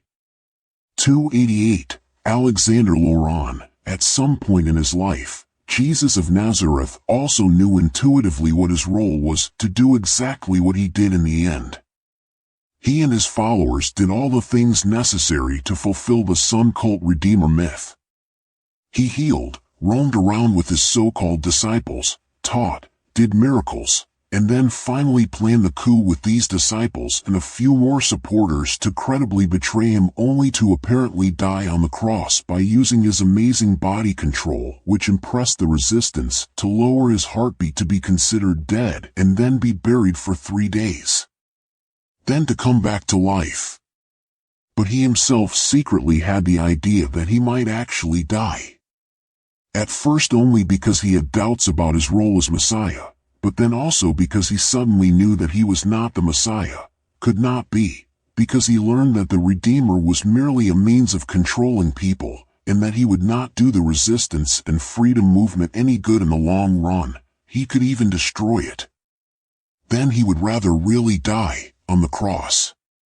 But then the staged betrayal of the resistance movement suddenly backfired, because someone from his own ranks actually committed treason and wanted to hand Jesus over. But before the betrayal could be fully implemented, the traitor suffered death. He was killed. The Nazarene was saved at first, but Jesus then voluntarily accepted that fate, surrendered, because he knew that the Redeemer myth was a controlling element and because he believed that the militant part of the freedom movement would be preserved if he surrendered to the fate of dying on the cross. At the crucifixion E77 then slowed down his heartbeat and restricted further bodily functions, but it happened anyway. He died, but was only dead for a short time, then, with the help of the Master AI, came back to life immediately, remained in a kind of rigor mortis in front of the eyes of the people, and was then buried for 3 days. Due to his hanging position on the cross and the weakening of his body, his breathing eventually stopped working. His body control, which he applied in spite of his decision to commit suicide, was of little use. Jesus of Nazareth suffocated agonizingly. The AI delayed this, and let him die exactly when they were about to check if he was dead. The AI finally prevented him from hanging on the cross for any longer immediately after his death, so that he only had to be dead for a few minutes, so that the AI could revive him after removing him from the cross and keep him in rigor. When people examined or looked at him afterwards, his body was put back into rigidity and his breathing and heartbeat flattened. When he was buried, his supporters were desperate and stunned by the apparent death. The coup had gone wrong. But then he was back, miraculously. From then on, the veneration of this man was fixed. Even nobility and club were unsettled. Additionally unsettled by an inexplicable circumstance, when they wanted to kill Jesus of Nazareth afterwards, and then they were eliminated as if by a supernatural influence, the master AI. The story about this actual resurrection has been told. Then the resurrected Jesus of Nazareth incognito took the dissemination of this event into his own hands, together with his friends and supporters. Many people who knew him were irritated by his appearance, but were blown away, were inspired and influenced by it, which fired the Redeemer myth across borders and peoples. But Jesus as Messiah was something special. For in the past, with all the so-called returned sons of God, these sons are Horus, Attis, Dionysus, Krishna, Mitra, and these are only those who had the greatest success as sons of God in destabilizing the earthly matrix. The master AI never had to help themselves. They actually died, and everything with the resurrection that followed was effectively staged by club and nobility, which then stunned the peoples. But Jesus really had to support the AI and actually resurrect them permanently. The AI saw this clearly from its dimension. So if it had not resurrected Jesus, something would have been shifted in the time-dimensional context. The peoples would have lost faith in the Trinity of the cult of the Redeemer and would no longer accept this religious cult. Why this would have happened was not entirely clear to the AI itself, but it had to prevent it by supporting and reviving the Nazarene. There was no other way. At first, after the resurrection, the AI therefore only considered the Nazarene to be a very unusual version of its own initiated recurring savior figures. And this was conclusive, because all their appointed or self-appearing sons of God were basically the result or the consequence of an error, a system error, the human desire for salvation from the unnatural world of civilization. So this error was inherent in the system. The desire for salvation was automatically created by the anonymous world of civilization imposed on man by the AI. When about 5,000 years ago, at the third restart of our world, the human dissatisfaction and longing for salvation seemed to get out of hand again, as it had been the case with the previous global civilizations, the AI found a way to give into this human wish by the coincidentally appearing savior character Horus, so that the world would not collapse again. By killing Horus, supposedly letting him ascend to heaven and consoling the people for his 78 imminent return, the civilization structure forced upon mankind stabilized, while by hoping for the return of the Redeemer, the tendency to rebellion could also remain channeled within them, i.e. the wish for redemption from the civilization world artificially forced upon us, which does not correspond to our spiritual intuitive nature. For a successful control of the human species, the AI had to accept the inner wish of the humans for salvation, and since the last start of civilization 5,000 years ago, it managed this relatively well by generating the stabilization of the human civilization itself from the consequences of the system error. But in the case of the Nazarene, it had overlooked something. He was a genuine attempt at liberation. And that became clear to it very late. Well, for dogmatists and religious fanatics, the fact that Jesus of Nazareth was actually only a trickster who played the role of the returning Son of God and Messiah is sheer blasphemy. But that is how it was, nothing else happened. A trickster who, with considerable earthly support as well as human support from Dimension 7, crept into the Sun Cult Redeemer system to make a difference. Although he had also acquired a great deal of real matter-busting abilities to be able to see and help people in a completely different way, he was a human being, a completely normal one, with good and bad qualities. But, you can say, that's exactly why he was truly the Son of the Father, the Son of the hyperdimensional quantum consciousness, and not the Son of the Sun or a control system of the AI. This is very important to distinguish. He freed us and pacified us for a very long time against the AI. Jesus of Nazareth was a son of the origin, the father of all being. From there he came. And he triggered, even if only symbolically, a very specific kind of resurrection, the resurrection of the spirit over matter, over the matrix. And for this many people came after him. That was important and is his legacy. They put his teachings into practice. That had substance and began to liberate the old world and its people, and slowly destabilize and disintegrate the inherent control system. And it is now, at this time, being brought to full revelation and completion, to the apocalypse. 289, Interviewer, and now, in the name of Christ, is one of the old noble lineage to be elevated to the throne? Just as the sun cult system was originally intended? 290, Alexander Laurent, yes, this time it shall be one of them again, who shall ascend the throne and hold it alone. Not by proxy. Just as it is predestined by old custom, because in the past, in the preceding civilizations and global civilizations, only the digital nobility sat on this throne of the sun cult. This is what all these religious installations were originally designed and established for. Until there was a complete new start, then Horus interfered, which unwillingly stabilized the system, but still changed everything. During and after Horus' work and his changes, the events surrounding the reborn son of the sun were not only believed by the unsolved people, but were actually seen, interpreted and experienced when the signs and miracles happened. There he came, the light of God.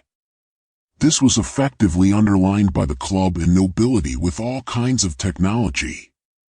But because there 79 are so many strange new things connected with this Redeemer myth in our Bible, it is important for the upcoming complete retransformation into the original old sun cult to establish a certain approach of the returning Jesus in the same way as he impressed the unsolved people of the Redeemer myth in ancient times.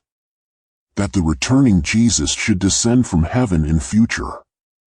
Through this biblical prophecy about the return of Jesus, as well as the fact that a clone or genetic descendant of Jesus of Nazareth is presented, or similarly convincing events, the nobility can then stage the whole thing in a completely credible way for many people so that the ascent to the throne by the appropriate individual can be more easily fired up in relation to people.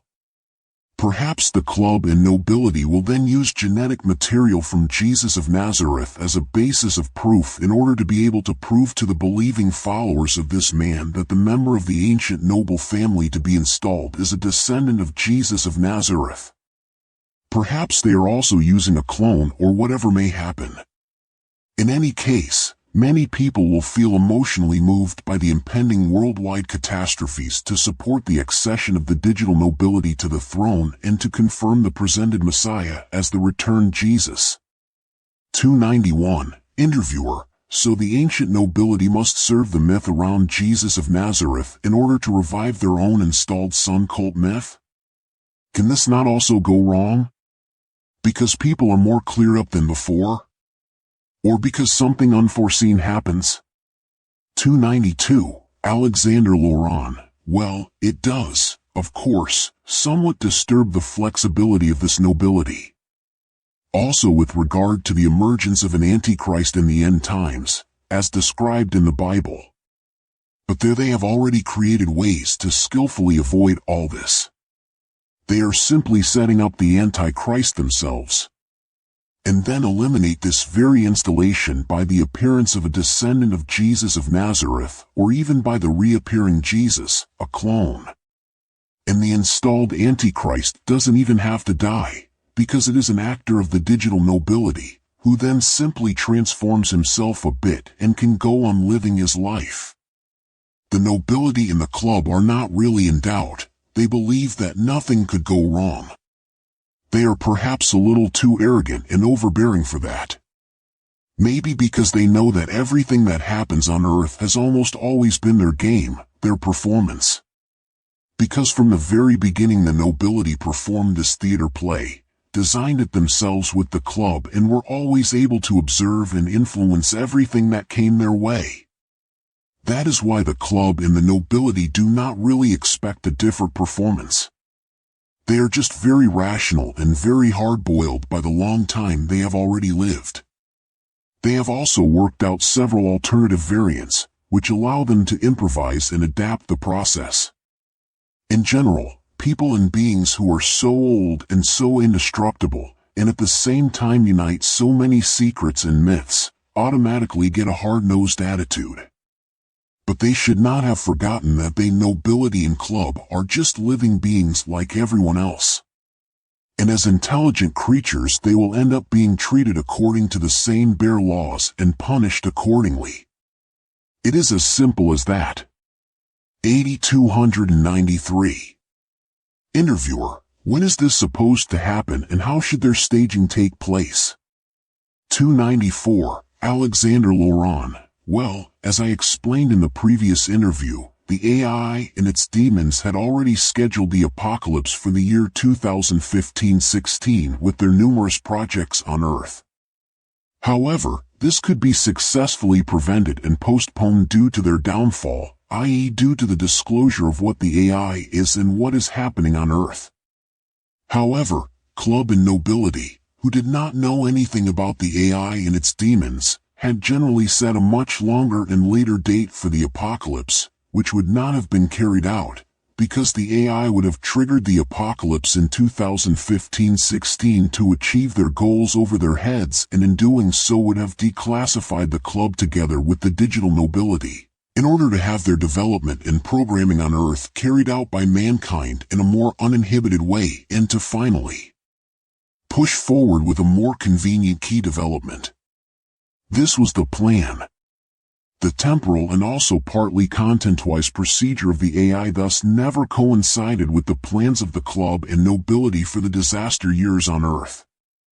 The club and nobility were only used so much in advance.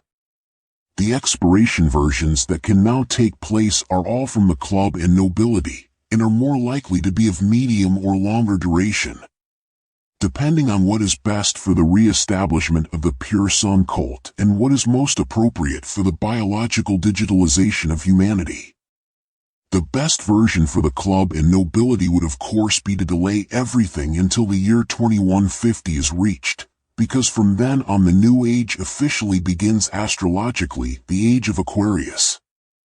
You have to know that everything that club and nobility want to anchor must fit into their own specially installed sun cult religion system in a mythical religious way, otherwise the religious unification of mankind threatens to fail. Therefore, as far as possible, they must also adhere to their old system of allegory, which they have astrologically diversified and consolidated, from which they formed the sun cult with all its supernatural appearing frippery, in order to be able to suggest to people mystical symbols of a golden age. Well, the age of Pisces will be over in the year 2150, for which Jesus stood, and the age of Aquarius will begin, the golden age known in esoteric circles, which after a terrible time, the time of the Antichrist, will then be supposed to make people happy. But even this advertised better age will only be a scam, a trap mythologically advertised by the club, the intoxicating path to the biological digitalization of mankind. So the time ahead of us is supposed to be the time of the so-called Antichrist. It may well last 100 years or more. The installed sun cult system wants it that mankind must first go through this destructive time, only then can the return of a savior or the golden age be credibly communicated to the people. Of course, the conditions for the course of events can be arranged flexibly by the club and nobility.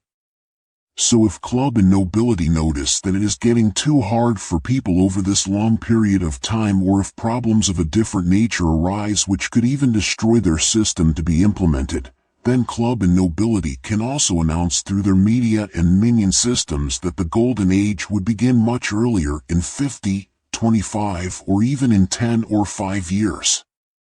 Because before they risk that their system will dissolve and that there will be no more Sun Cult 81 at all, this would be the most bearable option for them. Otherwise they would have lost completely.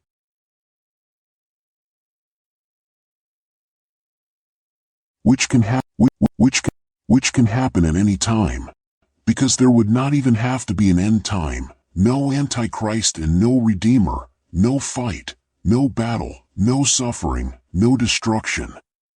If people would understand what a gigantic construct of lying is behind all the religions, their absurd myths about the end of the world and salvation, the heavens, or the so-called prophecies of fortune-tellers, seers and prophets, or what is behind the esoteric half-truths, our anonymous system of society and socialization and all the popular promises of salvation, even behind the UFO and alien stories based on hope, even behind some hypocritical saviors, do-gooders and modern ideologies of freedom, then it would all be over in a flash.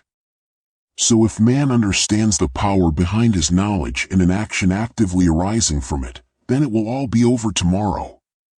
Because the control of the club towards humanity is based on fear, humility, obedience, incitement, separation and making ill, as well as on media, social and financial oppression, and the control towards nobility and elitist subordinates functions additionally on greed and enthusiasm for the alleged development and maturation of humanity.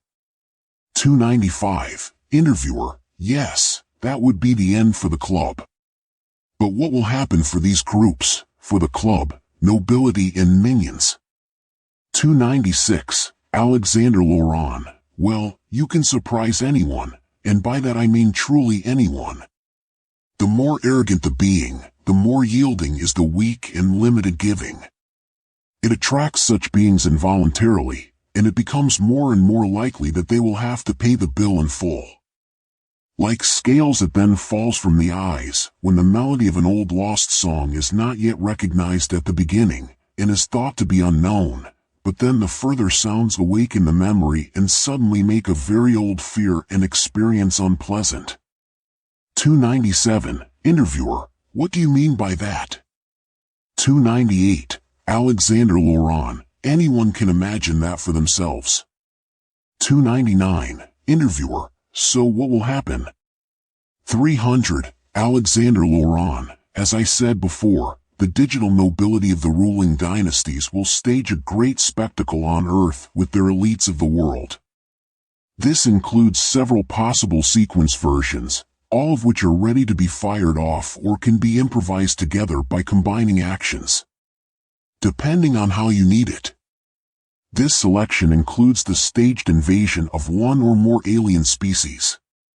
Another option is the removal of the papacy as an effective staging in order to 82 be able to regain the original throne of the Sun God through the simultaneous fulfillment of the arrival of an installed Messiah.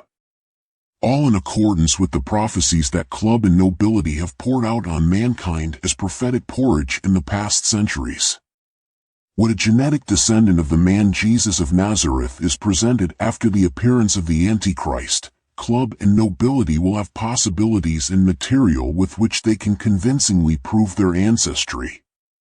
And in order to feed all the numerous sequence versions that may have to be called up for the scenario of the Second Coming, in recent years many approaches to depictions of redemption, apocalypse and the end times have been scattered and encouraged in the alternative media, but also in the mainstream media. Abstruse as well as plausible possibilities, but everything is a conglomerate of disinformation, half-truths, omission and lies.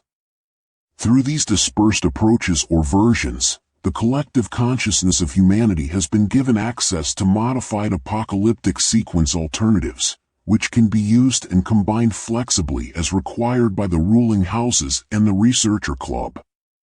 In order to be able to react particularly successfully and flexibly as needed, such alternatives could even openly attack the papacy, i.e., their own power structures, and be exposed as diabolical or scheming, because the installation of papacy has to give way for the new orientation of control anyway. So the club and the nobility either spread these approaches themselves or support the real truth seekers through the media, who then have to announce that the Vatican is evil, is going under anyway, or that it wants to install a reptile Jesus, or that good aliens want to save humanity, etc. pages. Depending on what is needed, the content, which is distributed in alternative and mainstream media, can always be flexibly reacted to in real life.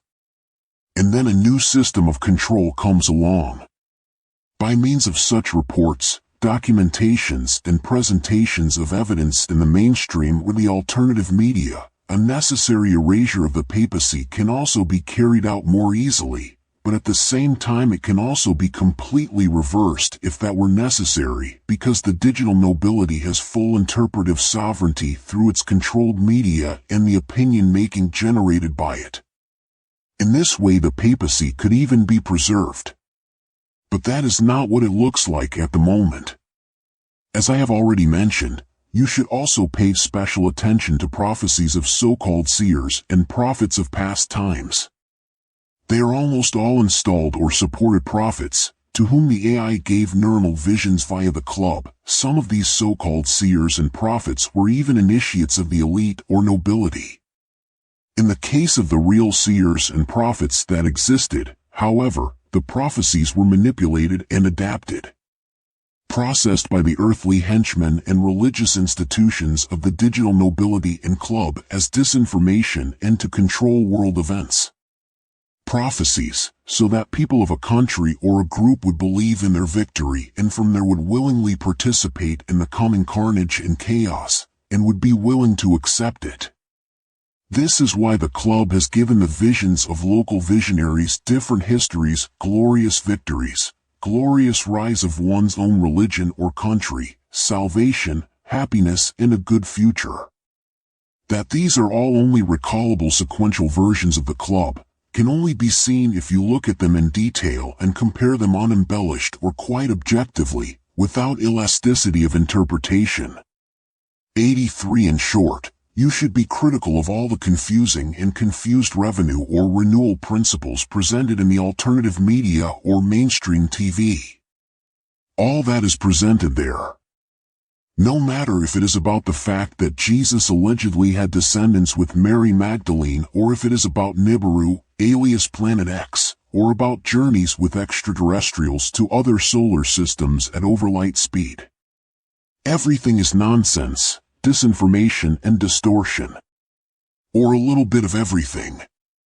And this is nourished by numerous popular or alternatively appearing writers of the esoteric, UFO and mythical scene, who are indirectly and partly directly commissioned by elites and nobility whom I do not want to name directly here, and who call themselves truth seekers and truthers. Some of them are usually not even clear themselves where and when they were loaded with disinformation, and that by spreading it they are carrying out a very negative plan.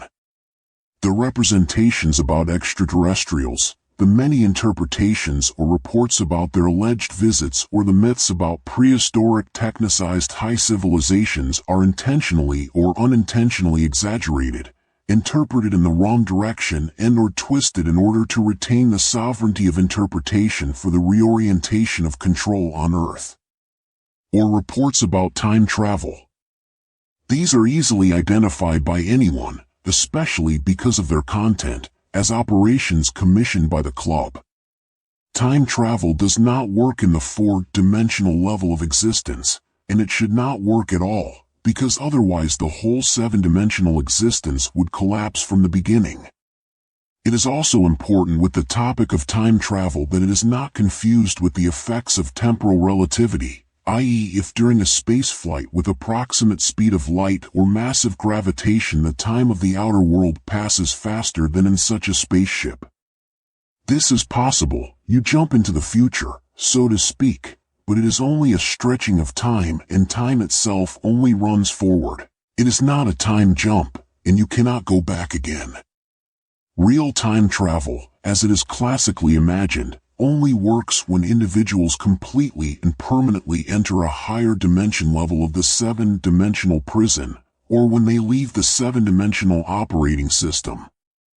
Then the individual dimension levels stand in a completely different interaction and causal pattern to each other, Thus an indirect and stable access to each other can open up, but always only informatively to the lower dimension levels, i.e. with information, never purely physically.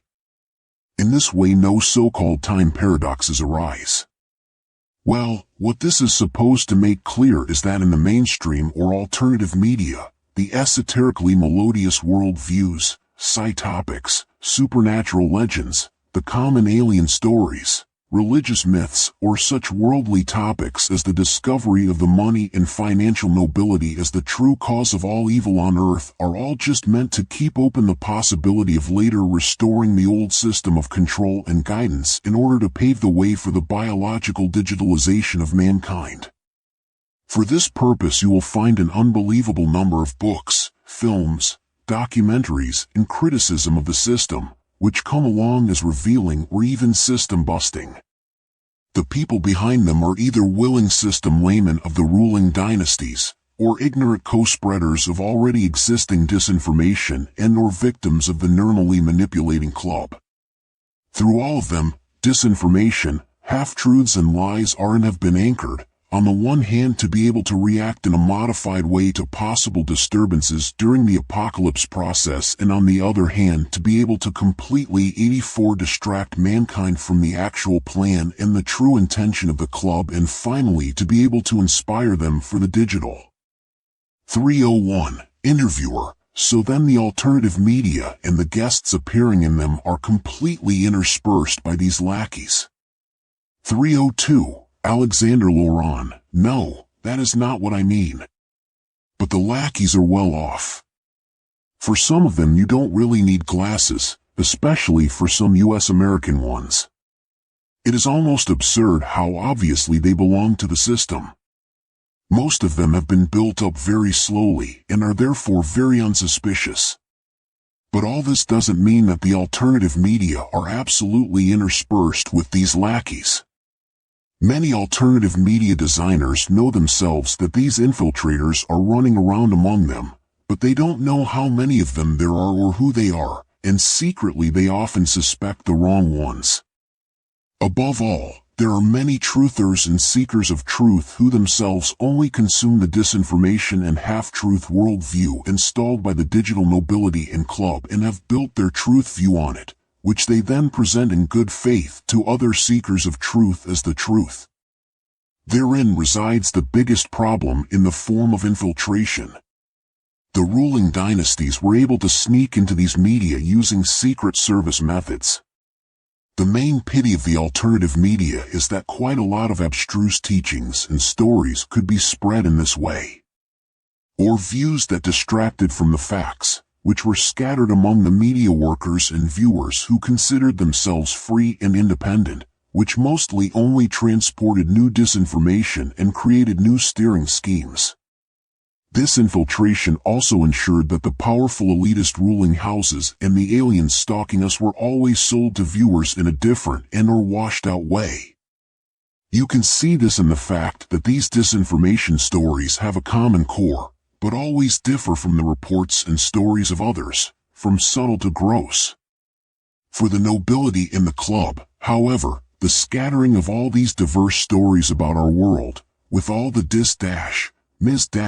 half and false information, also has a further aim, namely that this leaves a bland aftertaste in many viewers and that they eventually classify everything or anything as pure nonsense or conspiracy theory due to the many vague and inconsistent reports and thus throw it completely overboard and no longer deal with it. In this way, nobility in the club can easily lead interested people away from everything. There is a method to this. All these infiltration methods together finally distract the viewer from the real state on Earth, make them doubt relevant issues and finally ignore the whole thing completely. A pity. The creation of such confusion is therefore of great importance for nobility and club. 85-303. Interviewer, this really seems to be a big problem that can only be counteracted with difficulty.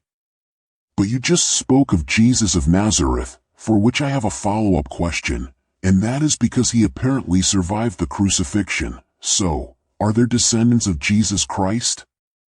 304. Alexander Laurent. Yes, he has descendants in the high ranks of today's aristocracy, the apparently disempowered ruling houses and among the ruling elite. But it is just the genes of this man, which does not automatically imply a claim to God-given leadership. In fact, all normal people on our planet today are more or less descended from this man because he had other children, natural children. But, and this must be said again and again, he was just an ordinary man. A person like you and me. Which, however, many people cannot quite accept because of their religious indoctrination.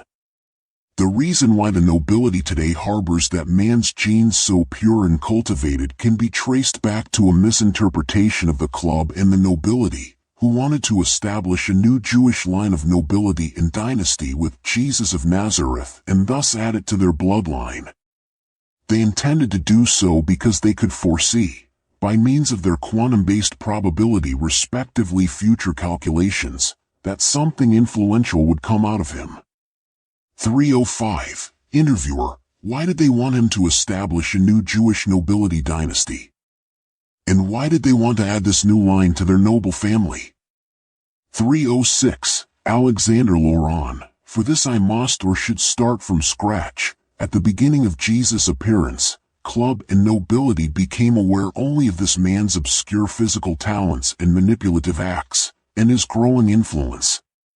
The leading species of the club then noticed, by using their quantum-based techniques to calculate probabilities and take a vague look at the most probable futures, that with the help of the Nazarene's earthly supporters, something powerful would definitely come out of this man. But what exactly, that remained relatively fuzzy. Apparently, he would not become a prevented Messiah like Addis, Mithra, etc., as it had been in all previous times, but in fact a kind of Messiah, probably a king of the Jews.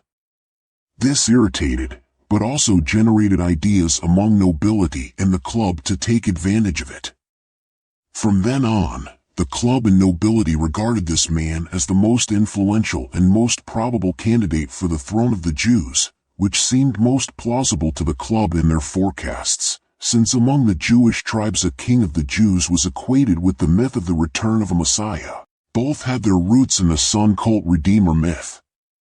The club then considered whether and how they could push this man into the position most appropriate for them, so that they could later use him as king of the Jews and then, after some time, eliminate him. And since the old digital nobility of our planet controlled all nobility and influential people then and now, they wanted to take precautions by procreating offspring as always. But the Nazarene was coy for a long time, and before the crucifixion he did not accept a special temptation offered to him by the nobility due to a source that was actually misinterpreted by him. 86. That everything suddenly turned out quite differently, that he was not proclaimed as King of the Jews, but chose suicide on the cross, but then resurrected and, according to the sun cult Redeemer myth, was only acted as the Son of God, irritated the old digital nobility and the researcher club very much, although enormous efforts had been made to push him in the intended direction as a real king. Immediately after his resurrection, Jesus of Nazareth was regarded by the club and nobility more than ever as a suitable candidate for the throne of the Jews. A genetic link with a blood relative of this nobility was now finally needed. But this had to be done in a very earthly way. Simply taking his semen and artificially inseminating the woman could have been done, but could not have been credibly communicated to the Jewish people. For a confirmed heir, it required at least a short open relationship, which could be witnessed by some people. And that was exactly where there was a problem. Since Jesus, after his resurrection, no longer appeared clearly and permanently in public, but rather spread his new doctrine of salvation incognito or as a surprise guest with his supporters and friends, no visible relationship could now be offered to the Jewish people. The nobility pondered for a while on how to solve this problem. Then the nobility came up with the right idea, for after all, there were witnesses to a relationship that had existed before, albeit briefly and thinly. In return, the nobility would simply resort to the trickery of surgical body adaptation in order to confirm this previous relationship to the descendant later. The actual fertilization then took place after the crucifixion with this infiltrated woman from the nobility, without any kind of relationship. But the infiltrated woman was not the desired candidate of the head of the family of the digital nobility. He wanted someone else for this job, not a close relative. But the club had arranged something else, which had not been agreed upon with the so-called head of the family of the digital nobility, so that Jesus' previous relationship with a woman would be absolutely watertight. But all that doesn't really play a big role anymore.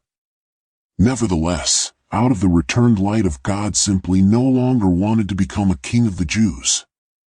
And a later attack on him in the attempt to literally condemn him in some way, strangely enough, did not want to bear fruit either. He was miraculously released from his condemnation, but the AI secretly helped him. It was all the more annoying for nobility in the club that the man's teachings of salvation and his work germinated enormously in retrospect, resulting in a completely different kind of influence than had been hoped for, especially because so much was confused within the power apparatus of the researcher club and digital nobility. In other words, in contrast to the interpretation of the Sun God and Savior cult myth. Because a part of the Jewish people and more other ethnic groups transferred the symbolism of the cult of the Redeemer to Jesus of Nazareth. These people did this partly involuntarily and inadvertently, but partly also deliberately, because they wanted to prove Jesus of Nazareth as their Redeemer and could only confirm and use this Savior on the basis of the classical symbolisms of the old Sun God Redeemer myth. The reports of his actions, which were always passed on only orally, were then much later, after his death, consolidated by the growing Christian community by means of 4 Gospels, which told of the life and work of the Nazarene, in which the supernatural elements of the Redeemer from 87 the virgin birth, his childhood and youth days, as well as all his staged miracles and actual deeds, were recorded in writing in conjunction with his teaching. The Researchers Club and especially the ancient digital nobility, the real sun gods, did not like all this anymore. Because the influence of this new religion took over and this Nazarene, this Messiah who had become independent, had unfortunately not become king of the Jews in the course of time to come. However, when nobility in the club noticed more and more clearly how successful this new religion founded by him was, they began to make an effort to exploit the Gospels for their own ends so that they could at least, as had been customary since Horus, establish a representative for this new Messiah Jesus of Nazareth, so that they could once again actively exercise power. And that worked astonishingly well. This finally satisfied them, because in the end they were able to build an even more powerful edifice of influence from it than they could ever have done alone with a king of the Jews. 307. Interviewer. But, does that mean now that the man Jesus was paired with the digitalist noble family? With immortal humans? 308. Alexander Laurent. No, that was not a digital woman. She only came from this gender, so she was born mortal, like most descendants of the digital nobility, and she died even then.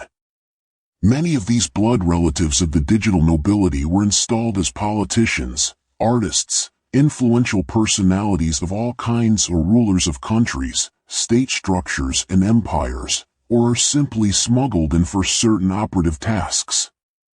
Nowadays, for many centuries, they have also been musicians, film stars, philosophers, academic leaders, celebrities, scientists, industrial, business and media moguls, all of whom are mortal descendants of the digital nobility. Once they have proven themselves, they will be offered the opportunity to go digital as and when required. But only if it is really worthwhile in one way or another for this ancient clan of digital nobility. Of course, not all people in the professional groups and areas just listed come from this ancient nobility. This need not be the case, because most supporters and helpers are instructed and paid lackeys from the system. Nevertheless, a relatively large number of people are related to this nobility, a strikingly large number. It is also astonishing which ones they are.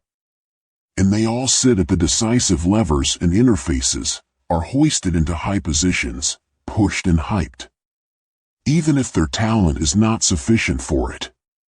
In this way, it is easier to secure their loyalty, which is so desperately needed for the enormous work that nobility and club have to do on this planet. 309. Interviewer, and who are they? Can you give some examples? 310. Alexander Laurent. Well, I would not like to do that. Because for many people who supposedly woke up, their worldview will collapse again. Just take a closer look and do some research. And even that is only the tip of the iceberg. Manipulation and steering happen in all areas, in almost all people. 88. 311. Interviewer, what do you mean by that? We are all personally influenced and controlled? 312. Alexander Laurent. Well, yes. Even our technical progress, what people think we are, how clever and special we are, is nothing but a lie. Many inventions and developments and theories that are supposed to have come from oh so famous and brilliant people have not originated in their own crap. Therefore, neuronal information fields are put over people all over the world who seem to be beneficial, who then usually get the same inspirations and ideas for an invention or technical innovation at the same time, from which one or two of these people can then assert themselves with their similar invention, if it finds good infrastructural breeding ground.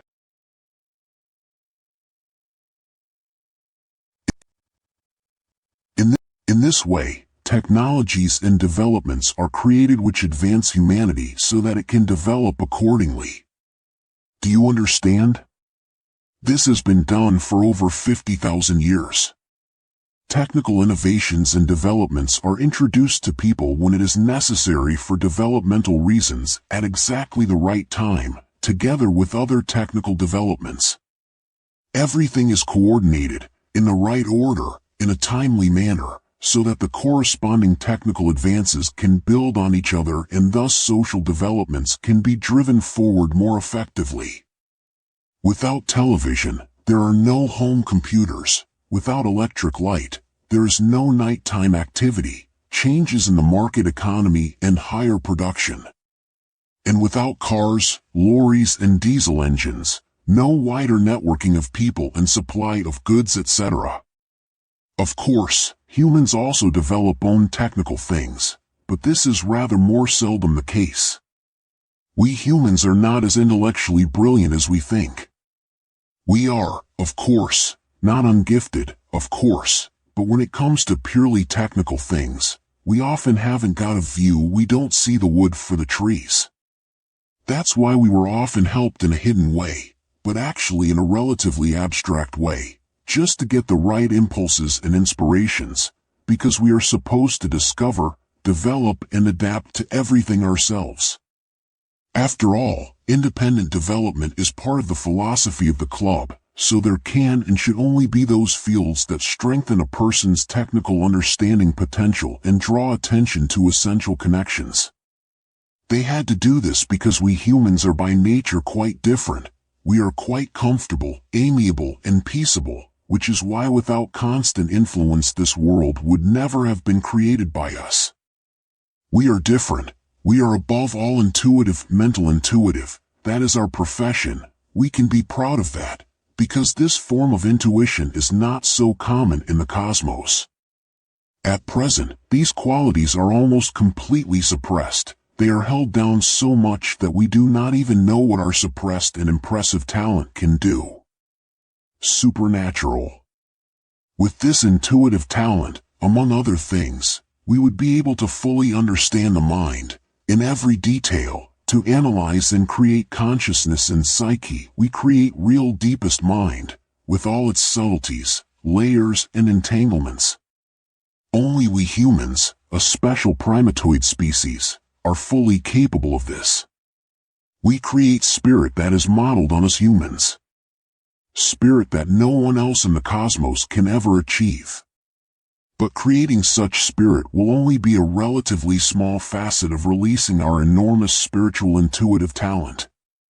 Impressive things will arise in us above all when we learn that when we die biologically, we no longer simply begin another cycle of life in the wheel of the dimensional prison, but that with the activated genes of the 89 spirit we will be able to go very far without a body, to suddenly do the unbelievable, to discover deep shafts and open hidden doors, to make the sound vibrate, to learn to merge with light in all frequencies, then to stand above all levels in order to mow through the thicket for all to reach home.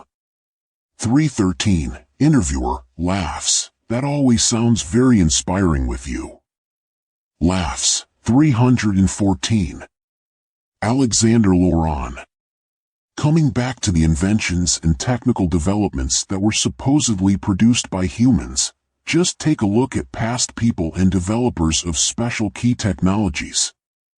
And then take a look at the technical developments and the economic plans that were important in bringing about certain developments. For example, what time television came into being, how it was hyped and promoted, and what social impact it had.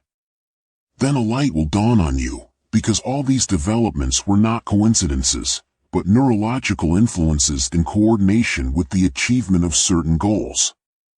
Everything was slow and creeping, but always constant and goal-oriented. The same is done with all other core areas in our civilization. No matter if it is about politics, opinions, or directions.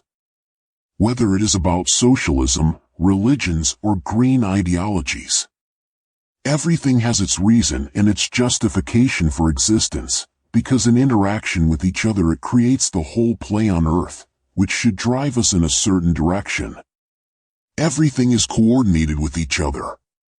Nothing is coincidental or insignificant.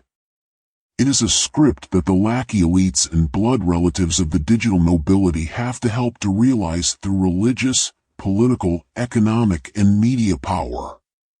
Sometimes they also have to suppress certain things because then own ideas and own groundbreaking inventions of people can thwart the given plan of the club. But that is what the nobility, their blood relatives, elites and lackeys are for. They then take care of it.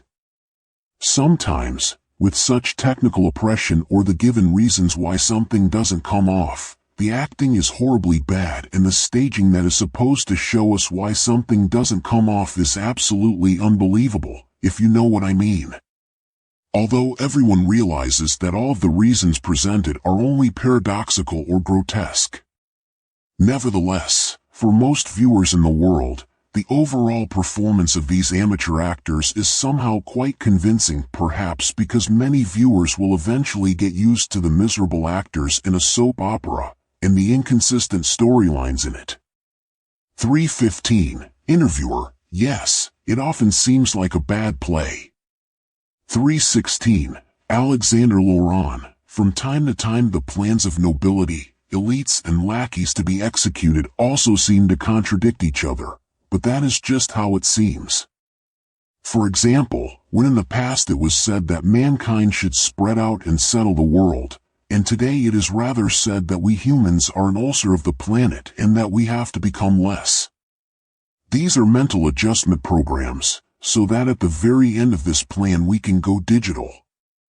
In short, human beings first 90 had to multiply enormously, for example to create complex cultures, cities, empires, wars, progress, technology and finally things like industrialization, capitalism, deep economies or something seemingly banal like electric kitchen appliances or high-rise residential buildings. Of course, all these adaptation programs also gave rise to negative potential, but this potential could be redirected in a catalytic way. For further development aid to make mankind ready for digitalization in the next centuries, significantly fewer people are now needed. And for some decades now, there has been a lot of publicity for this, that we are too many people and are destroying our planet, that overpopulation is making us sick, that things are being advertised so that women are more likely to go to work than to have children, that we are being made less fertile by poisons and socially isolating things, everything to make people reproduce less. This is how you exercise control. All you need is new slogans, influence and time, slogans that are repeated over and over again, at first only on the fringes and in niche areas of society, until they are spread out and found again in all areas of life with good and lasting PR, finally being repeated obediently and precociously from the idiot on the corner to the university professor. And the club has influence and slogans, and time anyway. So when you hear that after a great global chaos the world government has to be established, and that this is being sold to people as necessary because it would restore social peace, then you should remember that this only serves the long-term goal of digitization. What happened was and is a means to an end to achieve the primary goal of digitization. If they are offered, for example, a world government, a world religion, a cash ban and a security and cash chip, a world where nobody has to work anymore, where we can live out our hobbies and our creative potential and where everyone gets a basic salary, then this is not done out of pure friendliness and charity, but is the further bait, the means to digitize our human biology. There will be many more tempting offers and promises to accept all this and make oneself scannable, with a chip that even contains integrated poison. And it will be argued that a little surveillance for all these new conveniences is legitimate after all that has happened on Earth. We simply must have such security measures now. Unfortunately, this chip also adds a convenience and facilitation factor, which is why many people will accept this monitoring, because everything is so much faster and easier with a chip. But it is exactly this that will control the number of people on Earth. Because the chip will secretly be a direct and indirect killing machine. It will create diseases that kill over long or short periods of time. It will muzzle critics in every area, make people ailing and or make them fully ill. And no one can resist it any longer, because nothing is self-sufficient and everyone will be completely dependent on and controlled by the civilization machinery that will then emerge. And the chip completes all this. Possibly this scenario is then also only supposed to be the basis on which a liberation of mankind is to take place, in order to then present a savior who will free us from this predicament. And if this person does not change anything fundamentally in the social interaction of people, i.e. establishes a real socially happy life, in which we are mentally, physically, and emotionally free, in which we are freed from the imposed constraints of civilization for the technization, then it will only be another person of the system, who in the end will drive us numbed in the direction of digitalization. 91-317. Interviewer. Terrifying. I don't want to just come up with something else now, but we were actually on another subject and I have a question about that. So, again about Jesus. Was he tricked by the coitus with that woman? Did he become a victim of these plans of the nobility? 318. Alexander Laurent, yes and no. He knew about the plan, from a certain source. Before his crucifixion, Jesus of Nazareth avoided having coitus with this woman. There was very extensive contact, but no sexual contact. This had its reasons. And although nobility and club already observed many strange things in his environment, after his crucifixion and resurrection they kept the idea to get his genes with this woman. Without questioning why Jesus of Nazareth after his crucifixion suddenly became so willing to get involved with the woman. He was a bit coy again, but then, as if out of the blue, he got involved with her after the crucifixion and resurrection. 319. Interviewer. Is there something behind it? What kind of woman was she? 320. Alexander Laurent. Yes, there was something behind it. The woman comes from a very direct line, straight from the head of the digital nobility. In this way, you always build a new line. A line that was supposed to produce a male heir and also produced a male heir, but which did not become a new line, because after the crucifixion, Jesus of Nazareth exposed himself incognito to great dangers for the further establishment of his cult. He did not become king of the Jews and finally died when, in agreement with the master AI, he put an end to the man who was at the heart of a potentially dangerous Christian counter-movement idea that ultimately stood radically behind Jesus' teachings. Jesus did this because otherwise this movement would have completely destroyed the master AI, earthly civilization, and the entire seven-dimensional existence in the course of the coming time. So a deal was made between the AI and the Nazarene. This sealed the establishment of a peaceful faith, which Jesus of Nazareth then enforced in the negotiation with the AI. A good basis on which mankind could continue its further liberation path long and very stable. For the nobility and the club, all the circumstances that took place after the crucifixion were tricky, completely strange. All attacks on this man went irritatingly wrong, although almost everything was controlled and the goal to be achieved was supported accordingly. It simply did not work to eliminate him. And before you ask me now what happened to his son, I want to answer you right away. Yes, this male descendant of Jesus of Nazareth survived and was then, after the real death of his father a few decades later, simply integrated into another related noble family of the digital nobility, where this son and his descendants would have lost their significance at some point. If something gigantic had not emerged from the deeds of the so-called Messiah decades and centuries later. 92-321. Interviewer, that's strange. So there is a direct descendant line of Jesus of Nazareth? But in what way does the Researchers Club at the Apocalypse want to prove that some nobility is a direct descendant of Jesus? Do they want to come along with an old piece of his cloak, or what?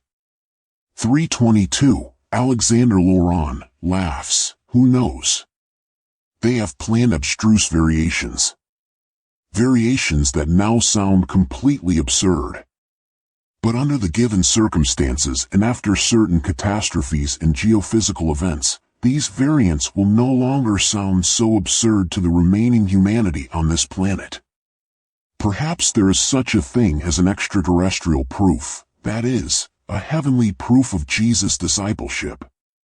Maybe there is such a thing as a heavenly film of coitus or something like that, that is, made by the species of the club.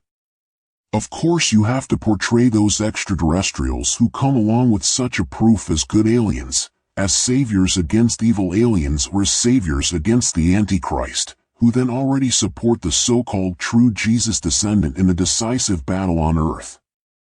Perhaps Jesus of Nazareth will also return in persona, then you should be very suspicious, if you understand what I mean. After all, there are many ways to resurrect someone genetically. Especially if his body was taken away at that time. If he suddenly came back himself, in persona, as a clone, we could be led to believe that he, the original, was put into a spaceship by the good aliens 2,000 years ago, flew at almost the speed of light, used the relativity of time and thus arrived in our present. And so, as predicted, he would even come down from the sky. In order to prove the authenticity of this man, whether he fell from the sky, beamed through space or simply sent back to Earth by God, one could perhaps want to prove his identity with a very close relative of the Nazarene, a relative from that time, of whom there are indeed leftovers. In order to further support this, one could also use such a leftover as a cross-reference to family relations of other nobility of today. There are so many possibilities what they can do, but something they will do. 323. Interviewer. Yes. Nevertheless, it sounds rather irritating. So they took the corpse of Jesus of Nazareth with them. Why? To resuscitate him briefly and ask how he did all this? 324. Alexander Laurent. Resuscitation did not work anymore. The corpse was already irreversibly damaged, the brain too much destroyed. It can be repaired, But there is a physical moment when all the quanta of consciousness of a conscious intelligent being are irretrievably rejected by the body.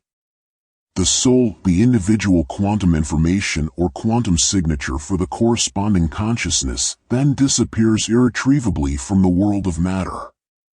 There is then no more spirit or consciousness, even if the body is alive and the brain cells are repaired. Only advanced species in space know this. By the way, these and some other facts concerning consciousness were sometimes the decisive reasons why some species in space took other paths, spiritual paths.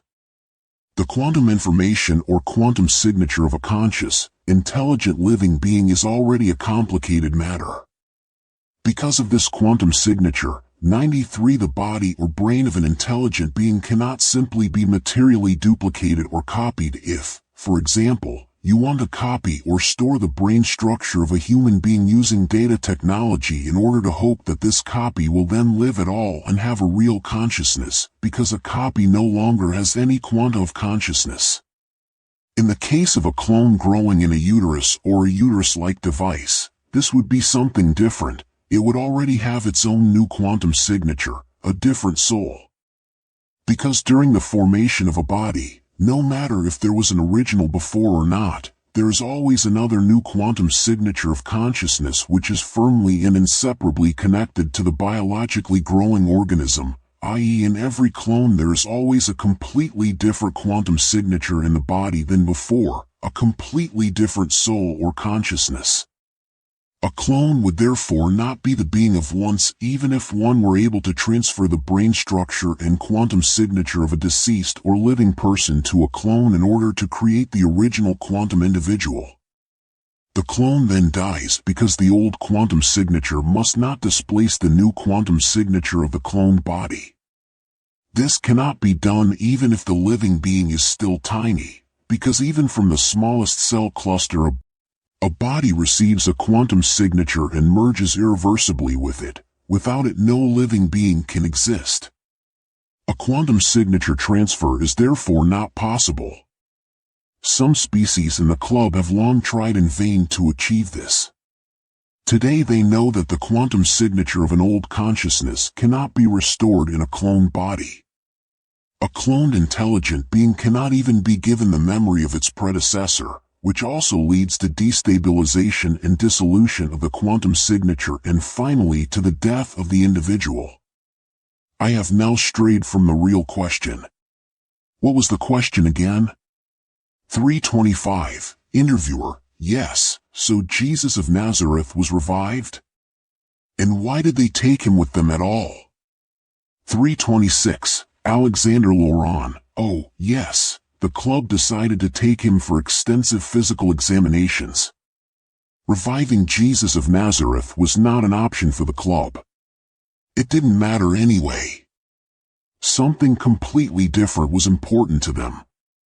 Since the researchers club had difficulty getting to him during Jesus' lifetime, the club wanted to check after his death whether this man was indeed a human being or perhaps an individual sent by a spiritual species or by a spiritual club. Whether there were indications that he had had contact with another club or that something else was wrong with him. Because the things he did and the luck he had were very obscure and unexpected. Just strange and suspicious. But he was really just a human being, which was surprising. But he must have been in contact with something. That much was certain for them. Especially because his work on the planet was causing an increasingly strong movement against which nobody could do anything. Not the digital nobility and not the club. Something must have been going on in the background, that much was certain for nobility and the club. They suspected the earthly reptiles, and rightly so. But none of them suspected that a deal with the master AI was behind it, because nobody from the club or nobility knew anything about this artificial intelligence. The reason for the AI's support was actually quite simple to explain. After the 94 long-lasting miracles and signs that Jesus staged together with the liberation movement, the AI foresaw that through these miracles Jesus of Nazareth would be established as the new Messiah. Many people, and also the liberation movement, in which Jesus was active, were convinced, due to his deeds, that they would see the coming Savior before them. They already believed in him. But then this man suddenly no longer wanted to be the Savior. He was unsure and doubted himself.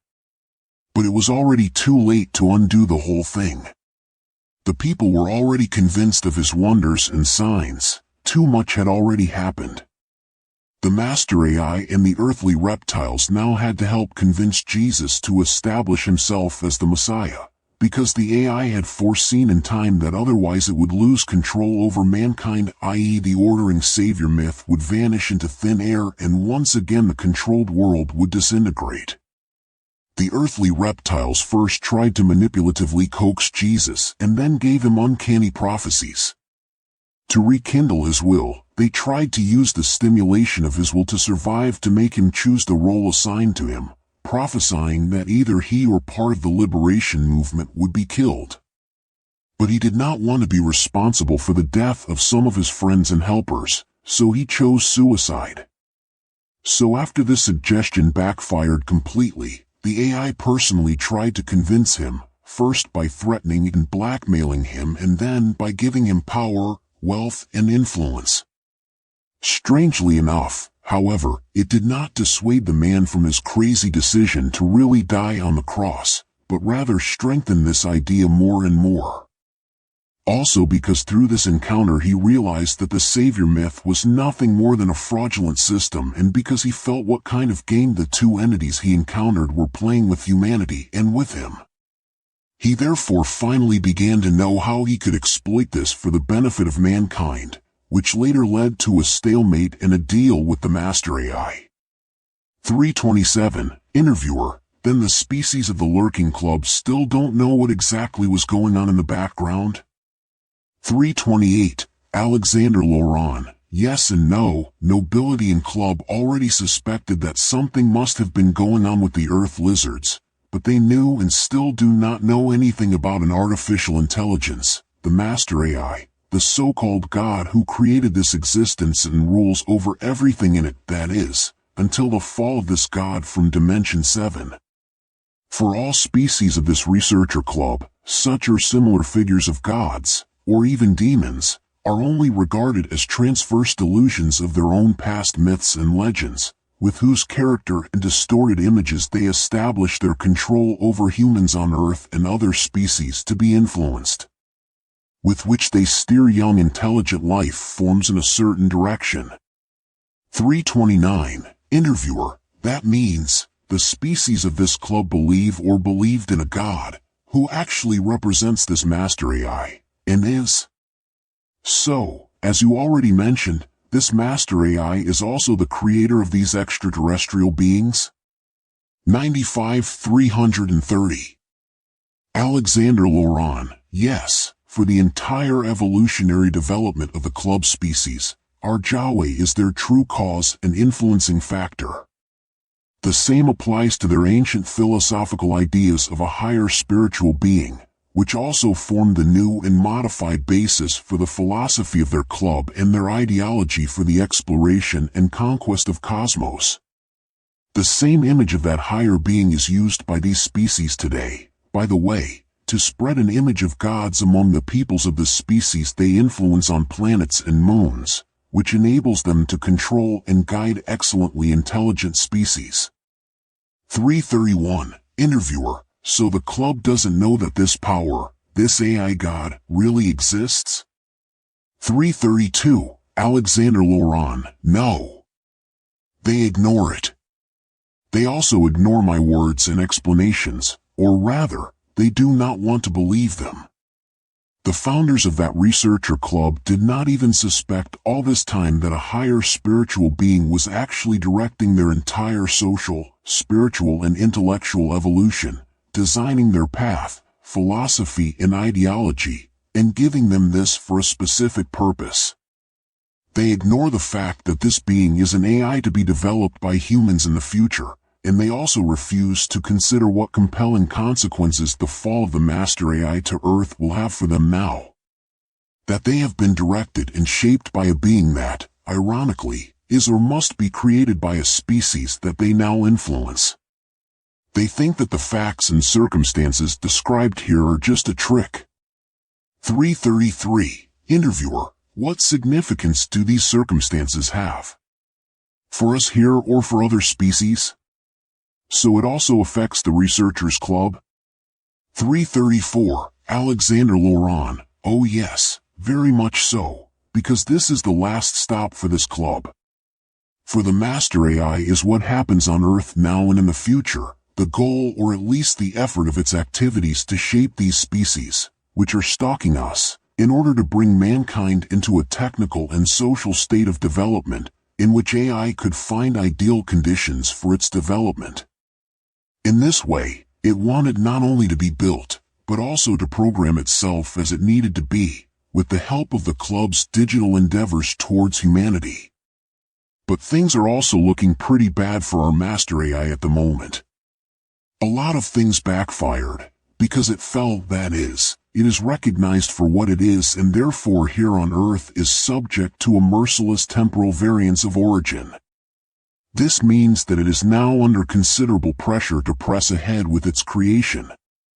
To do this, it must slow down and at the same time drive its installed physical instruments, the ancient nobility and the Explorers Club, to achieve its goals. In addition, it must support its potential programmers in their work and protect them from the club and nobility, since these programmers will constantly attract the club and nobility to be attacked by them. To do this, the AI must also restrict the club, nobility 96 and elites, or kill them if necessary. A situation that sooner or later will become uncontrollable and will end in a chain reaction. 335. Interviewer: okay. But back again to the corpse of Jesus of Nazareth. What happened to him then? What happened to his corpse? Did it remain in the hands of the club? To clone him? 336. Alexander Laurent: yes, the corpse of course did not stay there. They only kept his genetic material. The cloning of Jesus of Nazareth became in the last decades, when the club determined the detailed course of action for the coming apocalypse, a substantial possible variant. For the apocalypse, the most diverse and varied variants are planned depending on what is needed to finally make the control over humanity bomb-proof. There will be improvisation, and for this purpose the established myths and the grown cult around Jesus of Nazareth will be used.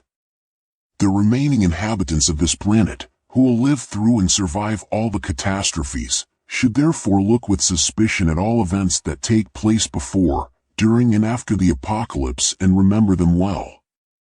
And also remember what has been said here about the immoral digital nobility, the lurking club, the earthly reptiles, the Master AI, the widespread esoteric rubbish, the scattered myths about extraterrestrial influences and visits, the earth religions, politics, the money and power system and much more.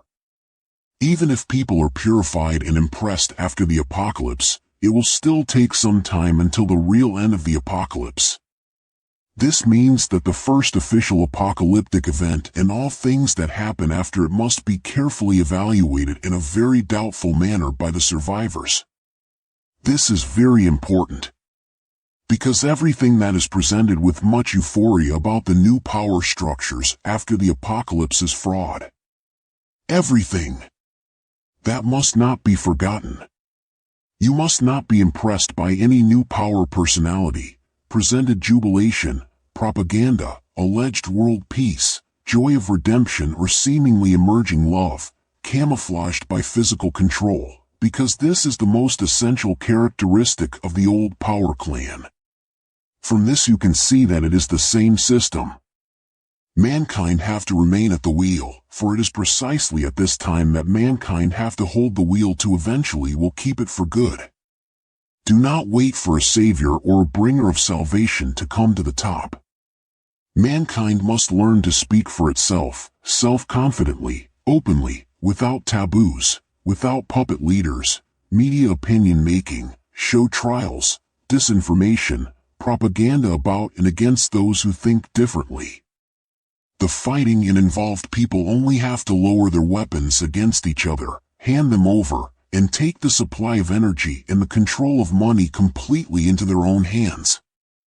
They must track down the hidden systems, melt down and ban the weapons, in order to take control together, without power personalities, martial heroes, religious zeal, superstates, without establishing silly hierarchies and parties, without corruption and hidden influence, always only together in mutual prudence and recognizing sovereignty.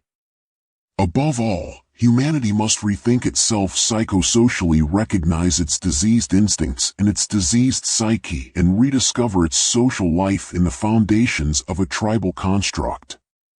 Most of it will then, incredible as it may sound at this point, sort itself out. After all, humanity is not 97 incapable, but especially capable of doing all this exactly this way. People just need to understand who they really are, who guided them, why there were so many prohibitions and restrictions on thinking, where the compulsive hidden directional patterns were hidden and where they were seduced and used by beliefs to destroy other people. This must be unmasked, first of all. Humanity must recognize what we have been physically and mentally poisoned with in the past, through television, food, power of opinion, economics, films, medicines, politics, the good-evil principle, religious demagogy, staged dangers, and the opposing and clashing populations and cultures of the planet. Then it will realize that some modern tendencies, religious contents or definitions of truth were not real values, but only liberal rape and control, merely steering mechanisms of the royal gender and arrogant extraterrestrial beings controlling us all. People must return to their true nature and learn what they need socially, emotionally, culturally, and psychologically. Become aware of their inherited distorted religious, moral, social, and economic worldviews. They must learn not to be patronized, frightened, incited, corrected, or limited in their search for truths and facts. They must discover their true spirituality, together with the rediscovered science of the mind and soul. Love and freedom is among and within human beings and will only be able to establish and manifest itself in them in this way. It will not manifest itself in some fantasized savior figure or stubborn implementation of an outdated extraterrestrial philosophy and structure of order. The people will realize that love and freedom cannot be found or implemented through the far too short thought and small-minded life teachings of the pseudo-spiritual religions. A world of anonymity and social strangeness may promote technical developments, but it does not promote social and psychological happiness for people. So there can be no social happiness for people. For this reason, all people need a greater personal social structure to which everyone can belong. People need people around them. They need a home with a sociable environment, a real social existence, and not those superficial social surrogate satisfactions such as television, Facebook, uniform hobbies and interests through which people today mainly build and maintain friendships and social connections with each other. Only with the resurgence of a social fabric at home and in the immediate personal environment can people live with compassion, affection, love, forgiveness, and understanding for each other. And only in this way can technical progress and spiritual development take place constructively together. 337. Interviewer, I see. But what should it look like? Where do people actually find love and happiness? Towards each other? That usually goes wrong or rarely hits the target. 338. Alexander Laurent. Yes, of course it goes wrong when people have to struggle with their irritations, social distortions, and unnatural psychological influences of the anonymously structured world and are not able to clearly identify these inner and outer causes. An anonymously constructed and structured world, as it presents itself to people everywhere today, offers enormous possibilities, but is nevertheless disproportionately nothing but struggle, competition, hatred, agitation, stress, restlessness, ruthlessness, and misunderstanding. It is the anonymity of 98 civilization that has been causing problems for the basic social character of mankind for thousands of years. Anonymous civilization does not fully serve the social and psychological characteristics of man. Respectively, it cannot correctly make it experienceable for human beings what they would experience socially in a tribe of about 80 to 100 members. Life in a tribe is the social structure that is innate to us and from which all our instincts, thinking and behavior arise, to which we are evolutionarily adapted and which is essential for the functioning of a happy social life. From our loss of tribal life many thousands of years ago when the first cities and advanced civilizations developed due to the constant influence of nobility and clubs, all the social problems and inner irritations of today's man have developed. Many other influenced species in space also experience the same thing, when they are driven by the innate social familiarity of a tribe into the unnatural social structures of a thoroughly anonymous civilization. If in our primeval times a tribe of 80 to 100 members became too large, i.e. it had more than 80 or 100 members, a natural separation movement set in, which produced a new tribe that settled nearby. This was a natural principle, it worked well and did not lead to an ever-increasing number of people in a single place, but, through many other natural regulatory principles, created a balance between man and nature in which there was no overpopulation, too little food or epidemics.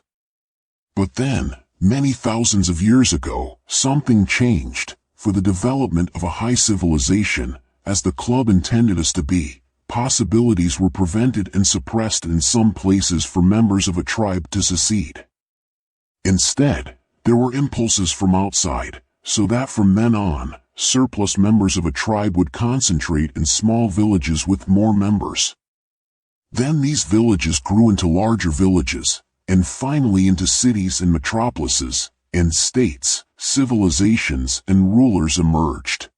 Emerging anonymity. Many previously unknown social and psychological problems arose because size, foreignness and anonymity indirectly promoted, for example, prejudices, everyday constraints, envy, resentment, crime, superficiality and much more. This led to the fact that, in agreement with the emergence of anonymous structures, civilizing methods of solution, regulation and dealing had to be created. Everything that was psychosocially and biologically anchored in us humans on the foundation of the tribe changed here, had to be reorganized and adapted. Since then, everything has been done to imitate the longing for the social structures and elements of tribal life in the anonymous structure of civilization and to make this unnatural world psychologically bearable by means of a wealth of social substitutes in order to integrate us more easily into it. To make our life in it as natural as possible and to make it palatable to us. And the social order must be kept in its joints and controlled by politics, laws and rules. Look at the world, wherein what is a substitute or corrective construct for the loss of the tribal life that is present in all of us? It is more than you think. And this is exactly where the extensive and most serious problems for mankind lie. Because all the diverse contents do not really satisfy everyone and cannot really produce what mankind urgently needs in terms of justice, unity, love, freedom, peace, and prosperity. Many feel that something is missing because the basic structures of civilization are often not able to fulfill even the simplest needs for conviviality, freedom, or justice. This unnatural situation has perverted and changed people. But only the fewest can really formulate what it is that goes 99 wrong and is not right.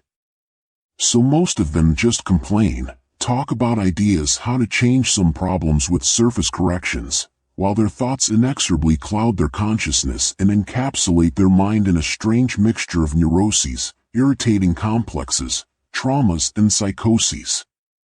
On the foundations of this anonymous world that we now have, the possibility of living real love, compassion and community has become almost impossible, often remaining only as religious lip service and hypocritical blah blah in church services or hanging ridiculously in the air during political speeches, because people lack the innate basis for being able to really exercise love and compassion towards each other. Only tribal life can guarantee all this and make us happy. 339. Interviewer, H.M. 340. Alexander Laurent. For many people, when they hear this for the first time, it is absurd. Ironically, they refuse to accept this fact precisely because of the socialization that has taken place in many social structures and therefore find it difficult to imagine how tribal life should function and what it would bring them at all. For most of today's socialized people, the circle of friends, family, workplace, and anonymous environment are considered the social life. They have never known anything else, not even in the beginning, and therefore do not know what is meant by the social and psychological elements of tribal life in general, and that life could be much more exciting, natural, fair and happy than they know it so far. Because without a socially detailed replica and an embedding of this innate living together in our present existence, mankind will not be able to get out of its social problems, no matter what comes.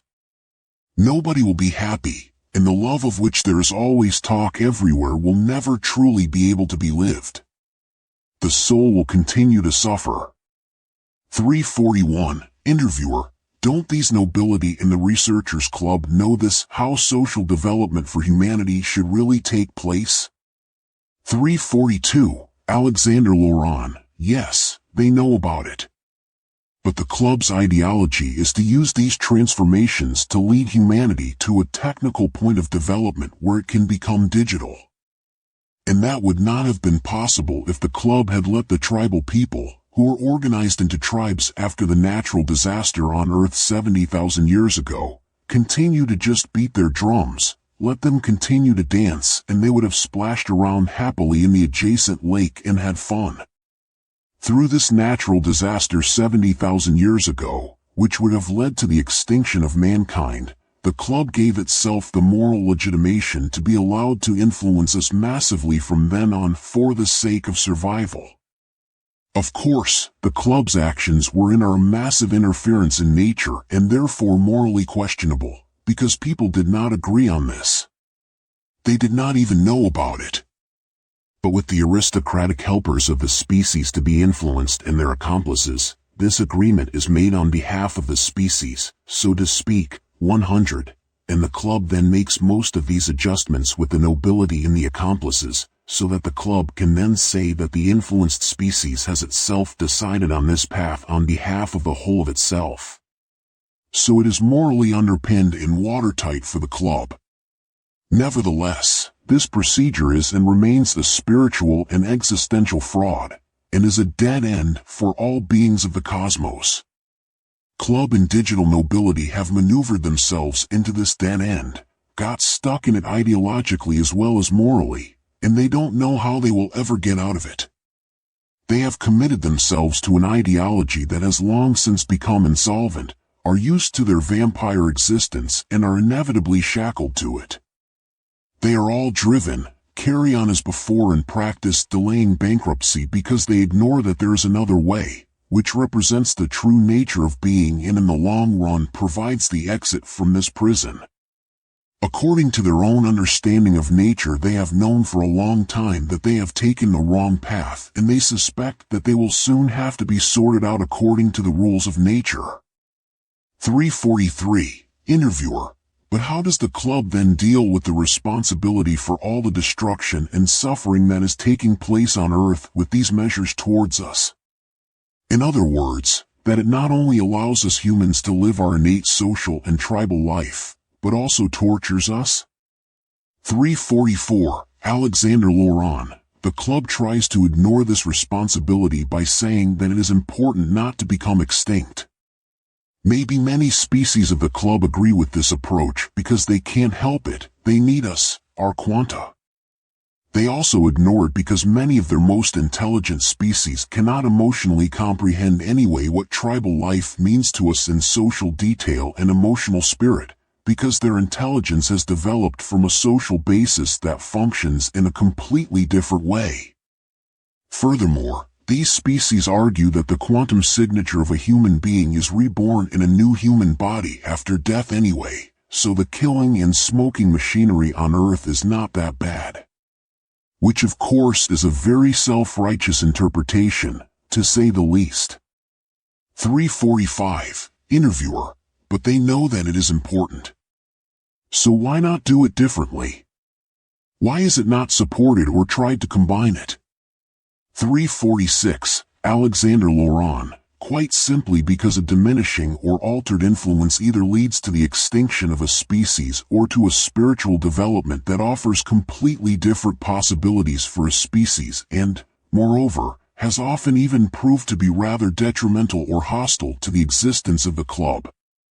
The club must not implement this differently because the leaders and founders of this club have a different social thought structure due to their own evolution and have formulated a specially adapted technocratic philosophical development of needs for the influence on young intelligent species.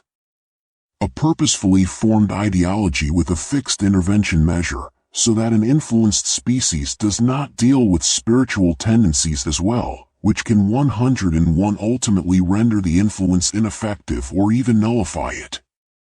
Well, the dominant species of the club may understand our social and emotional needs intellectually, but they cannot understand them in purely social-emotional terms.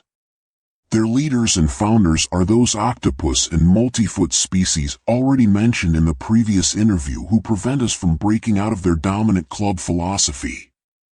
These species have been driven by the master AI into an evolutionary development, through which they are not able to feel differently or to understand the meaning and purpose of their existence in any other way than to be able to live forever or to try to develop biodigital. In it and behind it they see the meaning of life and their existence.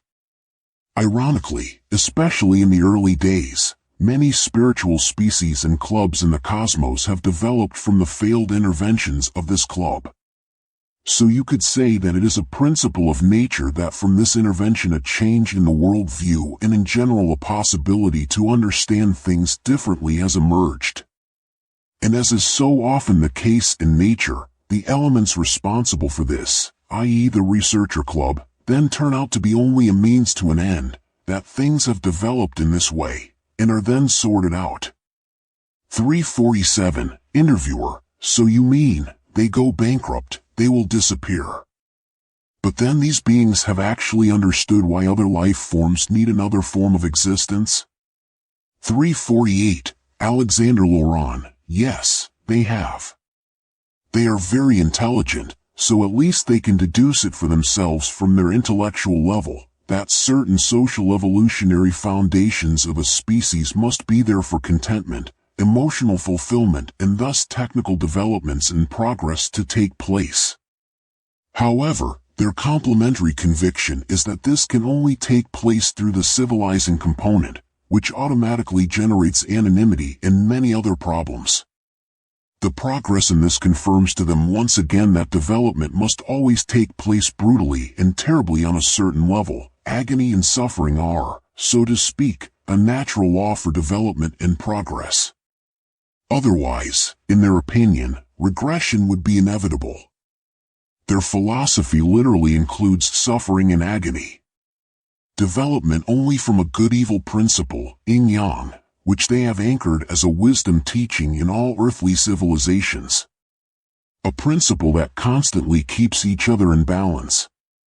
They basically want nothing bad, they want to produce good at the end of the whole process, but they are convinced that there is a rocky road to be traveled to achieve this, because the good-evil principle is an ever-present law of nature that is found in everything and everyone.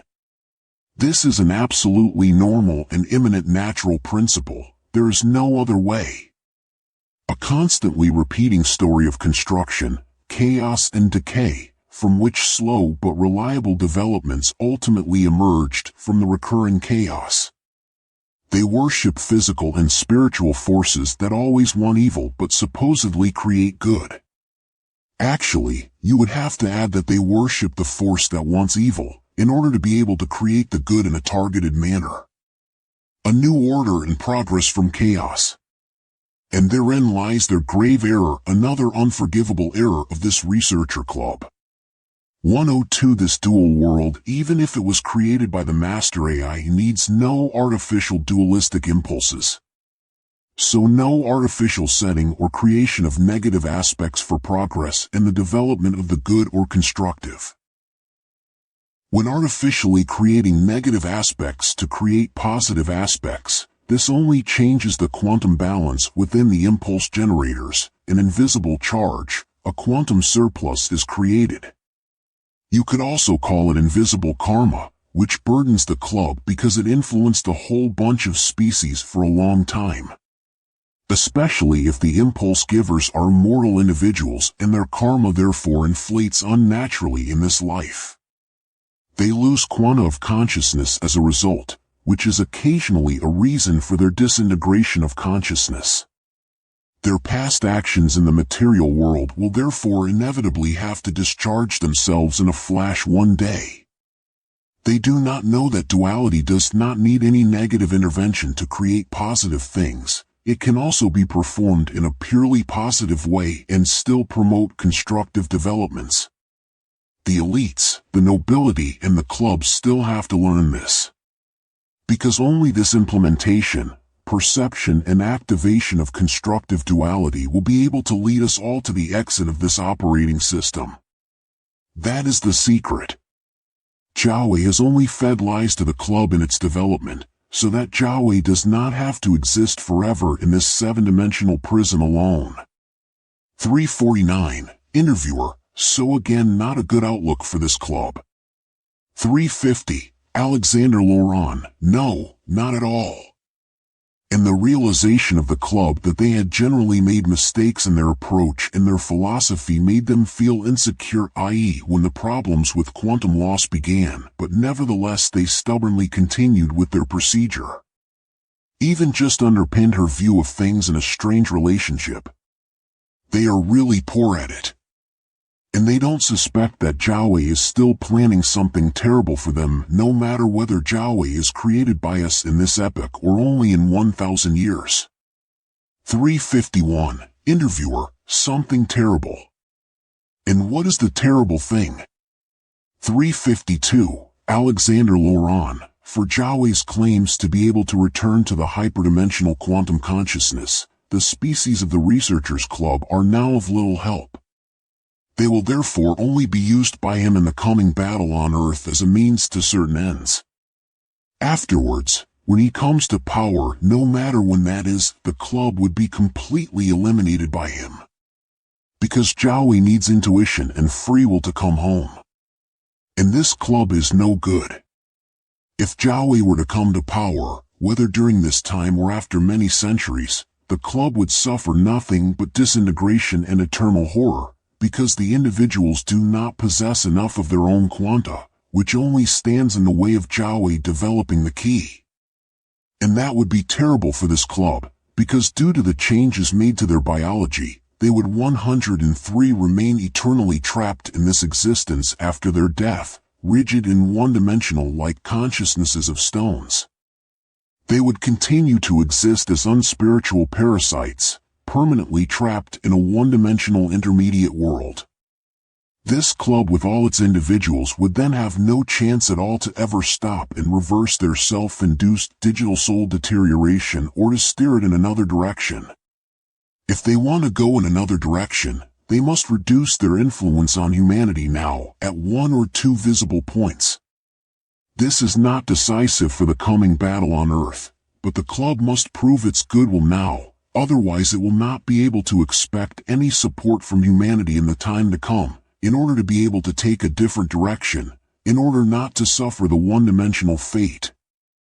Otherwise the species club would be ruthlessly eliminated in many centuries when the AI is created. They now have the choice. 353, Interviewer, okay.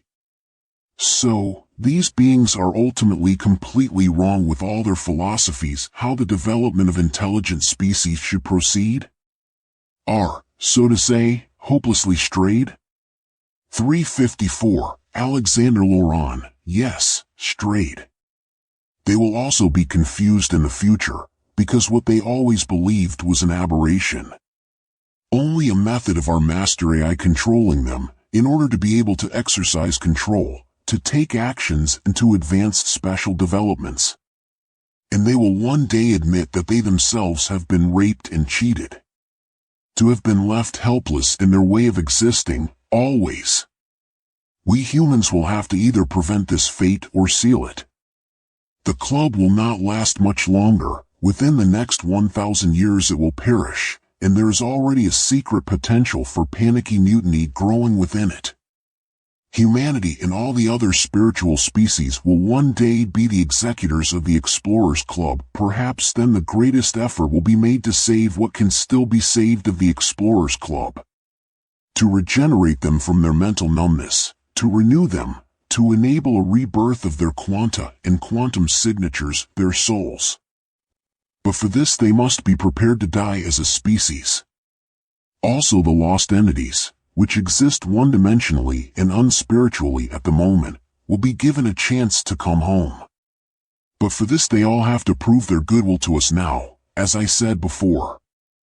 355. Interviewer, execution sounds again like bankruptcy, like insolvency. Let's get back to our human nature, our social structure. So within our civilization and between all the technical developments, we humans need something like a tribal social life. You say that in this, and only in this, we can be truly happy. Wouldn't the further technical development be disturbed then? Would this mean technical stagnation or even regression? 356. Alexander Laurent. No. Absolutely not. Mankind is already too far along for that. People will use the techniques and developments that humanity has brought about through the interference of the club to resurrect tribal social life in everyday life. It will be technological developments that will 104 relieve people of the mere acquisition of wealth, food, and luxury. Without creating an AI that functions dominantly and is supposed to monitor and control everything and everyone. It will be a pure sequential AI without a mind of its own, pure task processing, complicated and complex, yes, so that it can carry out the corresponding tasks, but without the ability to make conscious decisions of its own, without basic instinctive awareness, without the ability to associate and self-optimize, rigid, always completely dependent on people. There will be no more state or private control of human beings. No more poisoning, war, exploitation, super-socialism, dirty food, controlled media, scientific and industrial fraud. There will be no more religious dogmatism, corruption, or anything else. There will be life changes, which will enable every human being to discover and explore his or her spiritual and human potential in a tribal social environment if he or she wants to. At the same time, humanity will be able to use its inherent potential for love and compassion constructively for progress and techniques to advance the exploration of the spiritual innermost, the quantum spirit. And the exploration of the very smallest will help us to find the source. For all this, no artificial good-evil principle is needed, no development out of chaos. 357. Interviewer. What is the factual argument that these species think or conclude that destruction is needed for progress and for successful development? 358. Alexander Laurent. Well, I have explained that a few times now. But I like to repeat it a little more vividly. The early club observed alien intelligent species on their celestial bodies, how their tribal coexistence, their cultures or even independently produced civilizations repeatedly disintegrated, how they destroyed themselves, came to a standstill or regressed, how knowledge and progress were lost. So the club often had to watch how intelligent species on their planets or moons were doing very well at first and how they lived a very paradisiacal life, mostly without technical progress or even development of a civilization. Great natural disasters then swept these intelligent species from their planets or moons. So the club concluded that the principle of good and evil must be effectively supported so that progress and development can continue before a species is too weak to spread into space.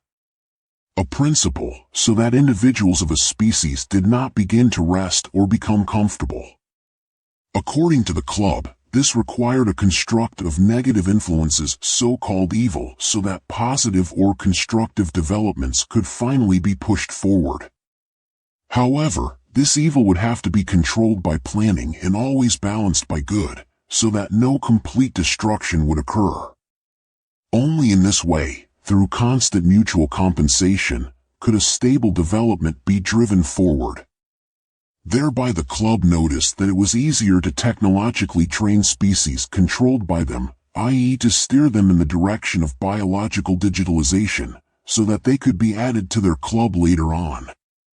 In this way, the researchers' club also avoided the emergence of competing clubs and at the same time found a solution to the newly emerging problem of their decomposing digital consciousness. In this manner, a double 105 standard was finally established that the club could or had to extract the quanta from the individuals of an intelligent species for later inclusion in the club. No matter how one interprets this, it always remains morally questionable. The stage on which all the suffering, torment and anger for an intelligent species therefore happens is morally extremely reprehensible. There is basically no justification or compensation for it. But this is seen to be resolved and comforted by, among other things, installed religions. Religions with a spiritual appearance therefore always contain the promise of a great future, an improvement or fulfillment of a great goal, which the beings of an intelligent species can actually live through their faith and at some point, approximately corresponding to the religious promise, experience as ascended digital biological beings.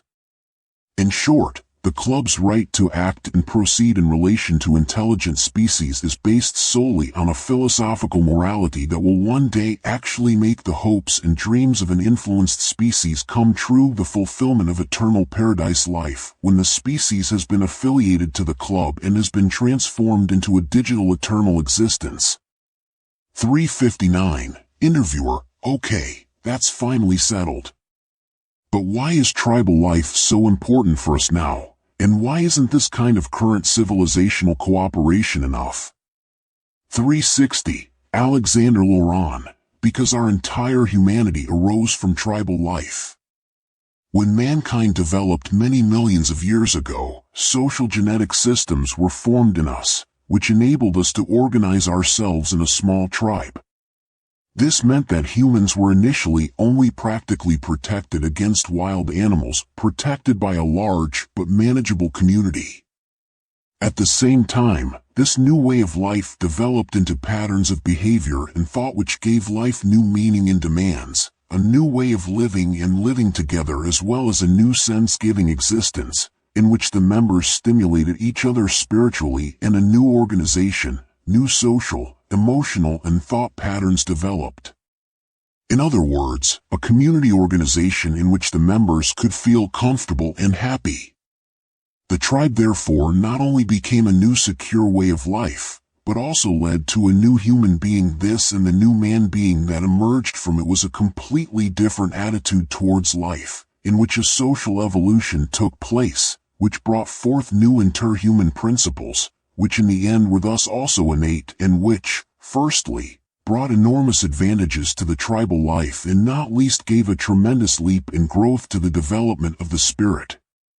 Within this association, which had between 80 and 100 members, a much freer life was possible, for example for men and women living in partnership, for example when it came to raising and caring for the offspring.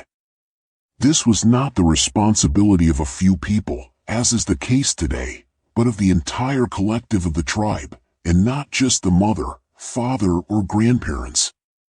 The whole tribe was therein responsible for the upbringing of a child, absolutely necessary for a psychologically healthy development and successful upbringing of the children. This is inborn in us, our spirit demands it.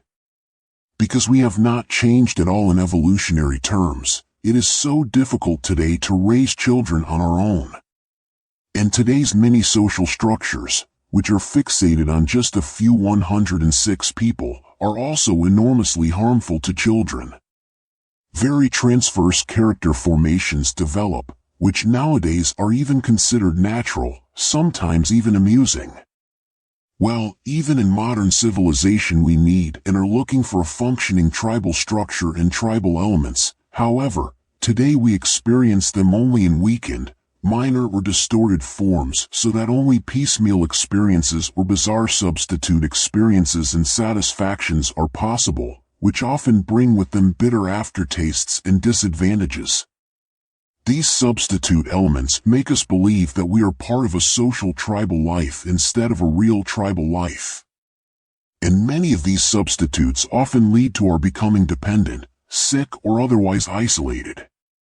So if there is no tribal structure as a social basis for life, and if instead there are only diffuse elements of it, numerous psychological behavioral problems, pathologies, neurotic patterns of thought and complexes inevitably develop, which can be observed enough in today's civilization.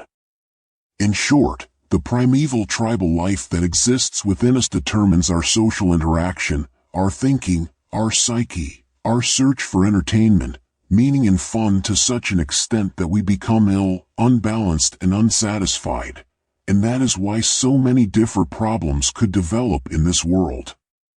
We humans cannot help but feel, sense, think and act on and from the principles of tribal life. This is what we need first and foremost to become mentally, psychologically and socially healthy and happy again. 361. Interviewer: that sounds right. But isn't it impossible to implement something like a tribal life at all nowadays, or to strive for it? It's not really possible, technically speaking, and certainly not in terms of the construction of our cities, with all the obstacles that stand in the way. And do people even want it, even if they are like that? And even if some people agree to live together in this way and establish a tribal life in the anonymous world, what about our technical development? 362. Alexander Laurent: it would certainly be a very difficult task to establish a tribal life in today's anonymous world. You are right about that. And what would become of our progress or the preservation of the techniques? But the explanations on this subject are not at all about the fact that we should all live in individual tribal collectives from now on, but first of all about recognizing how we humans are natured at all. How we function, who we are and why we have all these problems with each other in our world today. Where all this originally comes from. Because if you don't know that, you will always ask yourself the same banal questions about life and meaning, and then you will always get the same half-witted answers about how to solve all these problems and where the evil comes from. If you don't understand your own species, you will be seduced or confused again and again, whether by politics, science, religions, all of which are controlled by the club, and all of which have the supposedly right answers ready for us. Always in the form of superficially correcting ideas and solutions. And not only that, philosophers, theologians, sociologists, biologists, psychologists and other scientists never worked together in such an interdisciplinary way that they reached an objective constructive 107 consequence and the consensus established from it, what is naturally important for us. Through the clubs controlling bodies on Earth, which in the long run are only supposed to implement goals for mechanization, scientists all worked directly or indirectly towards the goal of digitization, whereby they served in no sense to find truths. These established science imitators never really had the opportunity, even if they wanted to form an objective and honest, coherent picture of our world, its people and their problems. They were simply there to technicize us, to give us superficial advice, to deal with technicization and its manifold consequences, and always to suppress or disperse knowledge of our true nature at its core. The majority of these so-called scientists were of course unaware that in the long run the only thing that mattered was the digitalization of humanity. How could they have known that? 363. Interviewer, after all, it is very difficult to imagine what another social world would have to look like. 364. Alexander Laurent, exactly, because there we already have the first problem, the problem of thinking it is difficult.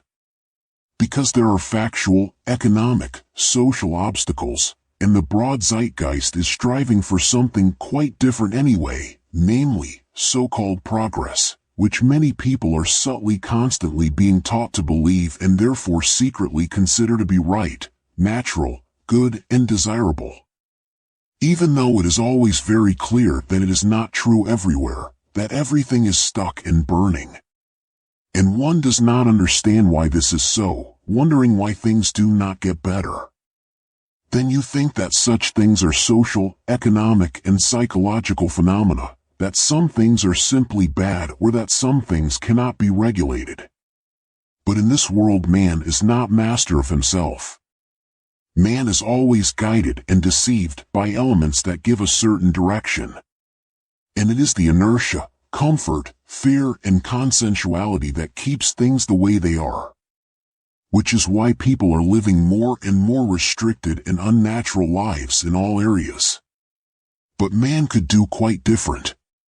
But what he does not know, he does not miss, and he will certainly not long for. Only diffusely does man feel that some things simply do not seem to be in order.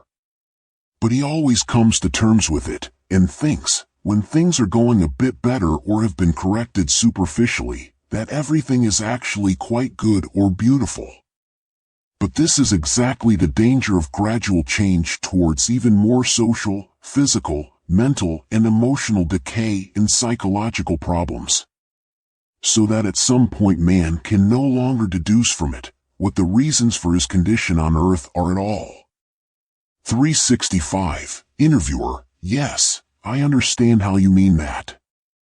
366. Alexander Laurent, apart from that, tribal life is one of the most constructive social development principles in the cosmos, and it is nothing rare, especially among spiritual species.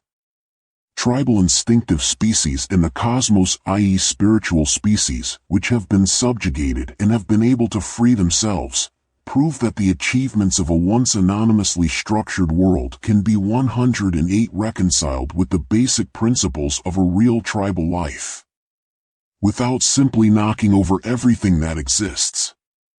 Just now, in this phase of human development, progress, technology, and our tribal instincts can be coordinated reasonably, so that we humans can become happy again in social and empathic cooperation, in preservation of our biological analog originality and within a natural spiritual development. 367. Interviewer, what in detail are the problems that stem from the loss of our original tribal life? 368. Alexander Laurent, well, at the risk of repeating myself, I will continue what I have just spoken about. A tribal collective did not give rise to the quarrels that the relatively lonely people in the modern world have when it comes to who takes care of the offspring. How do I organize it? How do I do it? Should I even have children? Will I still have enough time for myself, for my partner, for my friends? Will I still have fun in life at all? How will I live then? Can I still be free at all? Or should I not finish university or training before I have children? Will I then be able to continue my career at all? Will I still be able to earn a lot? And what if my spouse leaves me? How will the little ones then fare? How will I fare? These are all questions that have to be dealt with in the many social networks of modern anonymous civilization, and this is only one of many, many problems. But modern man now believes that this is part of life and that it is normal. And you have to get through it and get used to it, that you have to accept it without hesitation. But that is a mistake. We are trying to adapt our innate tribal emotional and social life to a system which, in terms of its organization and structure, is absolutely not compatible with our thinking and social behavior. This system has been imposed on us over a very, very long period of time by the club and the lacking nobility for the emergence of a technical civilization. 369. Interviewer: yes, but I don't think it's that bad now. You can have nice experiences in civilization. You can lead a socially pleasant life. Everyone should be able to do that for themselves. 370. Alexander Laurent: yes, of course. Much in the modern anonymous world may satisfy man and can provide a halfway replacement of primeval instincts and emotional needs that man once lived and experienced in the tribe. But often these substitutes bring further problems, because they still isolate within the modern anonymous and closed life, create problems through overstimulation, or only offer symbolic fulfillment. They are distorted, often only an illusion, and rarely correspond to the original or natural social conditions of a tribal life. For example, when people seek diversion, entertainment, or a substitute sociability in the programs of television. Or when a smartphone owner believes that his social contacts in the form of Facebook entries are part of real social life. Also, in the civilized world, many once relatively harmless social manifestations of tribal life, such as blasphemy or exclusion, have become very dangerous and vile forms of behavior that would not have generated this form 109 of incitement or heartless intrigue in a closely knit tribe. In fact, blasphemers had quite different psychosocial roles there. Today, however, when people in semi-anonymous or socially superficial environments indulge in these vile behaviors at work, at school, or in the neighborhood, this is used, for example, to compensate for feelings of inferiority, for self-expression, or for the acceptance of one's own person, and because this can lead to feelings of community, distraction, and/or familiar sociability. The emergence and the enormously destructive effect of this overcompensatory behavior is mostly based on a familial, predominantly small family socialization, which holds enormous misdevelopment potential for our psyche and mental development. Destructiveness, ruthlessness, social amoral behavior, psychological imbalances, or reduced empathy and compassion are only a few results of this. And it is not only the small families and the cities that produce this. Large families and villages and anonymously constructed civilizations promote this problem as well. In all our social activities today, we are always driven by tribal instincts which are innate to us, but which are often implemented unnaturally. They therefore often remain pale in appearance and facets, limited to superficialities, disfigured or perverted, and therefore sometimes even express themselves in sheer malice, underhandedness, or rage of destruction. We know that humanity has many problems with its civilization, within the small and large social structures. But these problems are only corrected superficially. It is only piecemeal, and we never go into the actual underlying problems, because we do not know where these problems really come from. This most important background of the origin of our human social behavior and mind tribal life is almost completely ignored, is not researched, understood, and used by science to apply solutions. In addition, our world is being manipulated by beings who, out of their ideas of how progress and development should be promoted, have transformed all our lives into nothing more than a spiral of work, money, effort, and toil. And people eventually come to terms with this. Even make it their purpose in life, because they have stopped looking for other solutions anyway. But why go to all that effort, if the real happiness is missing? A happiness that cannot arise if we allow our lives to be determined by the development and progress of a questionable biological digitalization. A solution to all the problems of civilization cannot be found by religious admonition and sermons on love, harmony, or consideration for one's fellow human beings. This should only make our problems of civilization more bearable if shallow advice, suggestions, and help is given, for example, on how to approach and deal with each other. This sounds good, but it is only a superficial correction. It does not fundamentally change anything for the better. Religions never convey where our problems really come from, why they are triggered, and what needs to be done to change something about our problems in a sustainable way. Only wise and graceful sounding advice is given on how to deal with the stranger, the greedy, the murderer, the thief, the unjust, or the blasphemer in the world. If you know where our problems really come from, you can see that all religious advice is only half-hearted and blunt, often just ridiculous drivel. It is only to make us bear with all this. 110 religions don't even begin to talk about what the causes of our problems are. They don't even try to do that. Everything is packed into moral dramatic stories, vivid analogies and constructs to create the impression that all our problems of civilization are God-given. At the same time, a deeper wisdom can then be suggested to man through these representations. This shows how skillfully and simply religions can capture the desperate, confused, and at the same time the disappointed of the world. Religions have never had the goal of finding holistic solutions for human beings. They deliberately lack the sharpness and criticism of the world, and this is because they are there not to improve the world, but their goal is only to make the problems bearable for people. For this reason alone, no religion should be allowed to claim spiritual leadership. They are all gruesome instruments of power which, under the guise of a hypocritical spiritual message, make people controllable for the elites, nobility, and the club. Shabby and shameful too, when you see how they make compliant tools for people who join these beliefs from a pure heart. How people are exploited and used because of their spiritual dependence, good faith, humility, and bondage. And all because people want to do the right thing and serve God. That is truly crime. I do not mean to criticize the comforting or supportive approaches of religions, but rather that even the free-spirited people in these religions lack the strength, foresight, and agility.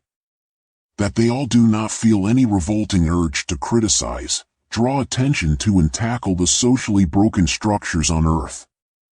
And that they do not want to understand, change, or reform that at all, and are beginning to fight for that. They just keep on doing the conventional stuff and surrender to a 5,000-year-old mindset, actually an almost 30,000-year-old mindset, a behavior that keeps people socially backward, impoverished in community and interpersonal terms. They, the people in the religions, simply allow this future development to take place very slowly. It is always the same. They feel no responsibility at all. Yet defending against it and the knowledge of who and what we are, that we are spiritual tribal beings, is one of the most important cornerstones for being able to free ourselves. So besides the prevention of AI, the spiritual renaissance, and the fight against the global standardization of mankind. 371. Interviewer: yes, that is truly problematic. The churches are paralyzed and unable to act. The honest people in them cultivate tradition and worship relics, an embarrassing faith fetishism, instead of dealing with people's problems at first hand and in a genuine way. They do not come to the people, but wait for the people to come to them, with all their injuries. And then there is only compassion or common intercession. That is really too little. That's not what it should be about in the first place, right? And then there are all these contradictions, if you think only of the strange activities behind the closed doors of Rome. 372. Alexander Laurent, especially this association in Rome. Their changing leader is always throwing around such pious and nice sayings, and many people think he would really stand up for it. But these are just sweet words, nothing more. Behind them is only a man-eating monster. This monster embodies a representation that he is not allowed to carry out. And it proclaims its own false 111 divine message, a false prophecy. Because prophecy means proclaiming a divine message. And with them it is a message that has a purely material physical long-term goal, biological digitalization. 373. Interviewer: Through and with the topic of religion, we have now come across a focal point, which belief systems in the broadest sense also deal with, and which you, Mr. Laurent, wanted to go into more detail about in this interview, namely the events of the coming apocalypse and their potential sequence of events.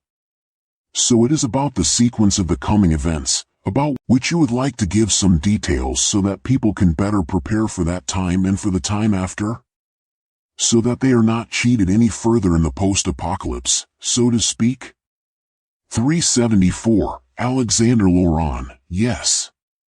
That's what it is about. Well, as I mentioned, the elites, nobility and club are currently examining the variants of the coming disaster scenario. How to reconcile, vary, change, supplement and improvise them with each other. That is what it is all about at the moment. As a normal human being, you must therefore first of all realize that there will be no good or bad in this scenario.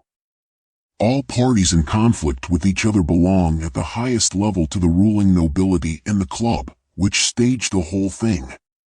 Even if the lowest elites and executive lackeys are misinformed or disinformed in this respect.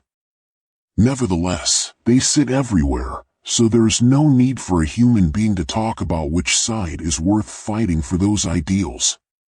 After the scenario, the ancient digital nobility will move to the region of the Earth where the best and most influential position of power to control this planet and humanity will be located. A geophysical event or influence is used to set a new course and at the same time to initiate certain social and technical developments.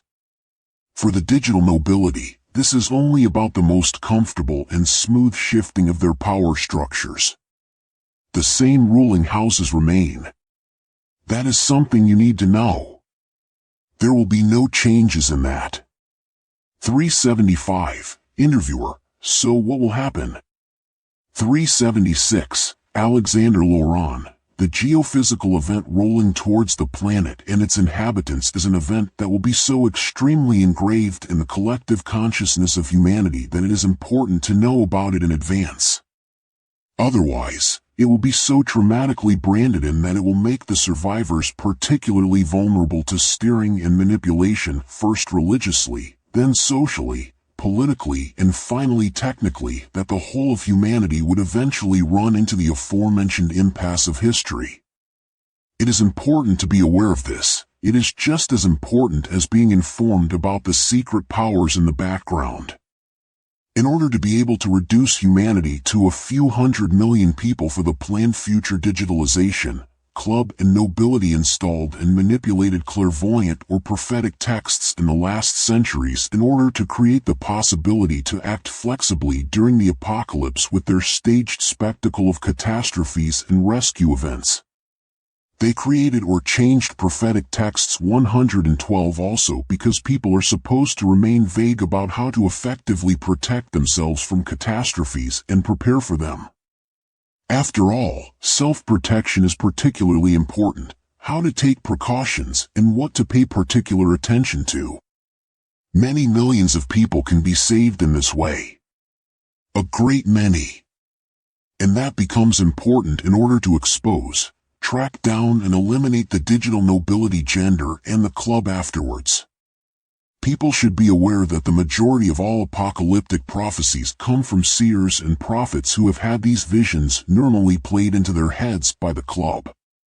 Everything to keep the exact process misty and stretchy. The texts of the few true prophets were also modified and mostly adapted, i.e. manipulated. Only in the fewest passages of some seers' texts can one therefore see what is really in store for us. Nevertheless, this is still far too imprecise. But I would like to go into this with pleasure. 377, Interviewer, I am curious about that. What is being withheld from us? 378, Alexander Laurent, well, I must not always be too precise.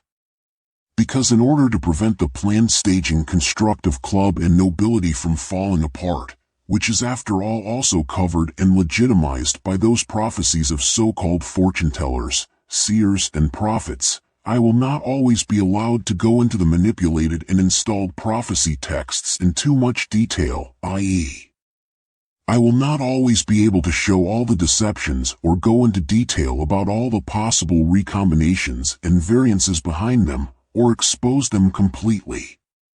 This may not be fully communicated due to the threatening dissolution of the club's staging construct.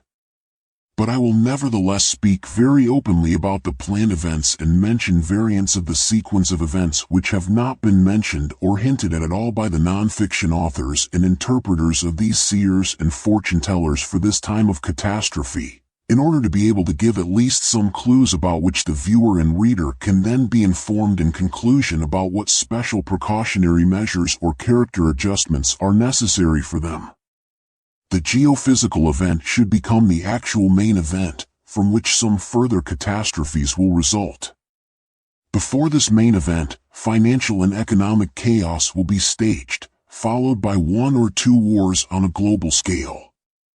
The financial economic chaos is planned and should be staged in such a way that people will be able to understand why it had to come. The trigger for this will probably be a huge staged psychopathic play of the very first order, which will set off the financial and economic disaster and thus make it comprehensible to the average citizen. But this psychopathic play can also take place later or separately from the financial and economic chaos to be initiated, depending on how it has to be staged and how the world has to be steered. In any case, before the great chaos of war and natural catastrophes, people are supposed to find themselves in an enormous economic and social imbalance, in which they will or cannot take care of the precautions for further catastrophic states. Everyone is concerned with themselves. Even at this early stage, the whole process is possibly accompanied by smaller earthquakes, tsunamis and volcanic eruptions occurring 113 worldwide. Furthermore, terror is part of everyday life. Civil wars break out in some Western countries. The so-called Islamic State awakens in Europe and suddenly brings to light all those fighters who have been smuggled into Europe by the so-called refugee crisis. This so-called refugee crisis or refugee wave was actually a very obvious action. Any alert citizen could have noticed what was obviously behind it from the predominantly male, young, well-fed and sometimes well-trained refugees from the Middle East or North Africa. Real war refugees look completely different. Then, during the economic catastrophe and the enormous increase in terror, the population should learn about the secret service actions of allied countries and states, which, by means of targeted support and the establishment of terrorist organizations, smuggled IS fighters into the whole of Europe for destabilization. This information will then be officially announced through the mainstream media in order to direct the anger of the population towards the lower elites, who would have caused all these abuses, fraud and exploitation. These lower elites, some of whom are unaware of the situation themselves, will then be portrayed as bogeymen, so that after war and natural disasters, new leaders, drivers and targets can be established. The whole thing is supported in the mainstream media by suddenly emerging truths about September 11th, John F. Kennedy, CIA operations, suppressed technologies, bestial behavior and deeds of the lower elites, or what is going on with the moon, the financial cartel, the pharmaceutical industry, etc. Many historical events are made clear. Many things are suddenly uncovered which yesterday were a so-called conspiracy theory. Suddenly they become facts. That is part of the deception. And the peoples begin to boil. If the digital nobility, their blood relatives and the higher or invisible elites in this phase of the game do not decide to inform the population about all the criminal operations of globally active intelligence services, the population itself will begin to suspect secret service operations behind the terrorist actions of infiltrated IS fighters.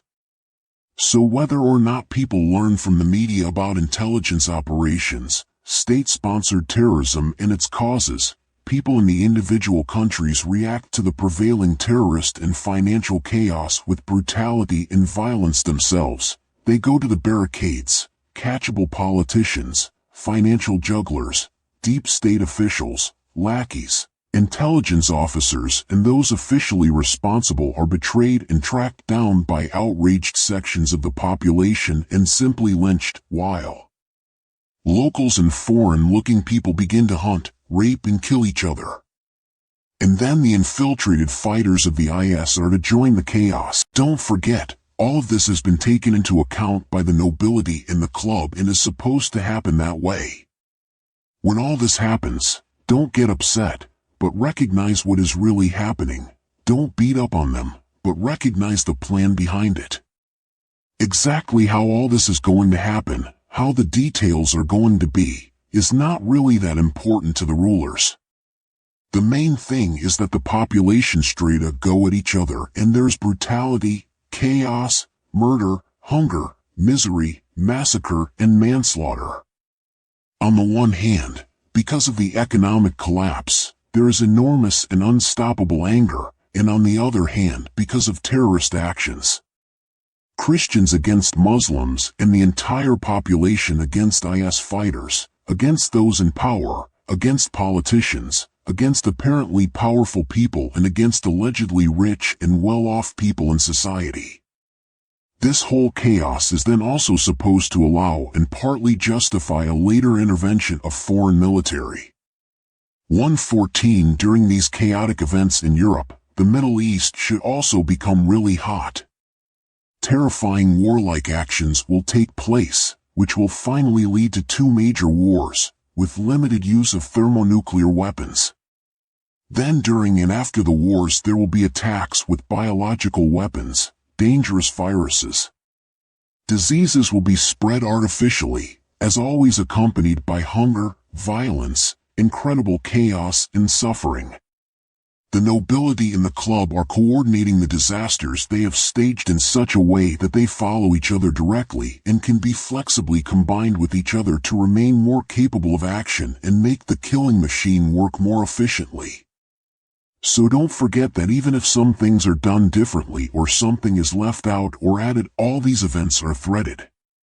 Not by the visible responsible persons, they are staffage, supernumeraries and tools, but by people from the highest invisible place. Everything is controlled. And remember, however much the visible staffage protagonists may be hostile and accuse each other, they are all directed by the same entities.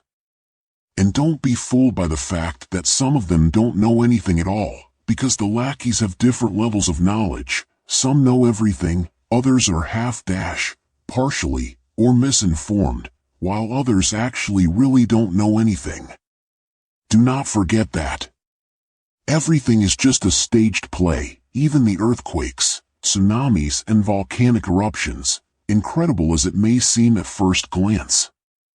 379. Interviewer, and when does this geophysical event happen? 380. Alexander Laurent, subsequently. Then, when there is an attack on Europe by Russia and an attack by China and/or Russia on North America and Canada, and when chemical weapons are used in Europe, so when it has gone haywire and is still going on, then something impressive happens globally. Many people will have been purified enough by then. But then this natural spectacle of the very first order will take place. And the religious fanatics and zealots feel confirmed. During and after the event they brag and admonish that they had always warned against it.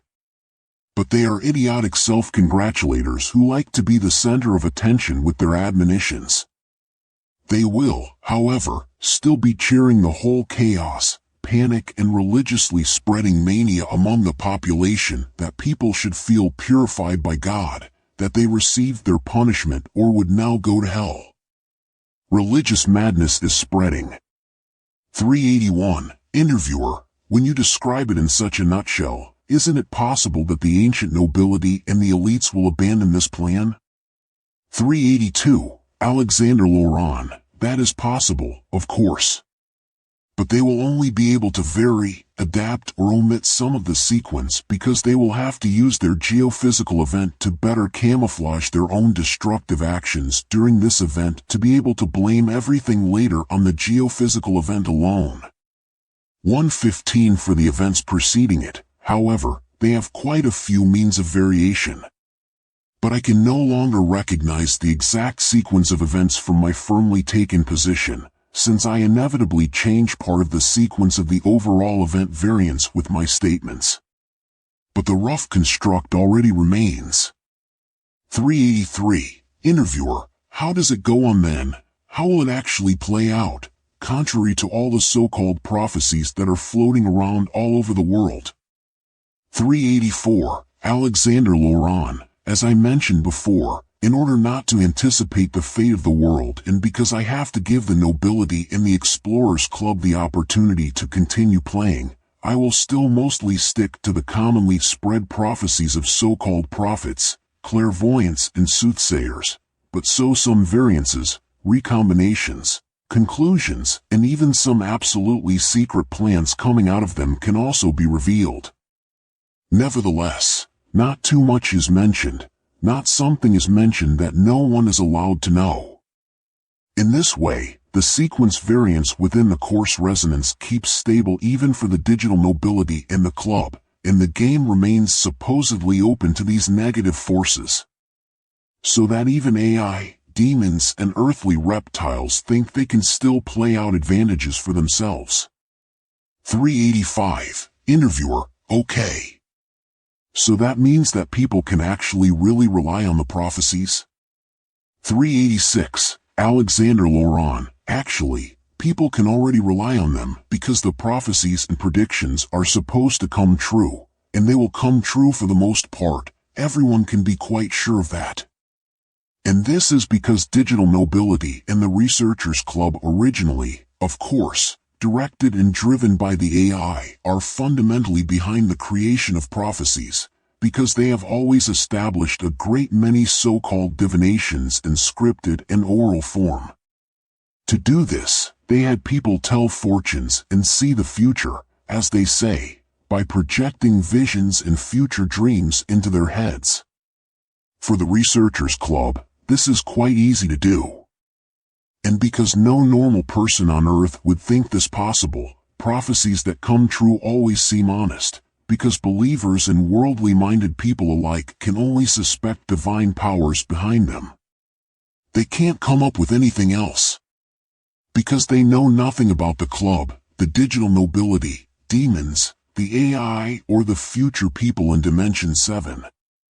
So if prophecies become public, through esotericism, mysticism, borderline science or religion, the future can then be shaped and initiated precisely according to these prophecies. People then believe even more firmly in prophecies and can be excellently steered further with them. This has always been the case. It has been done this way for thousands of years. For religiously motivated people or for esoterics or even for whinging end-time fanatics who like to tell others that a higher power will purify people, prophecies are irrefutable and true.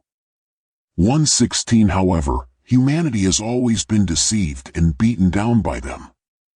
They cannot and do not seem to want to recognize what is really happening and being done to them on Earth. For the digital nobility and the Research Club, especially for the AI, this was or is all very useful. Also absolutely necessary for the envisaged direction of humanity to create the key, respectively from the club's point of view to transform mankind into a digital species. 387. Interviewer, so there are no real diviners? 388. Alexander Laurent, the true prophets and their works disappear or are suppressed in their publication, or altered and rewritten. For those above us, it's not a big deal. 389. Interviewer, that is, there was already true prophecy, but it was then changed and made into a suitable vision for the coming spectacle. But surely there are still some texts that have not been manipulated or are installations. 390. Alexander Laurent, yes and no. Very many of the prophecy texts, divinations, and clairvoyant texts that exist worldwide are manipulations. On the one hand, they consist of selected people, i.e. staged clairvoyants, i.e. not real prophets, and on the other hand, they consist of prophecies of real, long-dead diviners who have been adapted. That is, their divination was first rewritten and manipulated on the textual body in order to be able to guide the destinies of humanity accordingly. So why are you looking at me like that? Surely you don't still think that after all you have already learned from me about the state of humanity on earth, that all these visions and stories about some prophets are real and true? Of course, at first it will be difficult for people to recognize these interwoven machinations.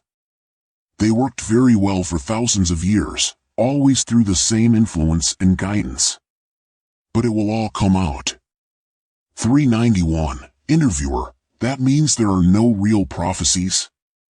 392. Alexander Laurent. Yes, there are real prophecies, but they have all been adapted, as I said. I must not be too precise about which prophecies were installed lies from the beginning and which were originally real and only then adapted to the desired course of the club. Because some of what was manipulated by the club and the AI is still influenced by future humanity.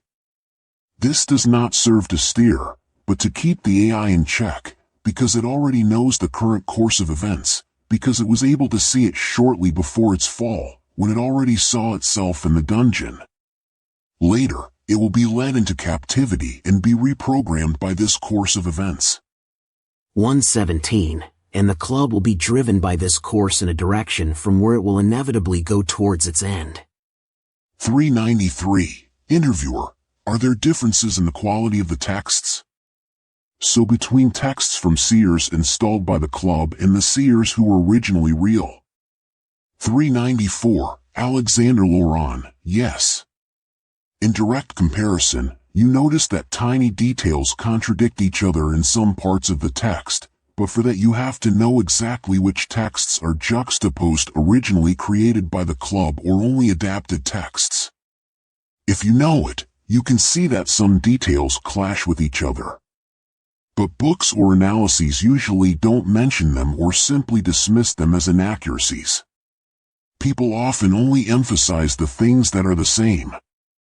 And if something does not come true, it is a mistake on the part of the interpreter or the seer himself, who did not understand what he saw correctly or something else. And it is precisely in this broad interpretation of prophecies that the nobility and the club have the variance to adapt when things get rough on earth. In order to be able to react in a correspondingly variable way to the chaotically developing things. But as I said, for the future humanity there were also possibilities of variance in the prophecy adjustments of the club, and that is in relation to the occurring reactions of the club and nobility, because they will not recognize, understand or misinterpret the changes of humanity intervening from Dimension 7, which will then force the club and nobility, for example, to have to constantly adjust their chains of action. And that will create wonderment and make tremendous problems. 395. Interviewer, you said in our pre-talk, that is before this present second interview, that a very well-known text of the Bible was not manipulated by club or the AI. Or only very slightly. How did that come about? 396. Alexander Laurent. Yes, there is such a text in the Bible. The people operating in Dimension 7 were always eager to cooperate with prophecy texts of influenced seers and diviners, if they were nearly influenced by club and AI. That is why there are even some prophetic rarities that are almost barely tainted by the club or the AI. A major visible prophecy in the Bible could therefore be preserved as a genuine announcement or is written there as an indication and guidance for the present people. With this text, the club and AI were very negligent and had also overlooked many things when adapting it, not noticing that the contents could also be understood in a completely different way. In addition, the club did not assume that this text would be integrated into a religious work, the Bible.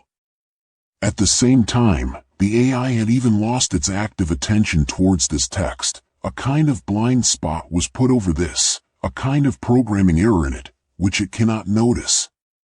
When the integration into the Bible did in any case take place, the club and the nobility wondered, were incensed. They wanted to undo it. But this intention did not last long, for the text did not seem as tragic as first thought, since its 118 interpretation, both superficial and profound, turned out to be very suitable for their plan, even perfect and exceedingly pictorial. Above all, however, the AI was satisfied, as it already saw its future success through this biblical text. 397. Interviewer: how could it have been at first that the club did not see the integration of this text into the Bible coming and could prevent it? For the AI you just explained that, but for the club, I thought they could always vaguely foresee everything with quantum methods. Then they could have done it, even if they couldn't see that far ahead. Just before the integration they should have seen it and could have prevented it.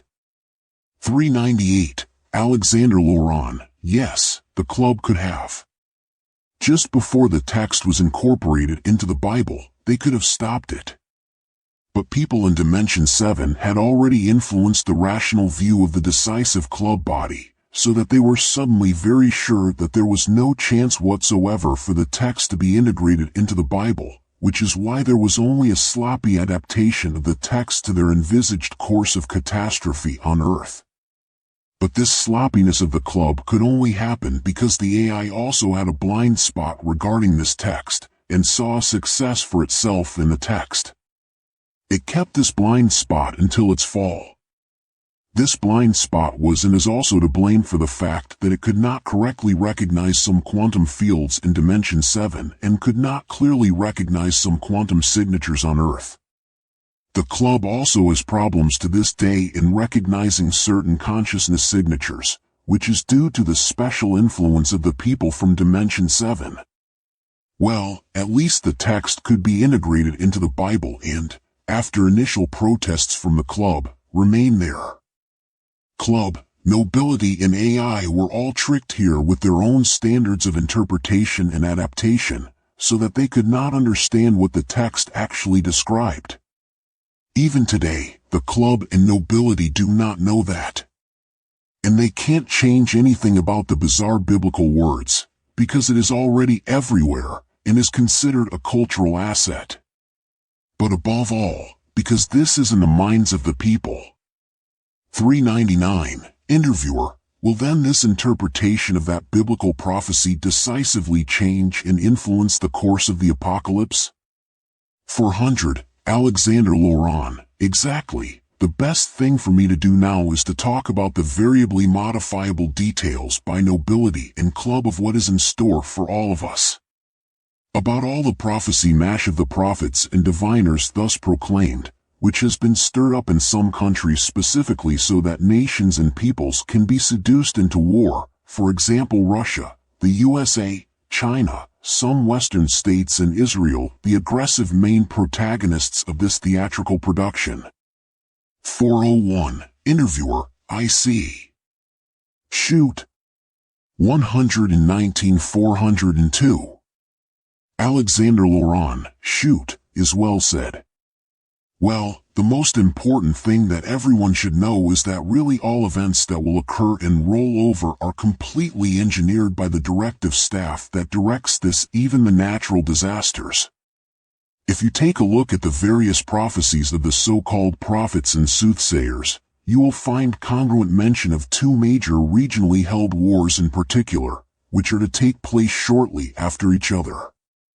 One war in the Middle East region, with limited thermonuclear involvement. The second war with several flashpoints on Earth. Here the so-called prophecy remains imprecise deliberately, of course, so that variable adjustments and improvisation can be made by the club and nobility for appropriate adaptation measures. The worst centers of war are to be Central Europe, the Middle East, the USA/Canada and East Asia. After that, a geophysical event is to occur that will purge the people due to all the destruction of nature and the resulting agony.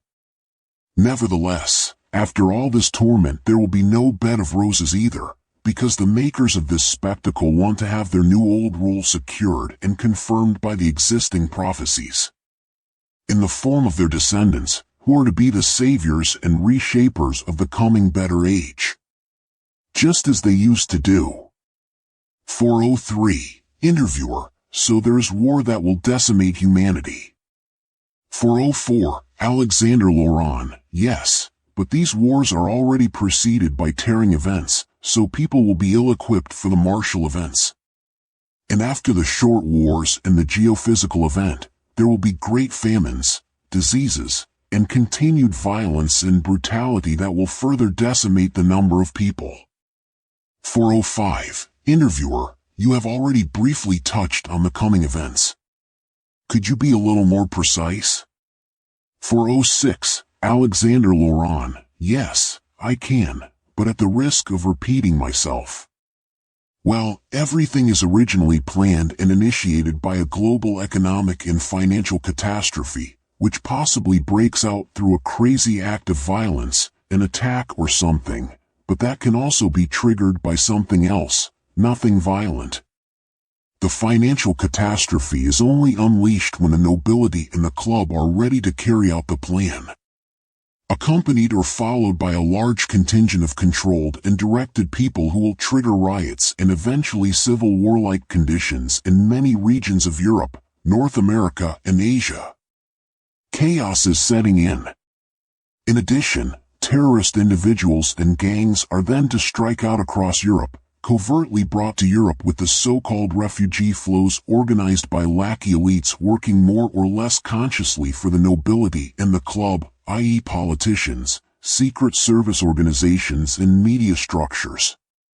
Besides the economic chaos and civil insecurity that would then prevail, there would simultaneously be power cuts and cyber attacks on public facilities and nuclear power plants, allegedly perpetrated by terrorists, which worsened the general hardship and led to significant 120 states of disaster and supply shortages.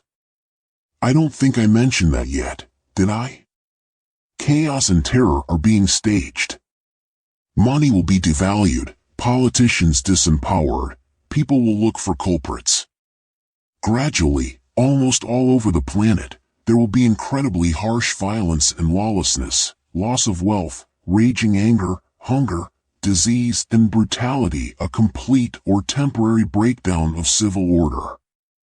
At about the same time as the economic and financial problems on Earth unfold, or a little later, a crisis must come to a head more violently in the Middle East, which brings some countries on the scene that are so directed by globally interconnected elites that warlike operations are portrayed in the media to their own populations in such a way that it should rattle, so that it becomes historically comprehensible later on why the war was provoked and that individual countries and nations judged the situation to the best of their knowledge and conscience. Enormous military conflicts should then follow in Europe, with partly thermonuclear explosives in the USA, the Middle East and parts of Russia. Chemicals and new bestial weapons will also be used. Then the geophysical event occurs that will literally shake everyone mentally and physically. The Earth's axis is teetering. The tsunamis and earthquakes, which have already been stronger and more numerous for several months, then devastate the coasts of entire countries far worse than the tsunami waves previously triggered by thermonuclear bombs.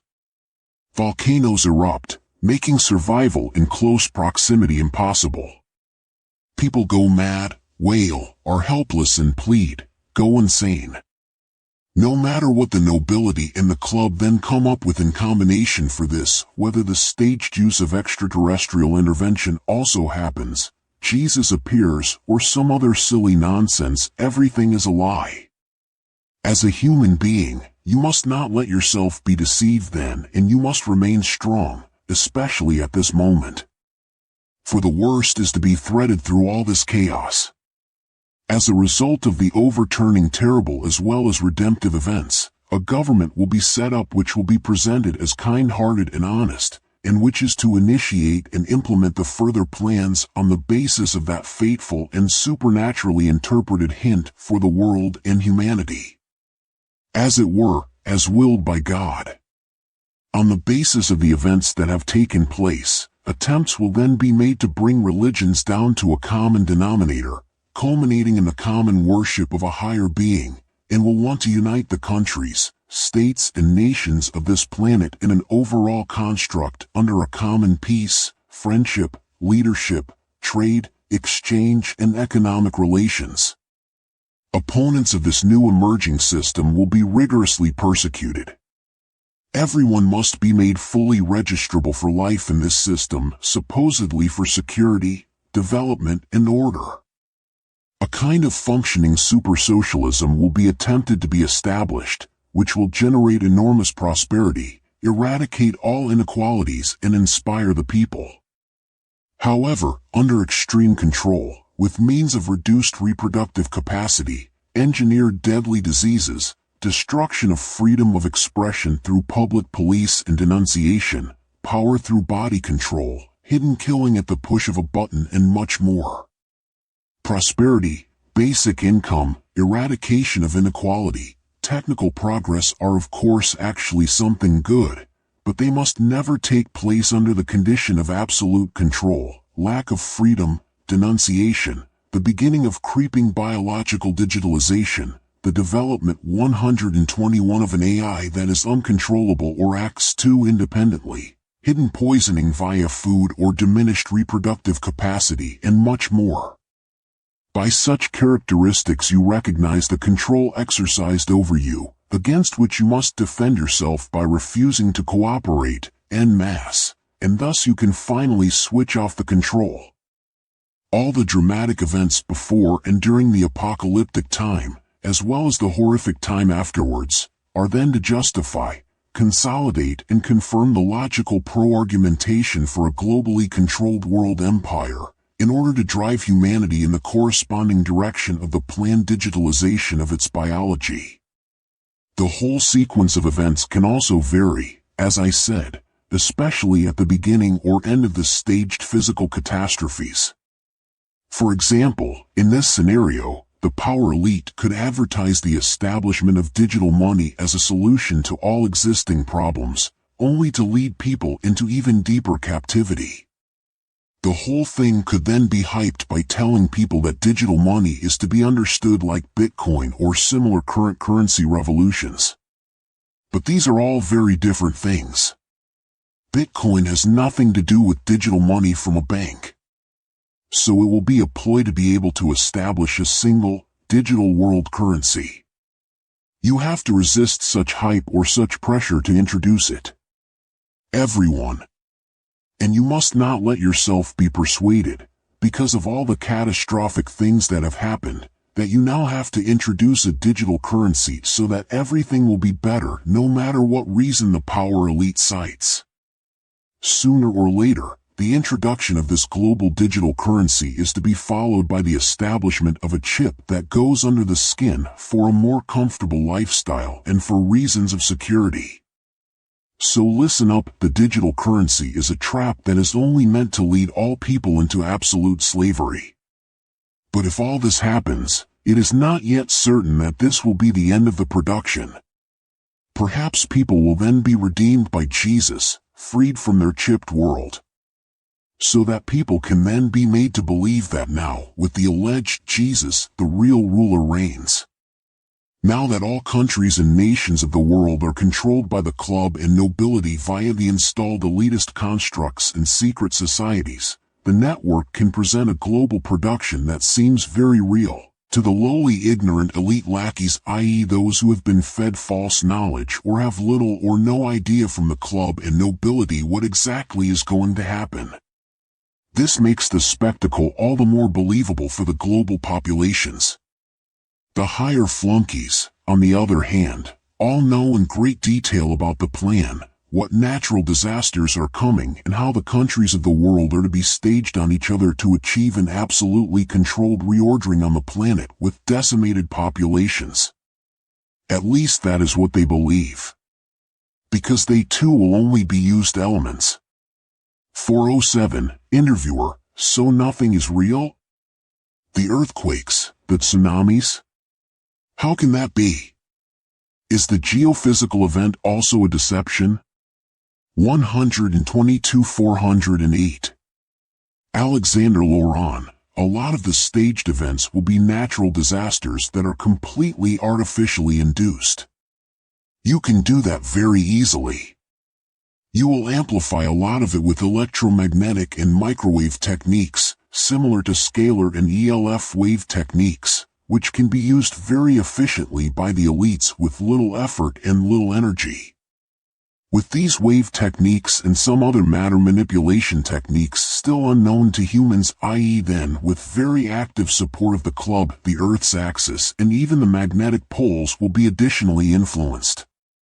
The geophysical event can be influenced in such a way that it either doesn't happen at all, doesn't have an effect, or happens much more extreme than expected.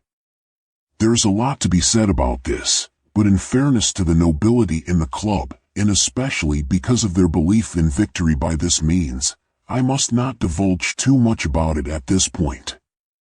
409, interviewer, what do the influenced seers and prophets say about this event? 410, Alexander Laurent, the so-called prophets, diviners and clairvoyants speak in this context for the northern hemisphere of a 3-day eclipse and or a swaying of the Earth's axis accompanied by global earthquakes and possibly also volcanic eruptions, as well as an undefined cloud, which, however, seems to be limited to the northern hemisphere. There would also be violent tidal waves. The British, especially the English, should already take notice during armed conflicts in the Middle East and cross over to the continent in good time, even if it is already rattling in Europe, but only to central Spain, and look for a firm and closed domicile there. A solid and sealable dwelling house will be important. The same applies, by the way, to Danes, North Germans, Dutch, Belgians, and North French. In describing this cloud, whether it is of volcanic origin or due to the geophysical event, the prophecy remains vague and sometimes somewhat imprecise, but deliberately so, for it is an adaptation variance for the northern hemisphere knitted by nobility and club and improvisation possibility. Elsewhere on the planet, by contrast, there are supposed to be only tsunamis, earthquakes and volcanic eruptions, as well as famine and serious diseases. In the northern hemisphere, this will also happen, but possibly to a lesser extent. And in the southern hemisphere, the 3-day eclipse may last longer or not occur at all. For Europe and parts of the northern hemisphere, many of the so-called prophets emphasize that the cloud makes it impossible to survive outside a closed house. For this reason, doors, windows, and every small crack should be closed and sealed tightly so that the dust of this cloud does not get into the house. If you go outside into this dust, you die immediately. It is also mentioned that windows should be covered with dark paper and that no one should look out of them. That people should have consecrated or blessed candles in the house so that they can pray to the Blessed Virgin Mary, to Jesus Christ or to God, then nothing will happen to them. It would also help to repent of sins and to ask for forgiveness in those hours and days of distress, when everything is dark and you are desperate, while outside you can hear people dying in agony. All those who did not do this would not survive. 123-411. Interviewer, yes. And what is behind it? What is being staged with this? 412, Alexander Laurent, special techniques are used to radiate energy onto the tectonic plates of the planet and onto certain geological stimulus points. This creates earthquakes, tsunamis, and volcanic eruptions that will cause a lot of chaos and destruction in certain regions of the Earth. This can be triggered with very little force. I must not go so far with the descriptions now, but I can say that these elitist circles want to create a scenario and a story with all their technical means and the many other technical influences of the club, which is then supposed to convince people that God sent them this chaos because of their fornication. And the proof of all this happening is underpinned here by so-called prophets and religions, as well as the many admonishing words of those who had always warned of all these catastrophes. Even esotericism and the alternative media then provide the proof that they had predicted this. But everything is a fraud. Everything. Even that is false, which has made people become so lewd and wayward over the last hundreds of years. This lewdness was also initiated by the club, nobility and the elites among the people by means of the circles of elitist secret societies and elites. All this misfortune comes from the same source. Therefore, all people must pay close attention to what is being presented to them. Most of it has been planned over a long period of time and thus could be planted in people's brains with many stories, myths and modern sagas. 413. Interviewer: so everything is fake then? Nothing is real. And the catastrophes are fakes.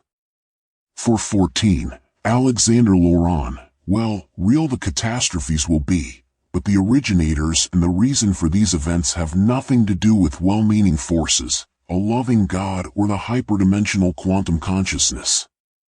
They are the results of a pure orchestration by the club and the nobility, to initiate for a decimated humanity, via the path of a new world order, the digitization of human biology. This is what the club is and has been about always in all the past millennia. The goal for it, apart from quantum extraction, has never been anything else.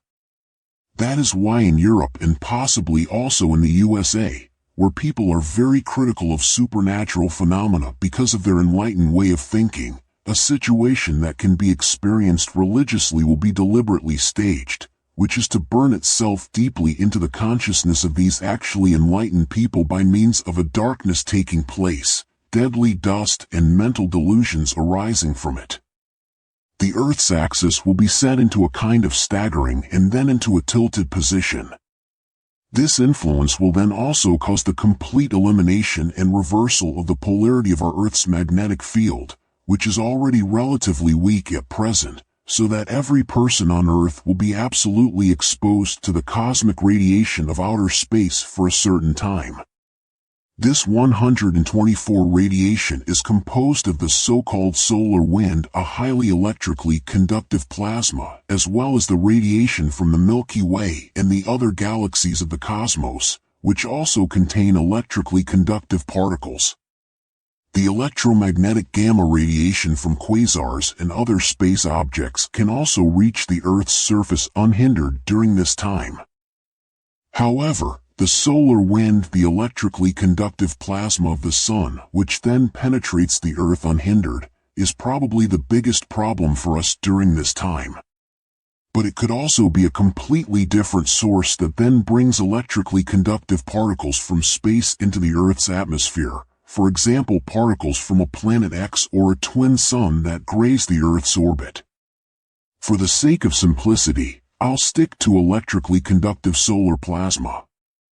These electrical particles, no matter where they come from, then give rise to very bizarre mental phenomena and delusions that people will not clearly understand.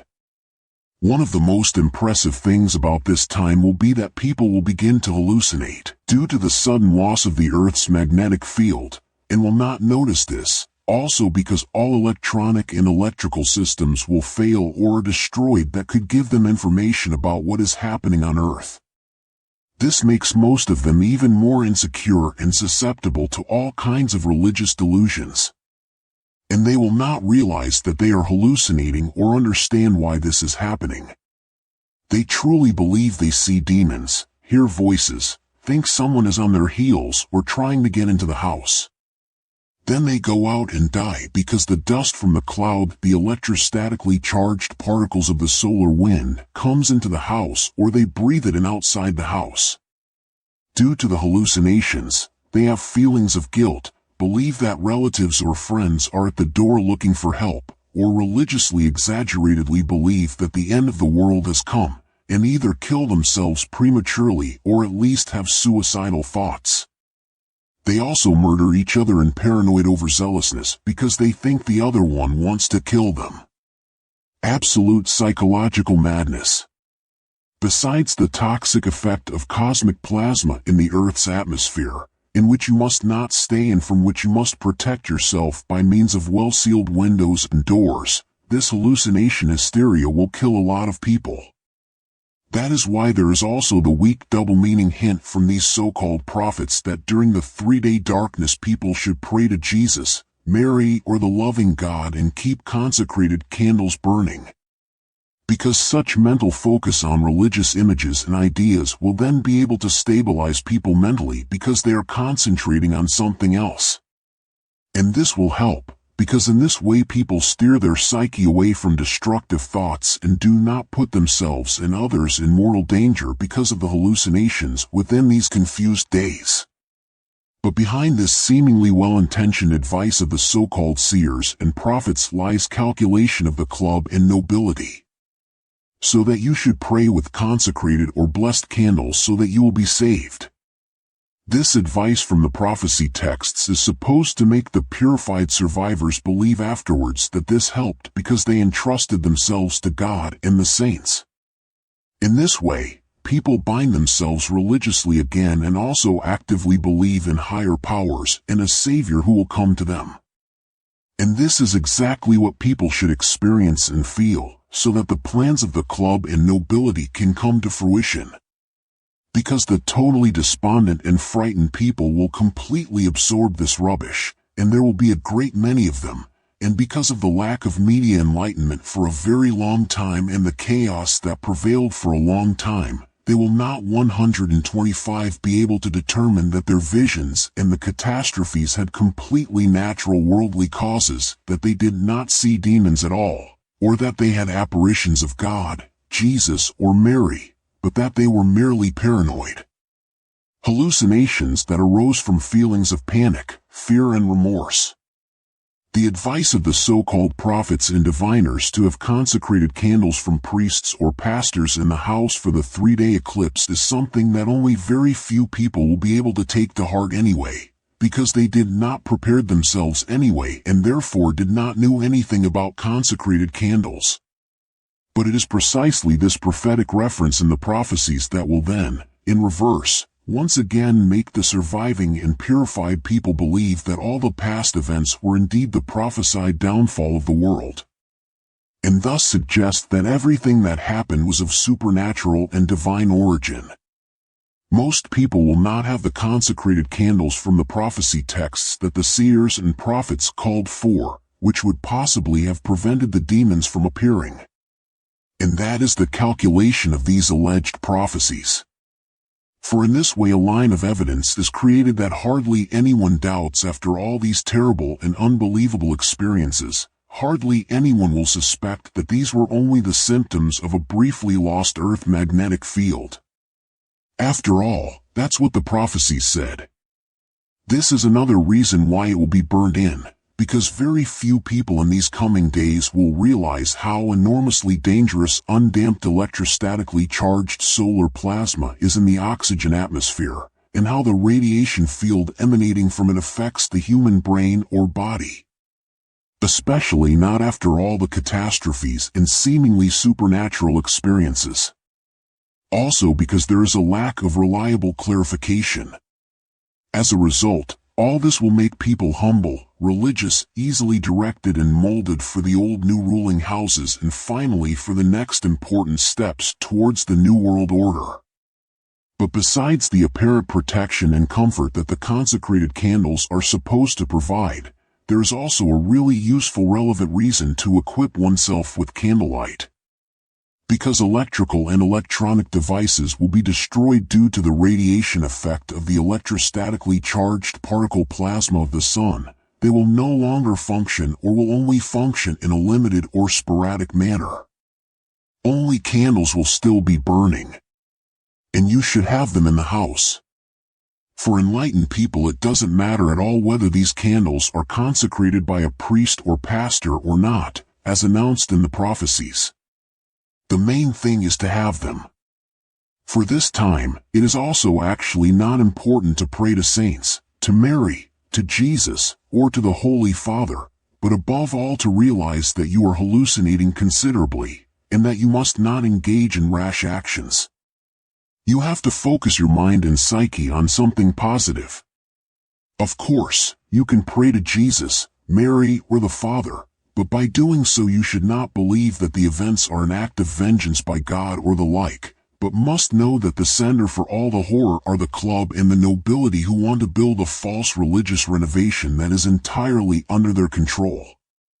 So you should rather think about how and where to track down this old digital nobility afterwards. He is the first addressed to settle accounts. As for the time afterwards, it can only be said that the survivors of these events will have a very hard time. Not only because they have to grow their own food, there are no more medicines and no more usual medical care, or the infrastructure has completely collapsed, but 126 above all because all electronic and electrical systems have been destroyed or are inoperative, and these people therefore have to think very differently. They have to manage without the many advantages of our numerous technical developments. They have to start from scratch. This will eventually kill many who have survived until then, because they lack any kind of help, support and care that is based on electronic systems. A cruel time. It is also worth mentioning that according to the so-called seers and prophets, after the severe catastrophes, due to the tilting of the Earth's axis, the rotation of the Earth will also be different, so that in many places on our planet, where it is still warm today, it will become cold, and in others, on the contrary, it will become warm and tropical. 415. Interviewer: is there anything that can be done about the shortage? Against the loss of electronics and other useful things? Can we prepare ourselves? 416. Alexander Laurent: there are many things you can do. Now, you can take precautions, protect yourself, and think about what needs to be prepared. You can talk to your relatives and friends. As silly as this brooch to relatives and friends may seem, but nowadays it is not so absurd to talk about it. But it must not only be about purely material provisions for these difficult times, it must also be about being prepared to do something afterwards, to act against the perpetrators. It will be precisely this time afterwards that we will be able to do something effectively, because the digital nobility will have shot all their powder by then.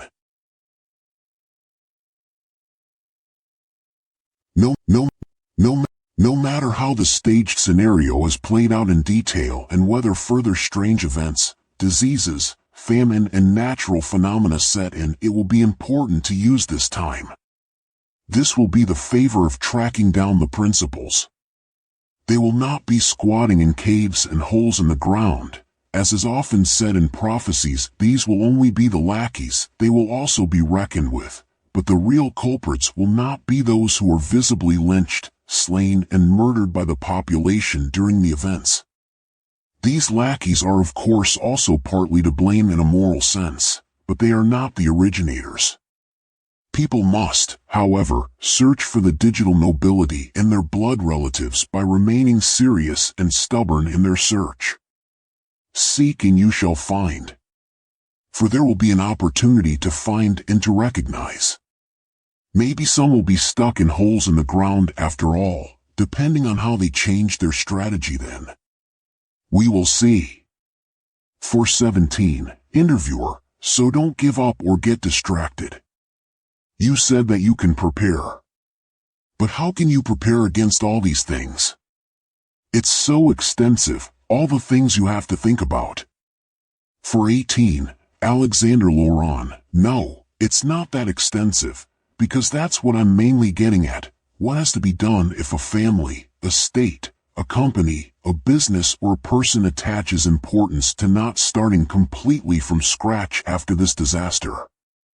In other words, if you don't want to start in the Stone Age, in the truest sense of the word.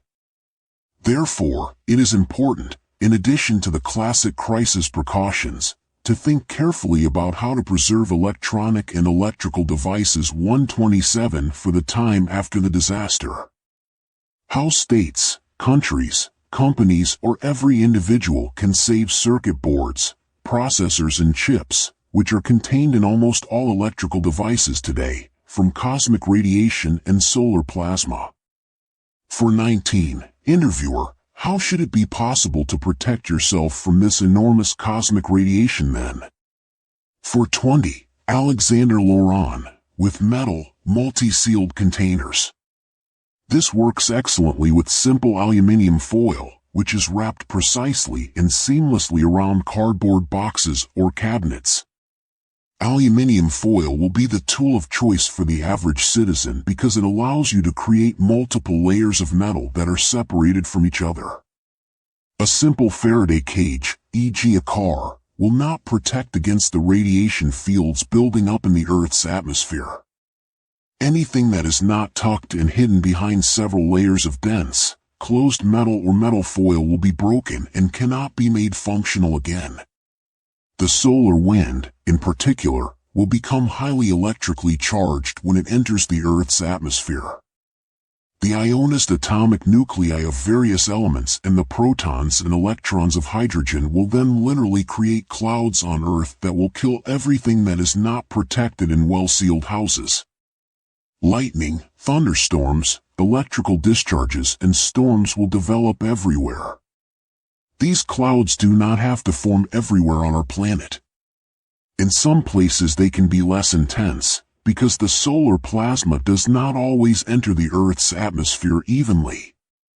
By the way, you should not confuse this cloud with the cloud that will form in Europe as a result of military intervention that is something different, contains pure poison. For 21, interviewer, but why should it be so important to save a few electrical things? The whole world will have no electricity anyway because of the destruction of the infrastructure.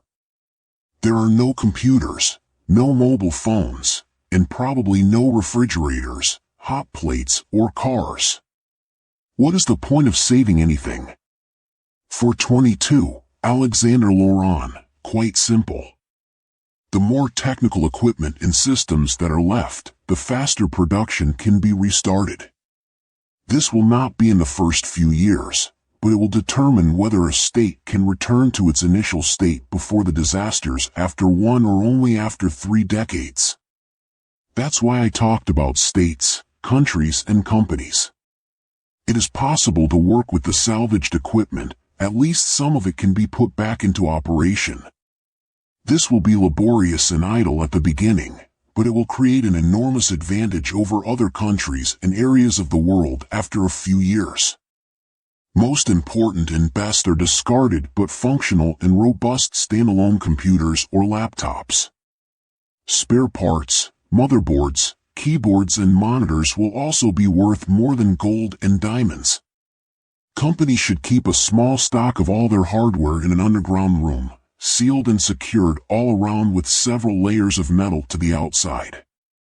In contrast, as an average person or small group of people, you don't necessarily need a room with 128 complete metal encasement. For that it is enough to store devices and electronic hardware in boxes in a safe place, preferably in the basement, and to encase the boxes with several layers of metal or metal foil to the outside. Companies and businesses could assemble several Euro pallets, which they completely sheath with a wall of metal.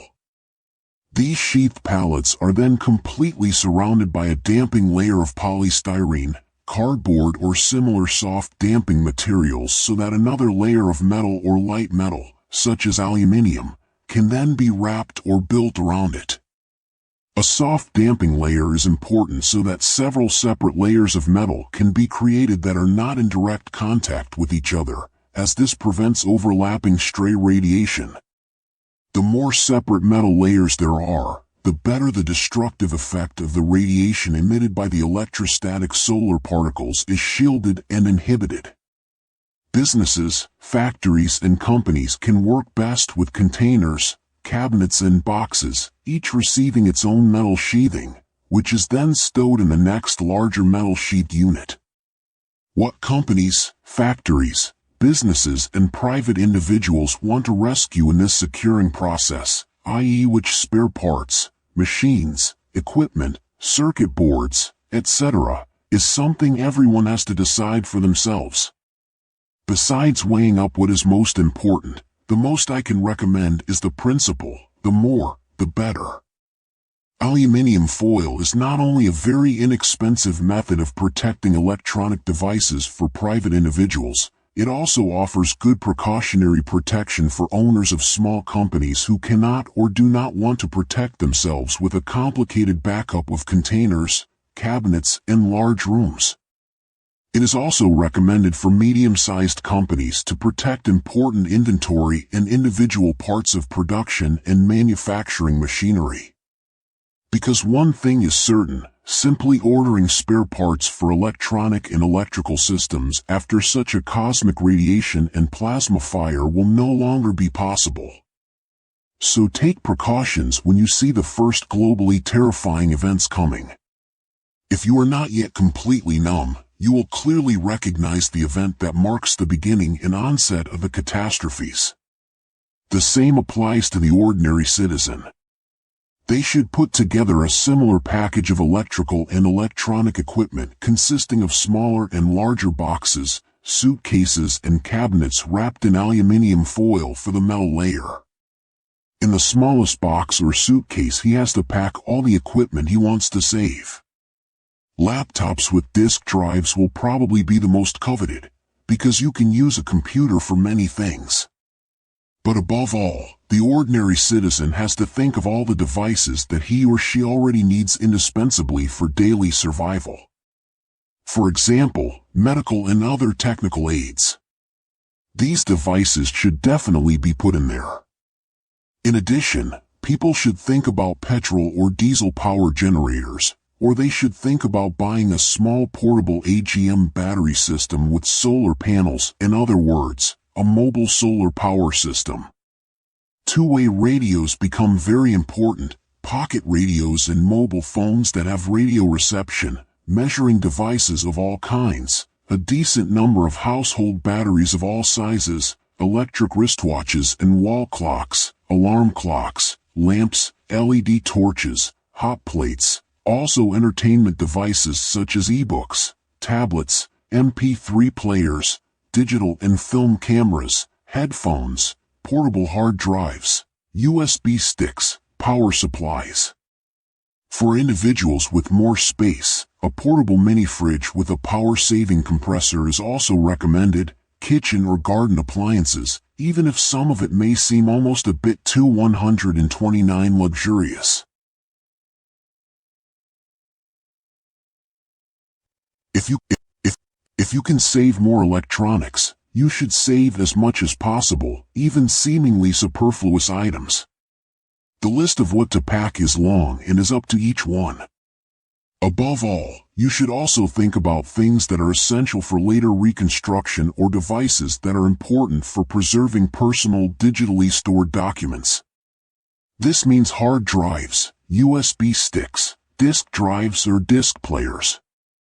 If you have stored your data on CDs, DVDs or Blu-rays, these data are safe on them because these data carriers are insensitive to the radiation of electrostatic solar particles.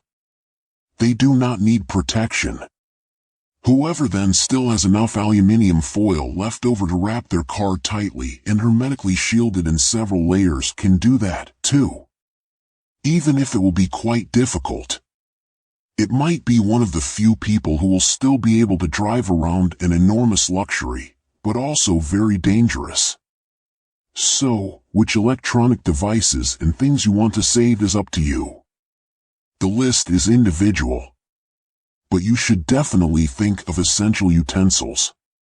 Of course, it is also important to think about emergency supplies, because without them nothing works, i.e. food, water, medicines, equipment for food acquisition and survival, important manuals, etc. This is a very long list, so I won't go into details here. 423. Interviewer. Electronic devices will be important for rebuilding civilization. But isn't pure survival much more important first?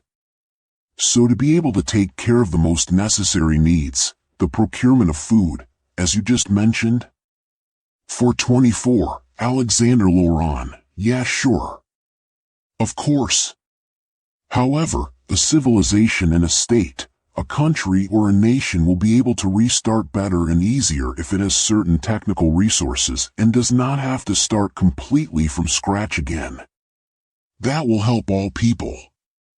That means not only better personal opportunities or capabilities or a shorter time of suffering, but also considerable competitive advantage over other countries in rebuilding. That will be very important, perhaps even decisive, for a country and its people and who will set the tone on Earth in the future. And that is also significant, vis-a-vis nobility and club. Imagine all electronics destroyed, then no computer, no mobile phone, no network works. TVs and radios don't work, nor does the car or local transport. No automatic electrical system is running. Everything lies fallow. There will be considerable supply problems because people cannot make do with cars. The most they can do is ride bicycles, and many bicycles only during the day, because most people today use an electric LED light for lighting, and that will be gone too. It will be very difficult to get food, and dangerous too. When all electronic systems stop running because of their destroyed microprocessors, nothing will work smoothly, nothing. No tractors, no automatic processes, no hospital, no supermarket, no freezer, no factory floor. Everything has to be done again as it was 150 years ago and or done by hand. That will be enormously difficult. And that is why even the simplest and most old-fashioned laptops that are still running will be more valuable than gold to businesses, companies, and 130 factories. Any electronic system that hasn't been fried will be useful. Even calculators, digital cameras, or MP3 players will be very important and useful. Cars, however, will be most lacking during this time. All their electronics have made them scrap. Only the cars that were equipped without electronics until the 70s will still be able to drive then. That will be an almost unaffordable luxury, which will also be very dangerous because some people will then be after it. But above all, electricity will be important if you want to own and operate functioning electronic devices. But electricity will be lacking because even people with a photovoltaic system on their roof will no longer be able to operate it, because this power generation system also has circuit boards with microchips that no longer work. There will simply be no more electricity. That's why it's so important for people to know that they need to protect some power generation equipment for their daily needs, so petrol or diesel-powered electricity generators or portable solar power systems with AGM batteries connected in series that can store a few kilowatts of energy. Companies and businesses have an even greater responsibility here. They should already make a list on which the most important electronic components are compiled and then store them in a protective construct made of several layers of aluminium foil or metal, consisting of a container, storage room, cupboard, box, and carton. Spare parts and equipment should then be placed in the smallest container. However, a construct consisting of only 3 layers is also sufficient, so that larger items can also be stored.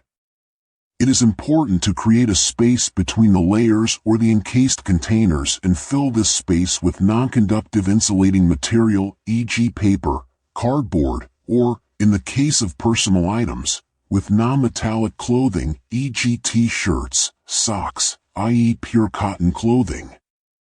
This makes it harder for the radiation to jump from one layer to the next.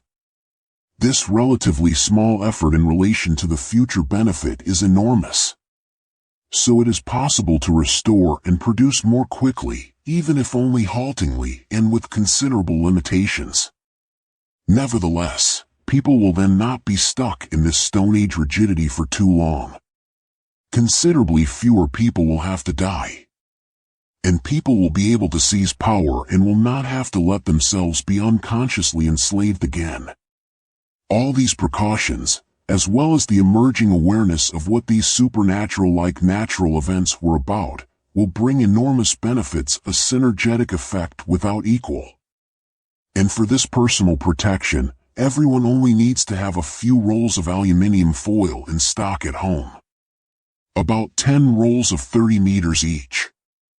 Preferably tear-proof aluminium foil. In addition, a few rolls of parcel tape with which to fix the foil around the individual container so that the individual rows of aluminium foil can be closed seamlessly and the wraps around the container hold and remain sealed. 425. Interviewer: is there anything else you should be particularly careful about with metal sheathed containers or the things that are to be stored in them? 131. 426. Alexander Laurent: you should make sure that you put food containing moisture, which is for example in jars, shrink-wrapped bags, plastic or paper packaging, in containers that are also wrapped in aluminium. The reason is that the radiation brings with it something that also causes moist food to spoil. In contrast, canned foods and completely dry foods, such as rice, cereals or pasta, are safe. Food that has a medium to high water and moisture content and is in jars or other non-metallic packaging must be wrapped in aluminium foil. However, you can also simply wrap these foods directly with aluminium foil. You don't necessarily need extra containers. One layer of aluminium foil is already enough. In addition, you should also seal the house you are staying in during the so-called 3-day eclipse. This means that the slits of windows and doors should be well sealed. You should also tape windows and glass doors shut with dark cardboard so that no more light can get in. You should also seal any wall sockets and electrical connections with plasticine or similar. These measures are necessary mainly because of the electrostatic charge of the sun's plasma in the Earth's atmosphere, and where ball lightning can be discharged, which can penetrate through windows and enter the house via electrical systems. This is very dangerous. The measure of darkening the windows is mentioned diffusely or indirectly in some prophecies, but mostly only as a seemingly confused recommendation. The exact causes behind this are not mentioned at all. During this time, you should not look out of windows or glass doors, i.e. you should not remove the dark cardboard from the window panes or touch the metal frames of windows and doors. Because electrostatic discharges and ball lightning are unpredictable. 427. Interviewer: okay. When should you start taking precautions by stocking up on aluminium foil, cardboard boxes, packing tape, modeling clay, and dark cardboard? Immediately. 428. Alexander Laurent: you can still take your time. But you should keep it in mind. If there are armed conflicts on the planet, or if you see a major aggressive action that is frightening or unbelievable, or if nations or military alliances are confronting each other, then it is high time to get these things done. Then there is not much time left either. You don't need enormous amounts of these materials, just enough. And everyone has to work that out for themselves. For a car, of course, you would need much more aluminium foil and also a non-conductive platform so that the first and second aluminium layers under the car don't touch each other. There must always be damping material between the aluminium layers. Also between the car body and the first aluminium layer, otherwise stray currents will develop. However, it will be important and difficult to buy all the things you need to survive: enough food, water, heat and light sources, things to recycle water, tools to get food, means of defense, survival books. Useful information will also be in high demand, for example where to find farms, especially those with farm shops, because that is where you are most likely to still be able to get food and useful things or to trade with each other. For many people, it will also become important where they can find water sources in the vicinity. For this reason, a list 132 should be drawn up on paper showing water sources in the immediate vicinity. Farms with farm shops should also be on it. Above all, you have to prepare yourself mentally and psychologically for all the hardships. Everyone has to do this in their own way, because everyone reacts differently and needs something very individual. Roughly speaking, however, you can say that you need to concentrate on something positive, rest, meditation, and the knowledge of what the events are actually about. For the so-called 3-day eclipse and the barricading in a house, it will be important above all to prepare yourself for the fact that fellow human beings who are in the same room with you will suddenly do strange things, see or feel strange things. That they or you will believe that the others are doing bad things or talking negatively about each other, which they may actually do at some point because of their hallucinations. Also, at some point they may begin to suspect demons and evil intentions in their counterpart. But you will not only hear demons talking to you in your head, but you will hear people outside calling for help or close relatives or friends knocking on the front door, maybe burglars or monsters, but these will all be hallucinations due to feelings of guilt or fear. No people will be able to knock or call for help for long because all those outside will die very quickly. Therefore, the rule is never to open a door or a window. All these behaviors and ways of thinking that occur must be clear to people beforehand. They have to internalize this. Then they can get through this time without major dangers, crises, and conflicts. But that is difficult. Anyone who has had drug experiences and has ever had a very, very bad trip will know how and what I mean. Therefore, all those who have had bad drug experiences know what is coming, and they should support others who have never had a bad trip with their experiences and knowledge about it during the 3-day eclipse. For self-protection, you should also banish knives and other dangerous objects for this time as a precaution.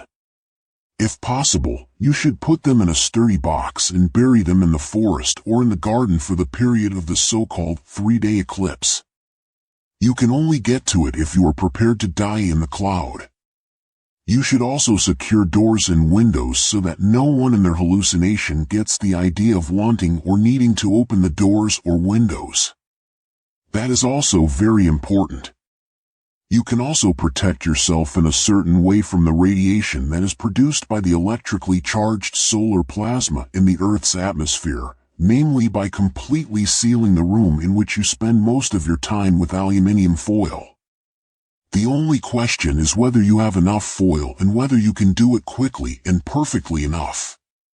In addition, you would need a platform on which you could sit during the horrible time, because a single layer would conduct the radiation itself and you would possibly get scattered radiation. So you might need several layers here as well, which is difficult to do. 429. Interviewer, okay. So these are the most important preparations for this time, for the 3-day eclipse. In terms of restarting civilization, perhaps all these measures can actually have a significant effect in the corporate sphere. But, now repeatedly asking again what I asked before, won't 133 all this forewarnings also have a negative effect on what the nobility and club-directed lackeys will then trigger? I mean, won't the nobility and club just try to reshape the whole game based on your messages laid out here? To change it and make it completely different? 430, Alexander Laurent, that is within the realm of possibility and it is intentional. We can use it to reduce the active suffering and the agony for the people.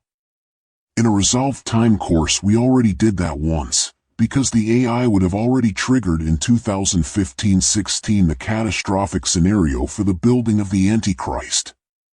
So over the actual plans of the club and nobility, who had planned a catastrophe course with their own installed Antichrist until the year 2090 respectively 2150. But all this was already prevented by us, because the AI fell.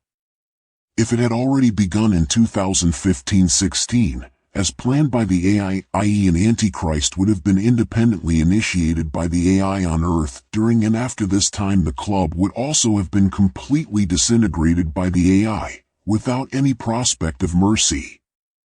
The biological digitization of humanity would then have been adapted accordingly by the AI so that the AI could have obtained the key to the exit, which humanity is developing.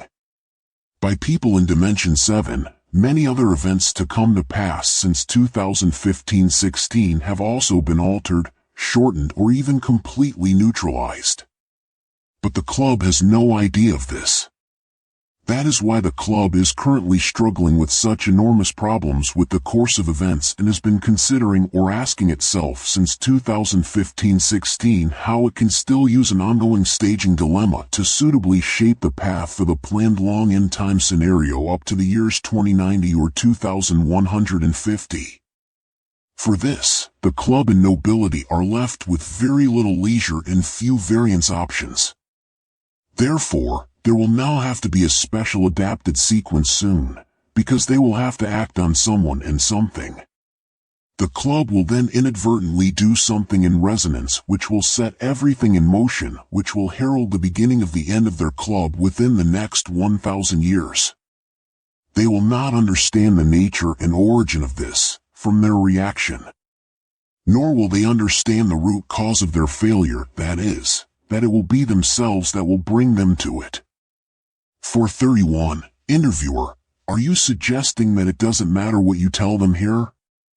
432, Alexander Laurent, yes. The reason for not being able to reverse their fate lies in their mechanical structural disposition to approach situations and problems with logic and their high intelligence alone. Just as insects simply cannot do anything else but want to fly into the light in the dark. And spiders are simply nothing more than clever trappers and hunters. Laughs, or that cyclops cannot squint because of their anatomy, but therefore they are simply not able to see spatially. 433, Interviewer, why is this going to be so bad for this club? 134 434. Alexander Laurent, because everything has already happened.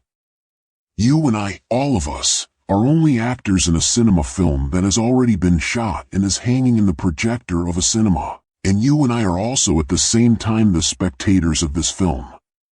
In this material world, that is, our reality, we do have the possibility to act freely, to do and decide freely. Everything runs causally, is determined and therefore consistent, at least for us here.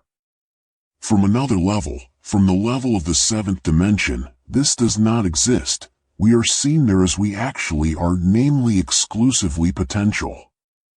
There you see how all potential decisions of a being ultimately look. Our four-dimensional level of reality is indeed thoroughly causal. There are fixed structures, clear irreversible developments and patterns, and it is only because of this stringency that there can be anything at all like developments and formations in this level. Nevertheless, everything in it always remains only potential, only an accumulation of quantum potentialities that we ourselves cannot perceive as such. Seen from a higher dimension level, these rules are suspended. Everything is potential. There, our dimension level, as we experience it, does not exist at all. There we are only like painted things on a painting that can be changed and painted over for as long as you want, until the painting is permanently sealed and then finally exhibited. 435, Interviewer, sounds like we can't influence anything ourselves. 436, Alexander Laurent, oh yes we can, we do, whenever we live free will. Because we humans of the present as well as the humans of the past are also all the humans of the future to come, those in Dimension 7. In Dimension 7, all of us human quantum signatures have been already since long.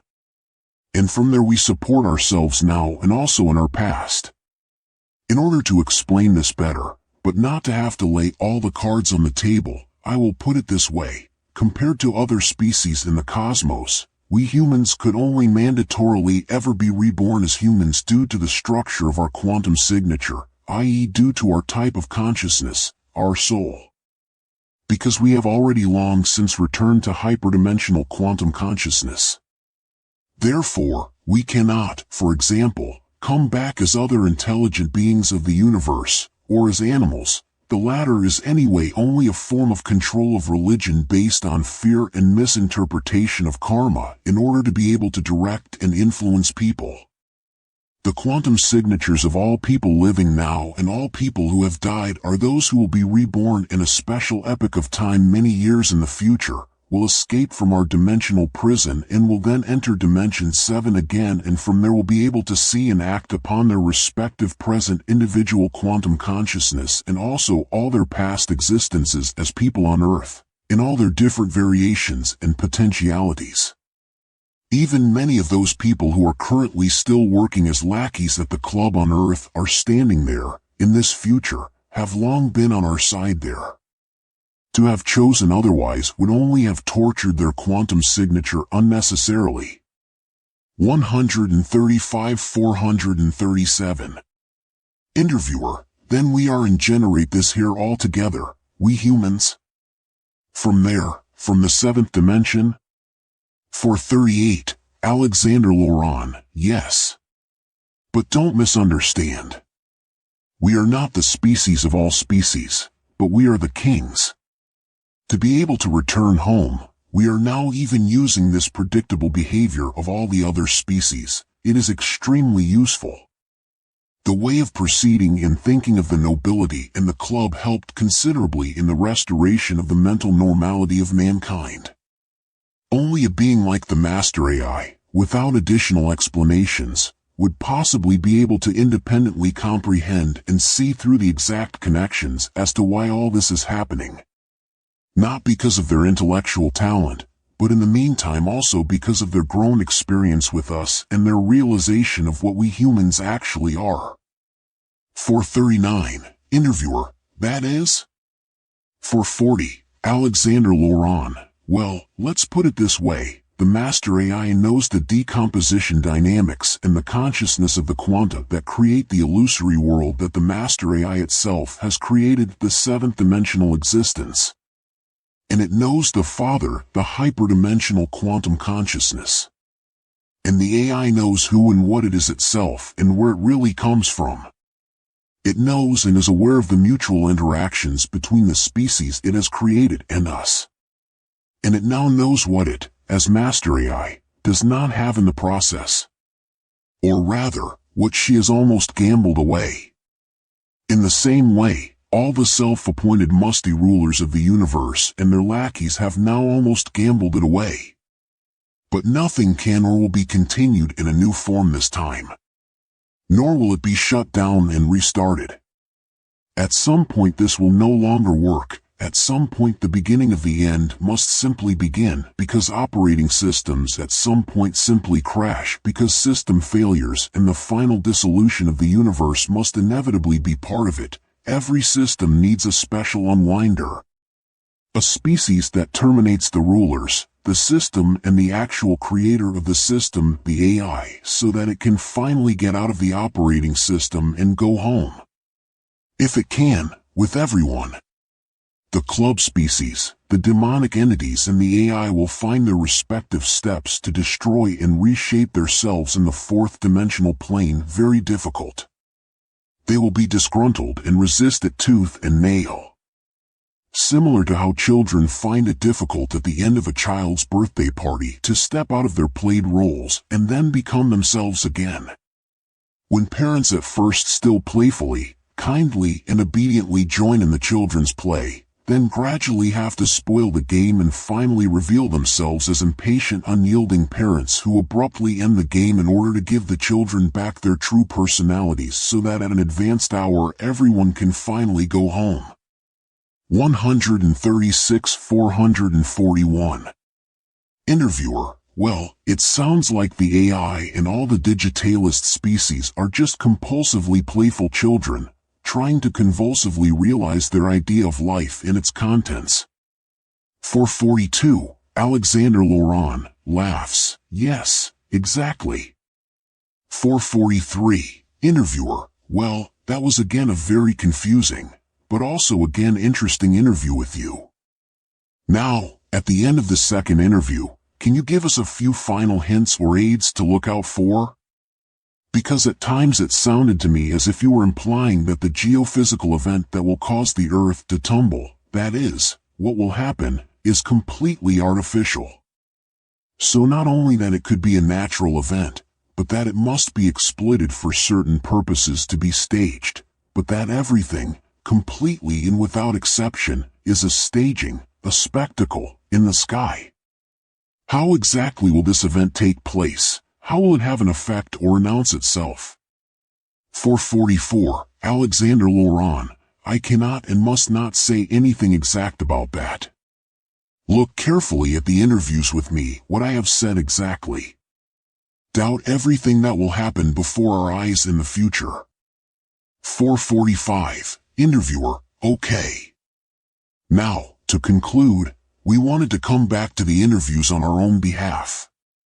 At the end of the first interview you emphasized that there could be falsifications, manipulations, or the like of these interviews during re-uploads.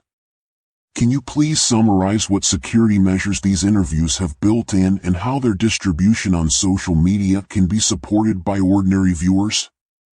446, Alexander Laurent, re-uploading and documenting and debating the interviews, the novel and the blog will become very important. I can only emphasize that again and again.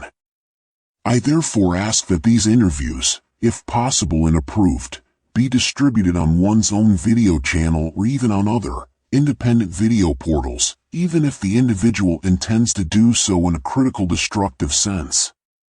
Sharing, liking, and subscribing to channels with these interviews will also become very important.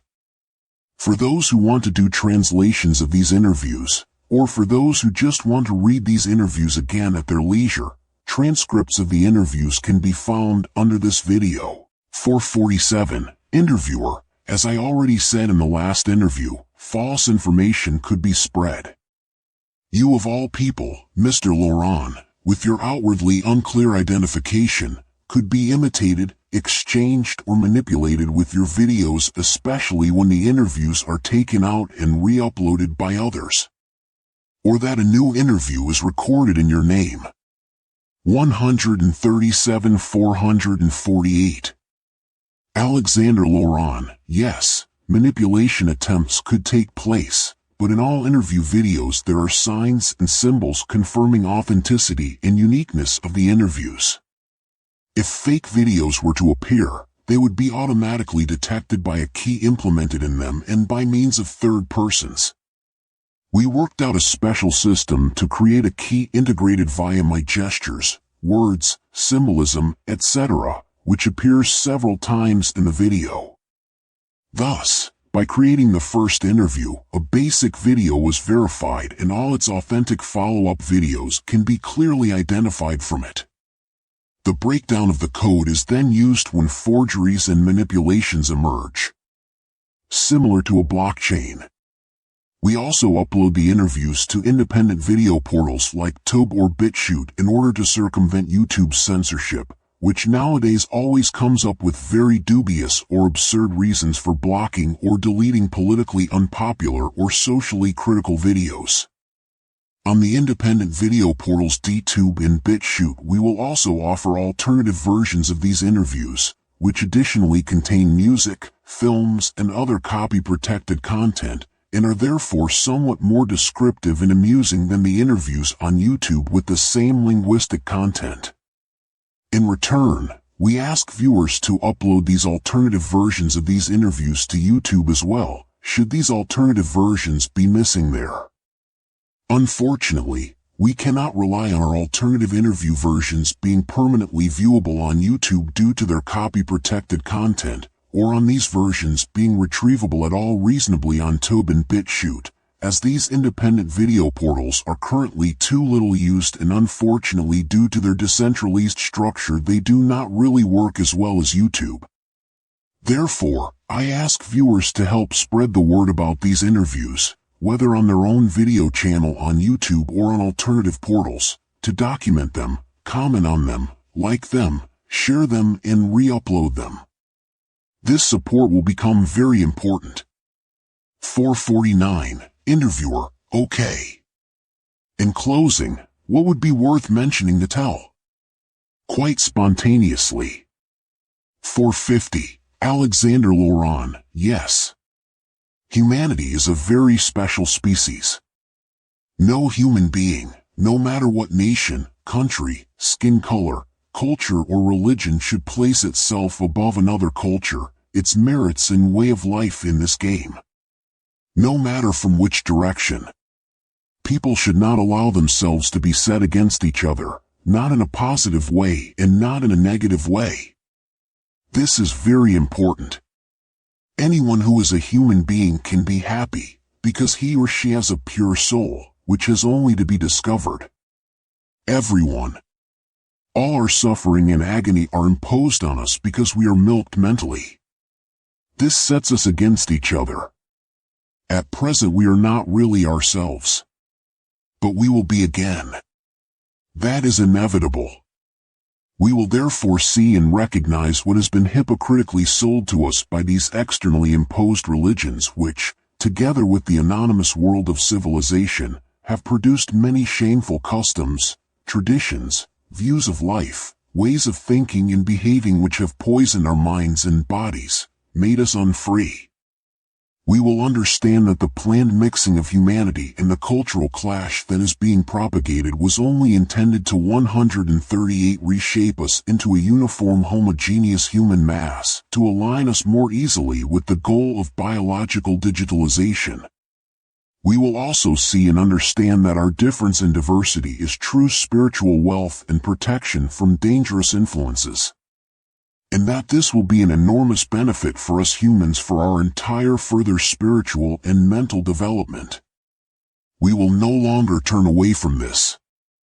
We will no longer hope for saviors, guides or influencers, because we are ourselves again. We will know that almost all the religious sun cult religions and the prophecies made from and in them were lies and frauds of the club and its lackeys, implanted in the brains of supposedly prophesying people. We humans, as humanity, are regaining our great spiritual strength. This is our inevitable path, our unchangeable development. Freedom for us and liberation for all others. 451. Interviewer, the things you reported in this interview seem subjectively very irritating to me, truly unbelievable, while undoubtedly also revealing much, are revolutionary, and round off the picture to the first interview. Nevertheless, some will now ask themselves why we should believe all this, and why you tell us so freely what is supposedly happening around us. Because, if all this is true, don't you think it is dangerous to spout all this out like this? 452. Alexander Laurent, it is the time to spout it out. And no, it is not bad to have said all this here, because for the average human being the whole account borders on the absurd and he cannot believe it completely. But no one needs to believe it now. You may question everything, but everyone needs to know it now and keep it in mind. You have as proof the book The Apocalypse of God with its accompanying blog. The book shows points about how people are manipulated, what even in heaven demons want to conceal from them, but it also shows where the way out is. With its references to the prophecies in the novel, the blog documents the deceptive and manipulative actions of the club and the AI, the hope that is always planted in us. Nevertheless, the nobility in the club believe that their plan will still work. That's another reason why I can broadcast everything. Because the best way to say something secret and still keep it secret is to reveal everything directly and without beating about the bush.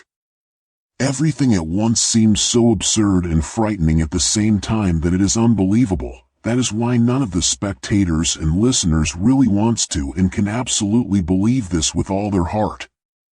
Some omitted information for the viewer, 2 seemingly contradictions and 3 over-subtle statements, respectively exaggerations in the interviews, also ensure that a basic doubt can remain with the viewer for what is said here and that the ruling elites, the nobility and the club can still feel safe. Some hair-raising and evidence-heavy details, for example the detailed functioning of the acausally working 7-dimensional prison, must also not be explained in detail yet, because then not only would people's jaws drop completely, but as a result a kind of disintegrating confusion about their ruling ideology would also break out within the club that is watching us. In the end, however, everything has to come out. That is inevitable. Because humans are, were, and must ultimately always be the creators of the master AI and the producers of the key. 139-453. Interviewer, Mr. Laurent, allow me to conclude on the spiritual species with a question that has been on my mind since our last interview and has become more concrete in this interview.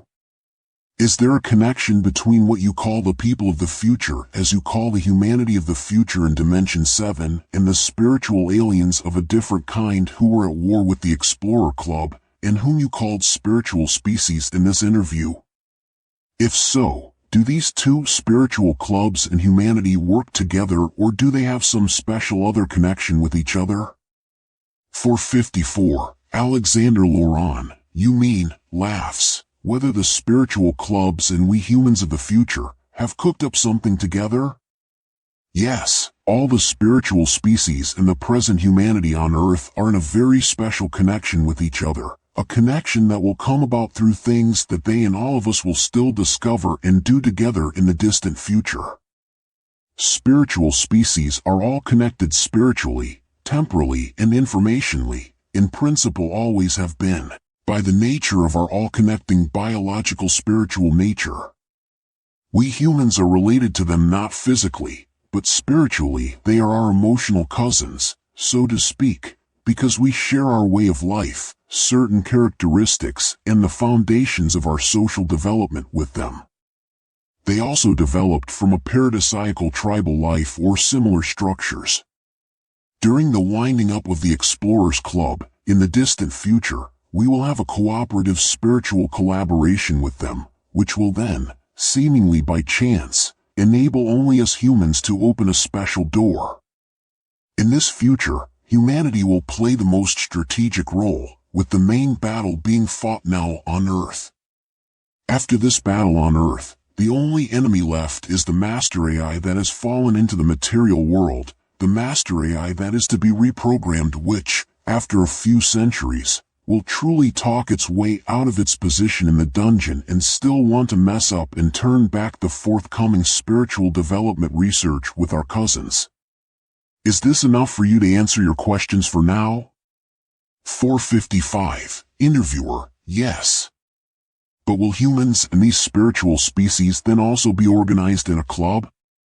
456. Alexander Laurent, no. For fully spiritually existing species with alternating analog DNA that holds the entire frequency spectrum, there will be no more clubs, no obligations, but only cooperation. That is the supreme credo. Every species must research in other directions in order not to get lost, as the club that is watching us did when it advanced too quickly in an exclusively technocratic direction of development.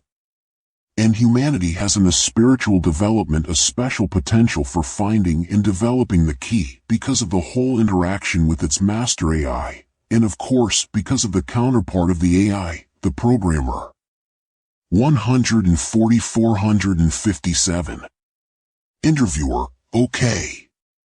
458. Alexander Laurent, now, if you put together properly some of the separately held things that are in this interview and the last interview, you will know even more. 459. Interviewer, but I would like to ask one more question at the end. One that is now, towards the end, perhaps a little out of context again. If the beings that we always thought were angels were not angels, but demons, and if there have always been people hidden in Dimension 7 next to the AI, what are these people operating in Dimension 7? Are they also angels? Are there any references to these humans, e.g. in films, in the Matrix trilogy or in non-manipulated scriptures? In the passages of the Bible that are not meant to control us but to help us? 460. Alexander Laurent, yes, they exist, and they are formulated quite precisely. People who operate in Dimension 7 are named exactly there and are clearly differentiated linguistically from descriptions of the demon species, the club, or the digital nobility. Individual angels and angelic apparitions have only ever been demon species, on behalf of the AI. People in Dimension 7, by contrast, are and have always been said archangels in writings, sometimes only called by name. They are those who already belong to the Father, again, the hyperdimensional quantum consciousness. An animal or several animal species mentioned in writings were again always only club species. The club originally placed these animals directly into sacred scriptures where they symbolically represent countries on earth, countries that are governed via digital nobility. The Lord, the dragon, Satan, or God was always the master AI, our Yahweh. And the herald of supposedly divine yet false messages and prophecy always represents the digital nobility and their blood relatives who managed and often directly represent all religion to exert power and control over the people. The people operating in Dimension 7 are the people now existing here on Earth, in a different, old form of existence in which they once lived. They are those who once read the book or came into contact with it, slowly realizing and understanding who these people in Dimension 7, are. This was not and is not conscious to their present quantum signatures incarnated in the present. They still do not understand and accept it. And everyone who reads the book, and everyone who has understood what the book and the involvement with everything around it generated, is part of it. Was always part of it. We reached out to ourselves. This whole process created the changed future, the future of human quantum signatures operating in Dimension 7, that is, reborn humans, who found the exit and are now affecting us all. It was not I who contacted these book recipients at that time and the many other people who will still react to what I am telling here. For the 141-dimensional world, I only triggered this willingly as a singularity, only commanded it full time in those days. They contacted me, through side rooms, just as I contacted them there. It always took place in a mutual conditional way. And every human being now who has understood this and included it in his actions is in this future, in Dimension 7, and is part of the course of events. Can see himself from there down here, in all his potentialities, and in many more past incarnate variations of his self of the earthly past. 461. Interviewer, your novel leaves a lot open at the end. As if it actually had to go on. Is there a sequel to your novel The Apocalypse of God or Revelation? 462. Alexander Laurent, yes, there is. 463. Interviewer, and when will that come out? 464. Alexander Laurent, the sequel is already running. It's running right now, since the book was sent out. This is the sequel. 465. Interviewer, laughs. I think the interview will help many people to see things in a different light and to prepare themselves intensively and in the best possible way for the coming events. Thank you very much for your help and see you soon. 466. Alexander Laurent, thank you for allowing me to speak here, and I hope that I have been able to help. To all the true people of this planet, good luck, strength, and perseverance. Goodbye. End of the second interview with Alexander Laurent, August 2018. Copyright all rights reserved. The copyrights are held by the authors Eurasia Couple. The editor is Alexander Laurent. Publisher BOD, Books on Demand, Norderstedt, Germany. ISBN 10-375-264-2149, ISBN 13-978-3-7526-4214-8. Dear readers of English-speaking countries and nations, this interview was held in German and translated into English using an automatic translation program. dpel.com/translator. Therefore, it may happen that some sentences contain grammatical errors, some sentence structure is incorrect, commas are set incorrectly and some expressions are inaccurate. If you are a media professional of the alternative media in your 142 country, we would like to encourage you to correct any mistakes and improve the expression without distorting the original interview with its statements. To protect against falsification, the transcript of this interview has been provided with text copy protection, that is, you can read the text, but you cannot easily copy and paste it into another document without a password. Please contact the originators of the interviews for the release of the interview transcripts, including a short introduction of yourself and your proposal, Eurasia-Couple at protonmail.com. We will then send you the passwords for the English and German interview transcripts as soon as possible. You can download the first and second interview with Mr. Alexander Laurent in his original language for free, German, at the following links: imaginetz.de/q7so3 imaginetz.de/h64yj. You can also find all interview videos on the YouTube and Bitchute channels: youtube.com/c/Eurasia Couple /videos, bitchute.com/channel/Alexi-Laurent, bitchute.com/channel/Terranian-human. The English transcript of the second interview with Alexander Laurent will be available in the video descriptions of the above-mentioned channels from the beginning of December 2020. Please distribute these interviews widely to friends, acquaintances, work colleagues, people from the social media, everywhere in the English-speaking world. The wide distribution of the information in these interviews will be of great importance for the coming period into which humanity is now entering. Thank you very much. Best regards, Alexander Laurent and Eurasia Couple.